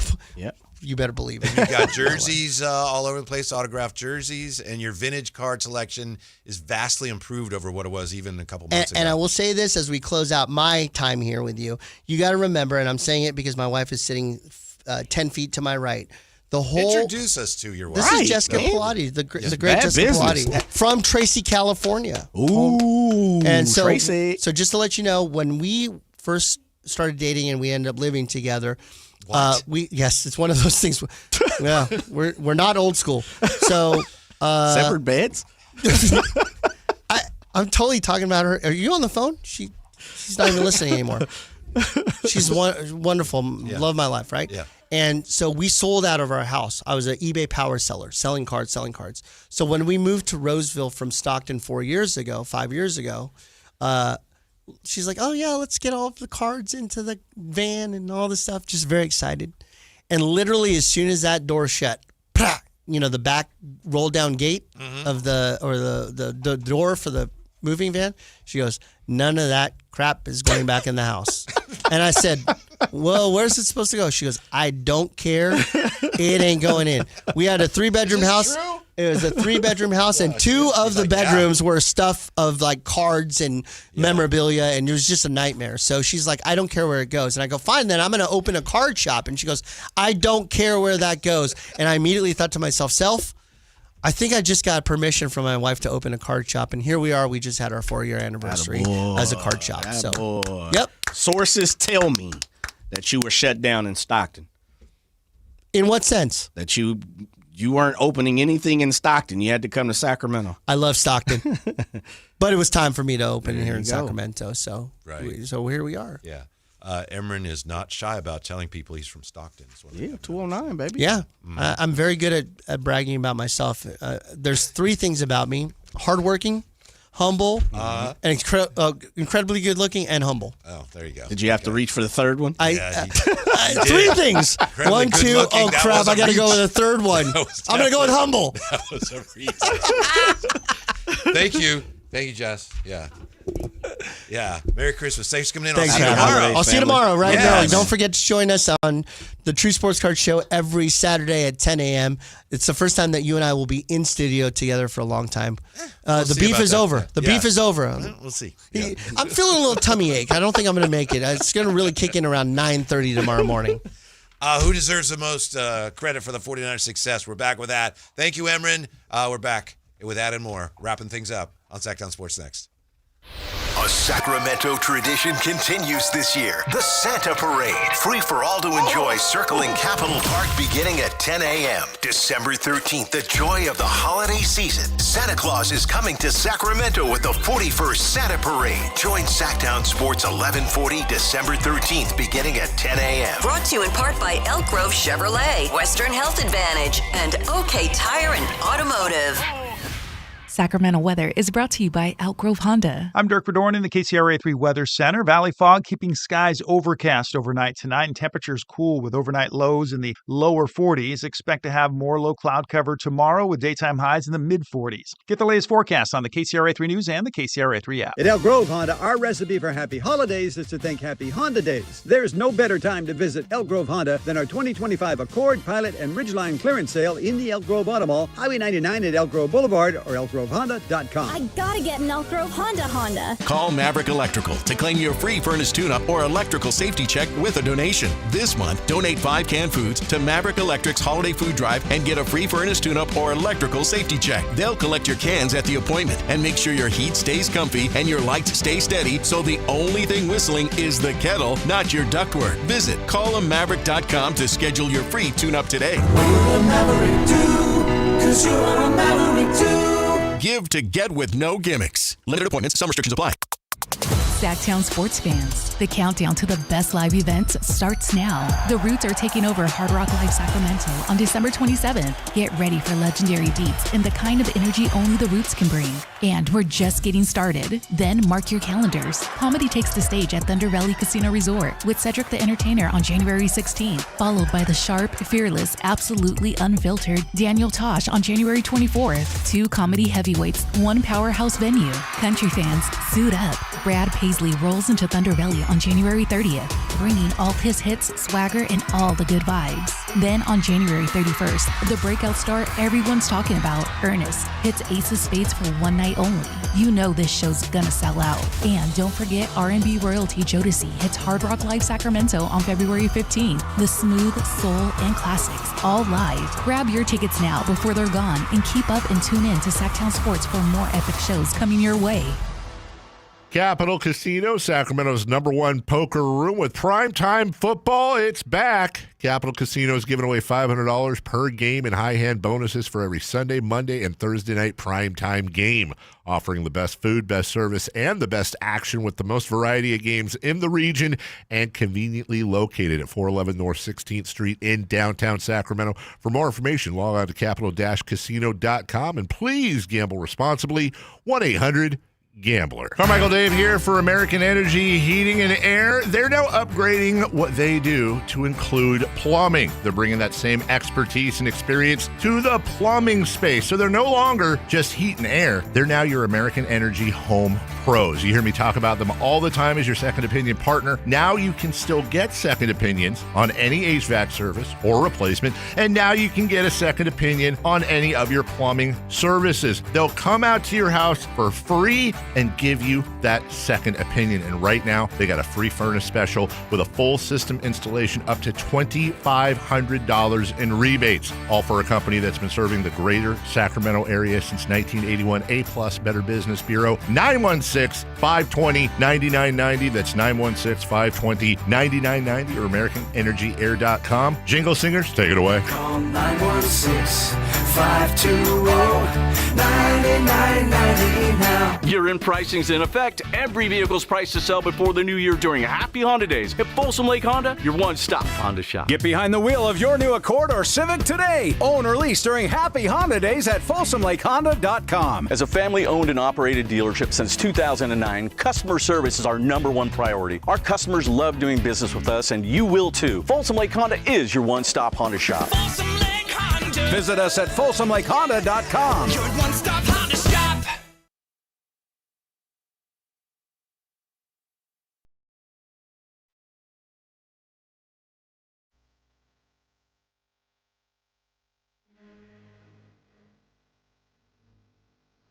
Your afternoon home for Kings talk and so much more.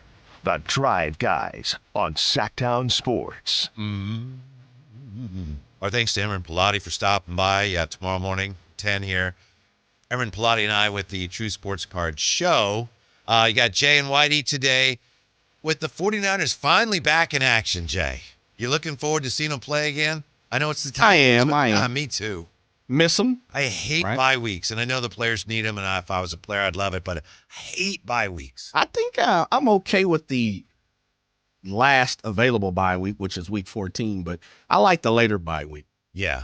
Don't put it in too early. I don't like the middle. I'm kind of feeling the end bye week, the end of the process bye week. That's just another part of this schedule that is set up so favorably for the 49ers, not only who they play, but where they got the bye. And, now, what you disagree with that? Yeah, I was going to say, have you seen the percentages of, like, the easiest schedule versus... I haven't looked at it lately. The 49ers are top 5, like, the toughest schedule. Oh, because they have the Bears and the Seahawks now. Yeah. Well, no, through the season.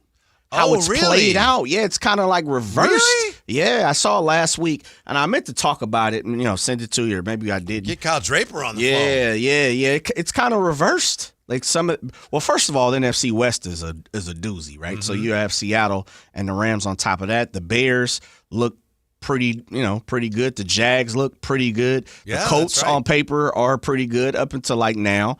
This was a couple weeks ago, I think, like a week and two. So the Colts were a little hotter than where they were. There's they've kind of panned out. So it wasn't too easy. It wasn't as easy on paper. Mm-hmm. Yeah. And someone was saying that that's the case. It might have been you during the year when we said all that about, this easy schedule. Maybe it was Ramsey saying, you never know. That's based on what teams were last year. Doesn't mean that that's what they're going to be this year. Buccaneers, remember, too. Also in the playoff hunt for a while. Panthers, no pushover, still fighting. 7-6 now, if I'm not mistaken. First place. Yeah, they're right there, brother. Wouldn't that be great from the 49ers standpoint if they end up fifth and then they play the 4 seed, which would be the NFC South champion? It might be Carolina opening the playoffs, obviously on the road, but against Carolina or Tampa. Yeah. I'm not afraid of that. That would be probably the best route for the 49ers. I mean, unless you can get the number 1 seed, which I think is out of hand, even though mathematically it could happen. I would love to be that 5th seed, though. I like it. Yeah, I don't know what all needs to happen for them to be the 1 seed. They very well could win out. I know that Seattle game, the Bears game are going to be tough games. So it's not like, they'll win out for sure, but they could win out. And then, I don't know, do the Rams and Seahawks play each other one more time? They play one more time. Yeah. I'm pretty sure of that. Let's triple check that real fast. The other one, too, I forgot the Texans. Remember the Niners played the Texans? Oh, that's right. Mm-hmm. I mean, they don't have no pushovers. Is Kyle Shanahan possibly going to be the coach of the year? From The Athletic here, Mike Jones putting a piece together here. He's got the top candidates. Mike Vrabel, Ben Johnson with the Bears, Mike McDonald, Seahawks, Liam Cohen with the Jags, Sean Payton, Broncos, Sean McVay, Rams, Kyle Shanahan. And he ends up saying, looking at everything, he says the 2 finalists he thinks are going to be Vrabel and Shanahan. He thinks those are the 2 most likely to get it. And, Kyle Shanahan's never gotten Coach of the Year because the 49ers have always been so good. Expected to be good. That first year, 2019, I know they came out of nowhere. What do you think? Kyle Shanahan, Coach of the Year? I think he's right in the mix. I think he really is right in the mix. For me, it'd be Vrabel, Shanahan, Cohen. I think those are the 3 I'd be eyeballing.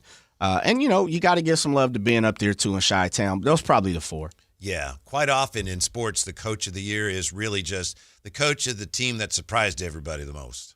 Yes. You know, that's a lot of Yes, which is, again, and I think you're talking about the 49ers have the expectations for a lot of the years under Shanahan has been they're going to be good. And so they're good. It's like, oh, we expected. It's like all-star numbers, right? Mm-hmm. One of my things I used to always deliberate with people when I was a kid and teenager growing up is how guys who consistently put up 40 and 50 home runs and 100 RBIs and 100 runs, those guys should be MVP almost every season, but you always find a Pudge Rodriguez, who was a Hall of Famer, but has a bigger home run number. Oh, my goodness, you hit 40, almost 40 this year when normally you hit 20. It's kind of like when your numbers jump off the page compared to your name. Oh, yeah. It's like we were talking to an NBA coach, I think it was Lionel Hollins, 2016, something like that, about who's the MVP? And he said, the MVP is LeBron every year. So he doesn't get it, but he's the MVP every year. Yep. But this year it's going to go to blah, blah, blah, blah, blah. Let's see, New England, back-to-back 4-13 seasons to best record in the league at 11-2, 10-game winning streak. I do think with some offensive line issues, they're going to have a great year no matter what. I could see them kind of, struggling here. I think the Buffalo game's going to be tough for them. My point is, if the 49ers do finish strong, it's going to be hard not to give it to Kyle Shanahan with all of the injuries. I agree with you. I agree. I think if New England, and I think New England will, for me, I got Buffalo over New England this week. Yeah, me too. I think Buffalo has to win for the most part. But I could see them dropping a game or two here in the last few weeks, and that may make a little room for Kyle Shanahan to make a run at it. Mm-hmm. Even though Shanahan and them, they got the Bears, they've got Seahawks. It's not no pushover for them as well. They got the Colts, who are all in the playoff running. So we'll see. But I think they get the 10 wins because they win this week. If they can pull a dozen with this squad, it's going to be very hard to keep them off the podium. I think he's going to get it. Yeah. This is a question I borrowed from NBC Sports Bay Area. Okay. Matt Mayoko, I think, had this, and Jennifer Lee Chan, and I read it today, and I thought, it's a great question. Who is most responsible for the 49ers' success this year? If you had to pick one person, doesn't have to be a player. Wow. Obviously, it doesn't work that way. Yeah. It takes everybody. But who is the one person that's most responsible? I think I would go with CMC. He didn't even pop in my mind, and I think it's the typical he is doing what I thought he would do. Well, not almost having 1,000-yard seasons on rushing and receiving, but being a star, being who he's shown he can be. I'd say Salah. I'd go Salah because that defense has been ravaged. It truly is ravaged. You look at some of the names that have started a game for the 49ers. We're talking about practice squad people. And no disrespect to them. They've shown and proven they're probably better. We've seen a few guys get snapped off the practice squad, i.e. now Adrian Martinez, even though he's on offense. I understand. I just think he compliments Shanahan. You talked about it last week about they kind of have that yin and yang that we really haven't seen, besides maybe D'Amico. But something about Salah being there, and Fred Warner said this the last 24 hours I saw this. I think it was on his own podcast or whatever he does. He said, D'Amico Ryans was my mentor, and he taught me more as a linebacker than I probably ever could have learned.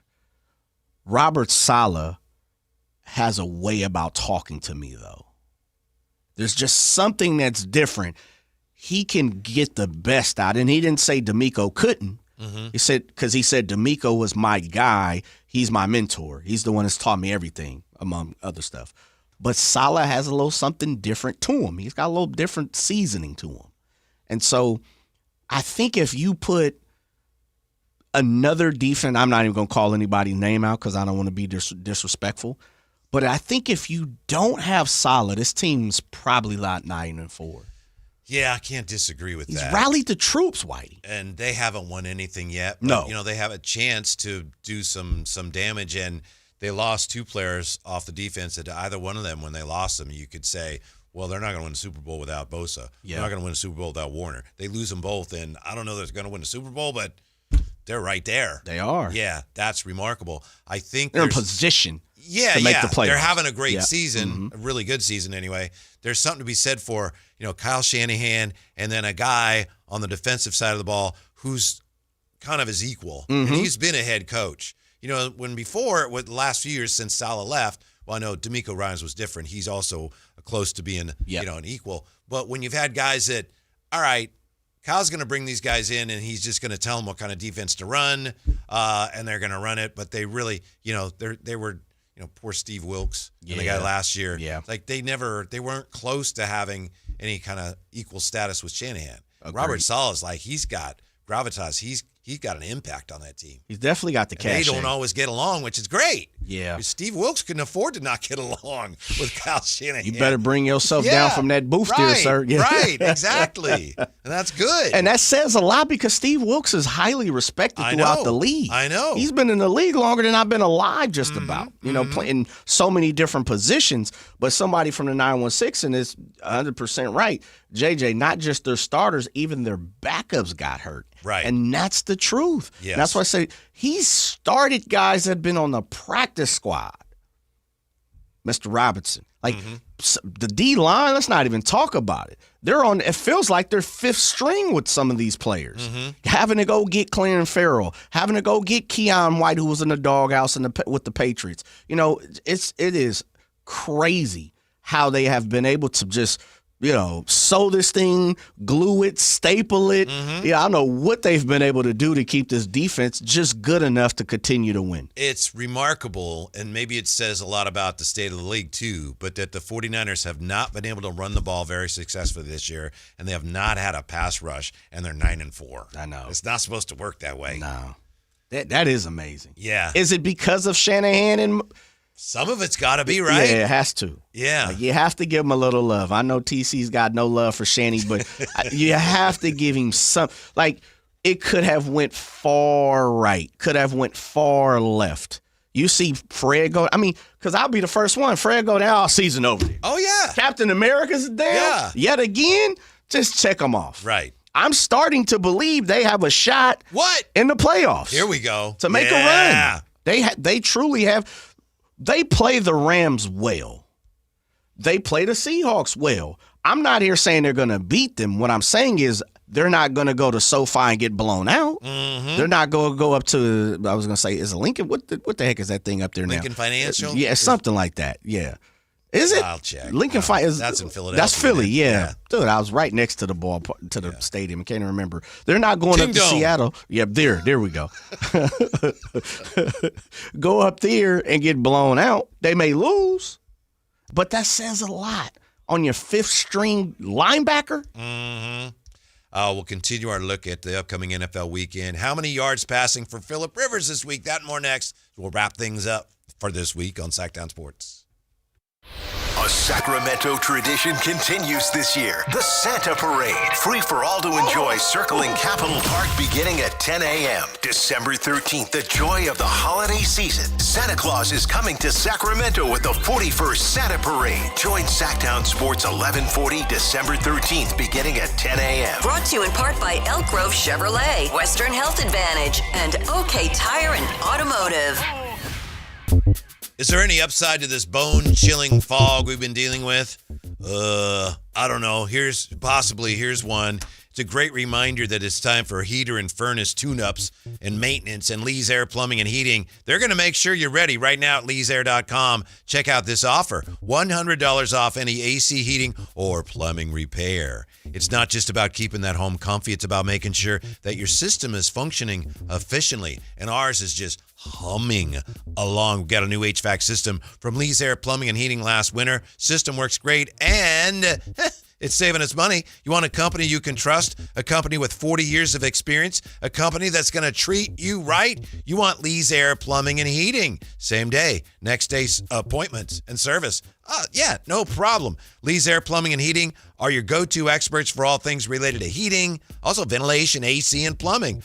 When the weather outside is making you shiver, you want to stay warm, but you don't want to burn money to do it. Am I right? Make sure your home is comfy and energy efficient all year long with Lee's Air Plumbing and Heating, license number 635355.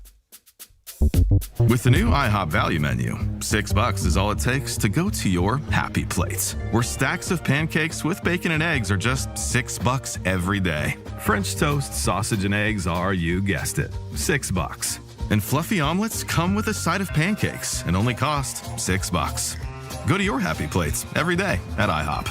$7 in some locations. Available every day for a limited time at participating restaurants in the U.S. Hours may vary. No substitutions. Not valid with other discounts or promotions. Prices may vary.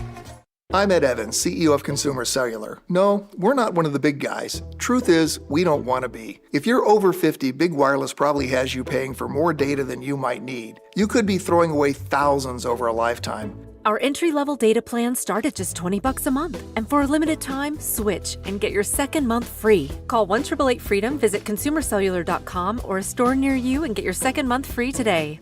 Plans include $5 credit for auto pay and e-billing. See site for additional details. Hey, it's Carmichael Dave, and Timber Creek Golf Course want to let you know is your official holiday golf headquarters. Right now, they've got an unreal deal going. Buy two, get one free. These are 12 packs of Srixon golf balls. Srixon has been turning heads all year. I've been using these balls. And, yeah, for the record, my pseudo hole-in-one back in September came off a Srixon tee shot, and people aren't letting me forget it, that's for sure. Listen, these balls will not make you a scratch golfer, but for somebody like me, it makes the ball go more in the direction I want it to go in, and that means quite a bit. So whether you're shopping for the golfer in your life or, let's be honest, you're buying for yourself, hey, stock up now. When you're at Timber Creek, grab a gift certificate for lessons to dial in your game for next season. Whether you're fixing a slice or adding distance, improvement doesn't stop for winter. You got your holiday shopping solved. Srixon, buy two, get one free at Timber Creek Golf Course. Tell them Carmichael Dave sent you.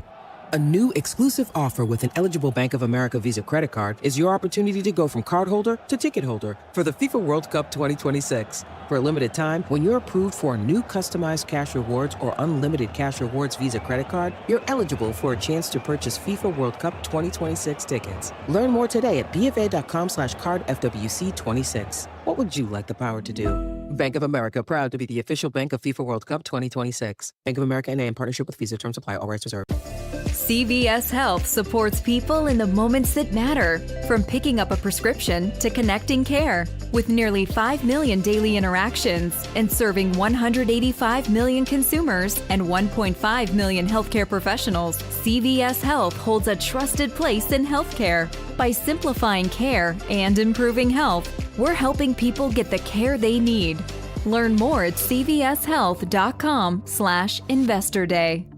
Hey Aggie fans, Coach Tim Plow here, head football coach at UC Davis. With our home victory this past weekend, we are hosting Illinois State in the quarterfinals this Saturday, December 13th at 2 p.m. The atmosphere was electric last Saturday, and we need your support again this weekend with a spot in the semifinals on the line. Show up in Shredville and cheer us on as we look to continue our path to Nashville.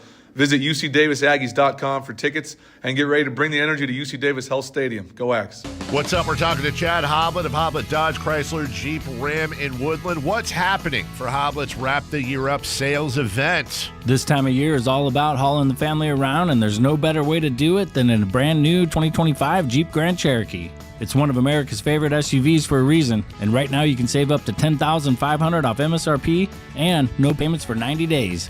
That means no payments until March of next year. Oh yeah, that's the one with all that extra space. Even more important this time of year. They really are a treat to drive, and everyone I know who's driven a Jeep Grand Cherokee has loved it.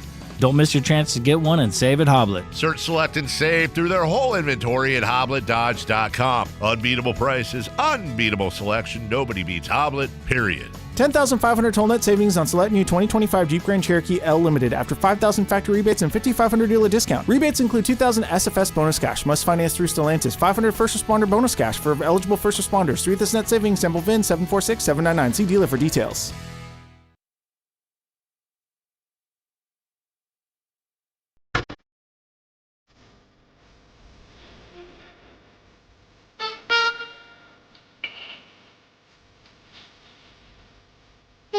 Afternoon home for Kings talk and so much more. The Drive Guys on Sactown Sports. Elton John probably on Mount E.J. Moore along with Eddie Johnson, Ernie Johnson, and I don't know who else. We'll leave one spot open for now on Mount E.J. Moore. It's a Drive Guys. Man, you got me thinking. I'm going to text you like an hour later. Those three just jumped. EJ, Eddie. Yeah. And Eddie Johnson. Eddie Johnson, obviously, is kind of a sentimental choice for it. Ernie Johnson. I'm sure there are many. Yeah. Many. Somebody mentioned in the YouTube chat, I apologize, I forgot who it was. It was earlier.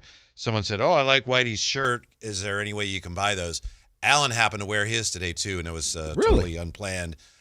There isn't that I know of, but, make me an offer. But no, there isn't that I know of. And also, I bring that up because I've been meaning to work on some Stretch Bergmeyer stuff. Stretchy Beast for Christmas, but I don't have it yet. I don't know if I'm going to have anything ready for you. That's all good. Let me know, man. If you need some help, I got some folks that can do it right. Do you? For you. Yeah, man. Oh, okay. Yeah. All Stretchy B. Yeah. What does one Stretchy BT look like? Well, I'm thinking of Stretch Bergmeyer basketball camp. Okay. There won't be a camp, but there'll be a T-shirt. Yep. Kind of an older looking, vintage look. I'm Brian Hollins. This is a video by Whitey Gleason that gets results. I just love how we just start laughing. Yes. Couldn't even do it with a straight face. Yes. He knows it's true, though. You taught him that hook? Yes, I did. Okay. Yes. Boy. He sent me a picture today of us from like 11 years ago or something. That's what's up. It's like, we're old idiots now. Speak cool. for yourself, Ryan. That's right. Thank you. Last night the Kings fell. So as far as the lottery goes, right now they would be fourth. And, of course, you have to have the lottery, so who knows where you end up. But there's a mock draft here at Tankathon. It brings up a player that we haven't been talking about with the Kings. So I just wanted to mention that, because that's part of what this year is going to be is watching college games. And how about this guy and that guy? We know about, right, Jay, Darren Peterson, Cam Boozer, and AJ DeBansa. Yes. Who right now looks like they would be the consensus top three.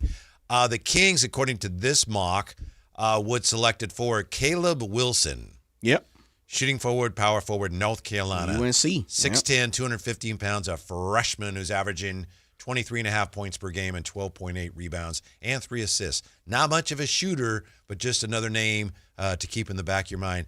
This mock has Nate Ament going fifth. I know we've Tennessee. talked about him possibly with the Kings. So another name, if he's not already on your radar, Caleb Wilson. Mikael Brown Jr., point guard. he goes seventh here to Charlotte in this mock. But that's another guy that we have talked about as possibly a fit for the Kings. Yeah, I like Caleb Wilson. As much as I've seen him so far, he looks to be solid.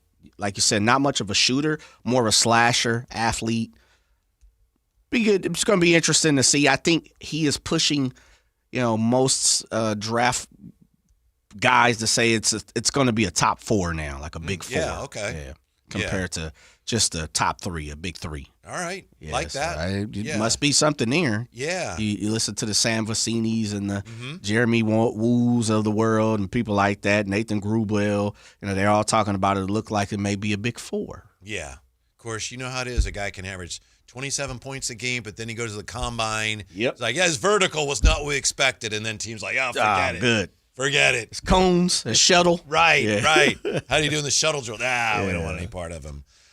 This weekend, NFL-wise, Jay, NFL games are closer than ever, but we're looking at, as you probably know, 4 big spreads this week. Yes, sir. 4 big spreads. Yes. Las Vegas at Philadelphia. The Eagles are 11.5-point favorites. Yep. The Jets at Jacksonville. The Jags are 13.5-point favorites. And it may have gotten bigger now that Tyrod is not playing. Oh, yeah. Okay. Yeah. All right. Indianapolis at Seattle. The Seahawks, at my last check, Seahawks were 13.5-point favorites. Come on, Phillip. Yeah. And then Tennessee at San Francisco, the 49ers, 12.5-point favorites. Right. That probably was higher, but after I said what I said yesterday, I think that line is come down. The bookmakers are listening. Yeah, I think so. When I said, watch out for Tony Pollard. P? Yeah. Yeah. I will say we talked to, who did we talk to yesterday? Teron Davenport. Yeah. And then today, Rod Brooks. And yeah, neither one of them is like, Tennessee's not good at all. So it's not a trap game and they're not good. Teron, who covers the Titans for ESPN, has done for a while. He was moving through the grocery store and he's just like, there's really no reason that the Titans will show up. But it was your number one reason why the Titans could knock off the 49ers any given Sunday. You just, Hello. Yeah. You presented it in a different way. But any given Sunday, right, you never know. How many yards passing for Phillip Rivers? Given that we don't even know for sure if he's going to play. It looks like it is. He may not play. He might not start, but he might. What's your best guess? We'll see how we do here. I'm going $158. I would take the under, but that would be cheating because, the whole thing. But I'm going to go like. Right around there? I'm going 97. 97? He's not even in triple digits? I think he's going to struggle. Okay. Yeah, and they're going to say, well, considering he hasn't played, he actually had a pretty good game. They're going to be behind, Whitey. They're going to be behind. Yeah. Thank you, Jay, for everything you do for us. Same. Everything you've done this week. Yeah, thanks for being with us. Have a great weekend. Talk to you tomorrow morning. True Sports Card Show. We're back with you Monday.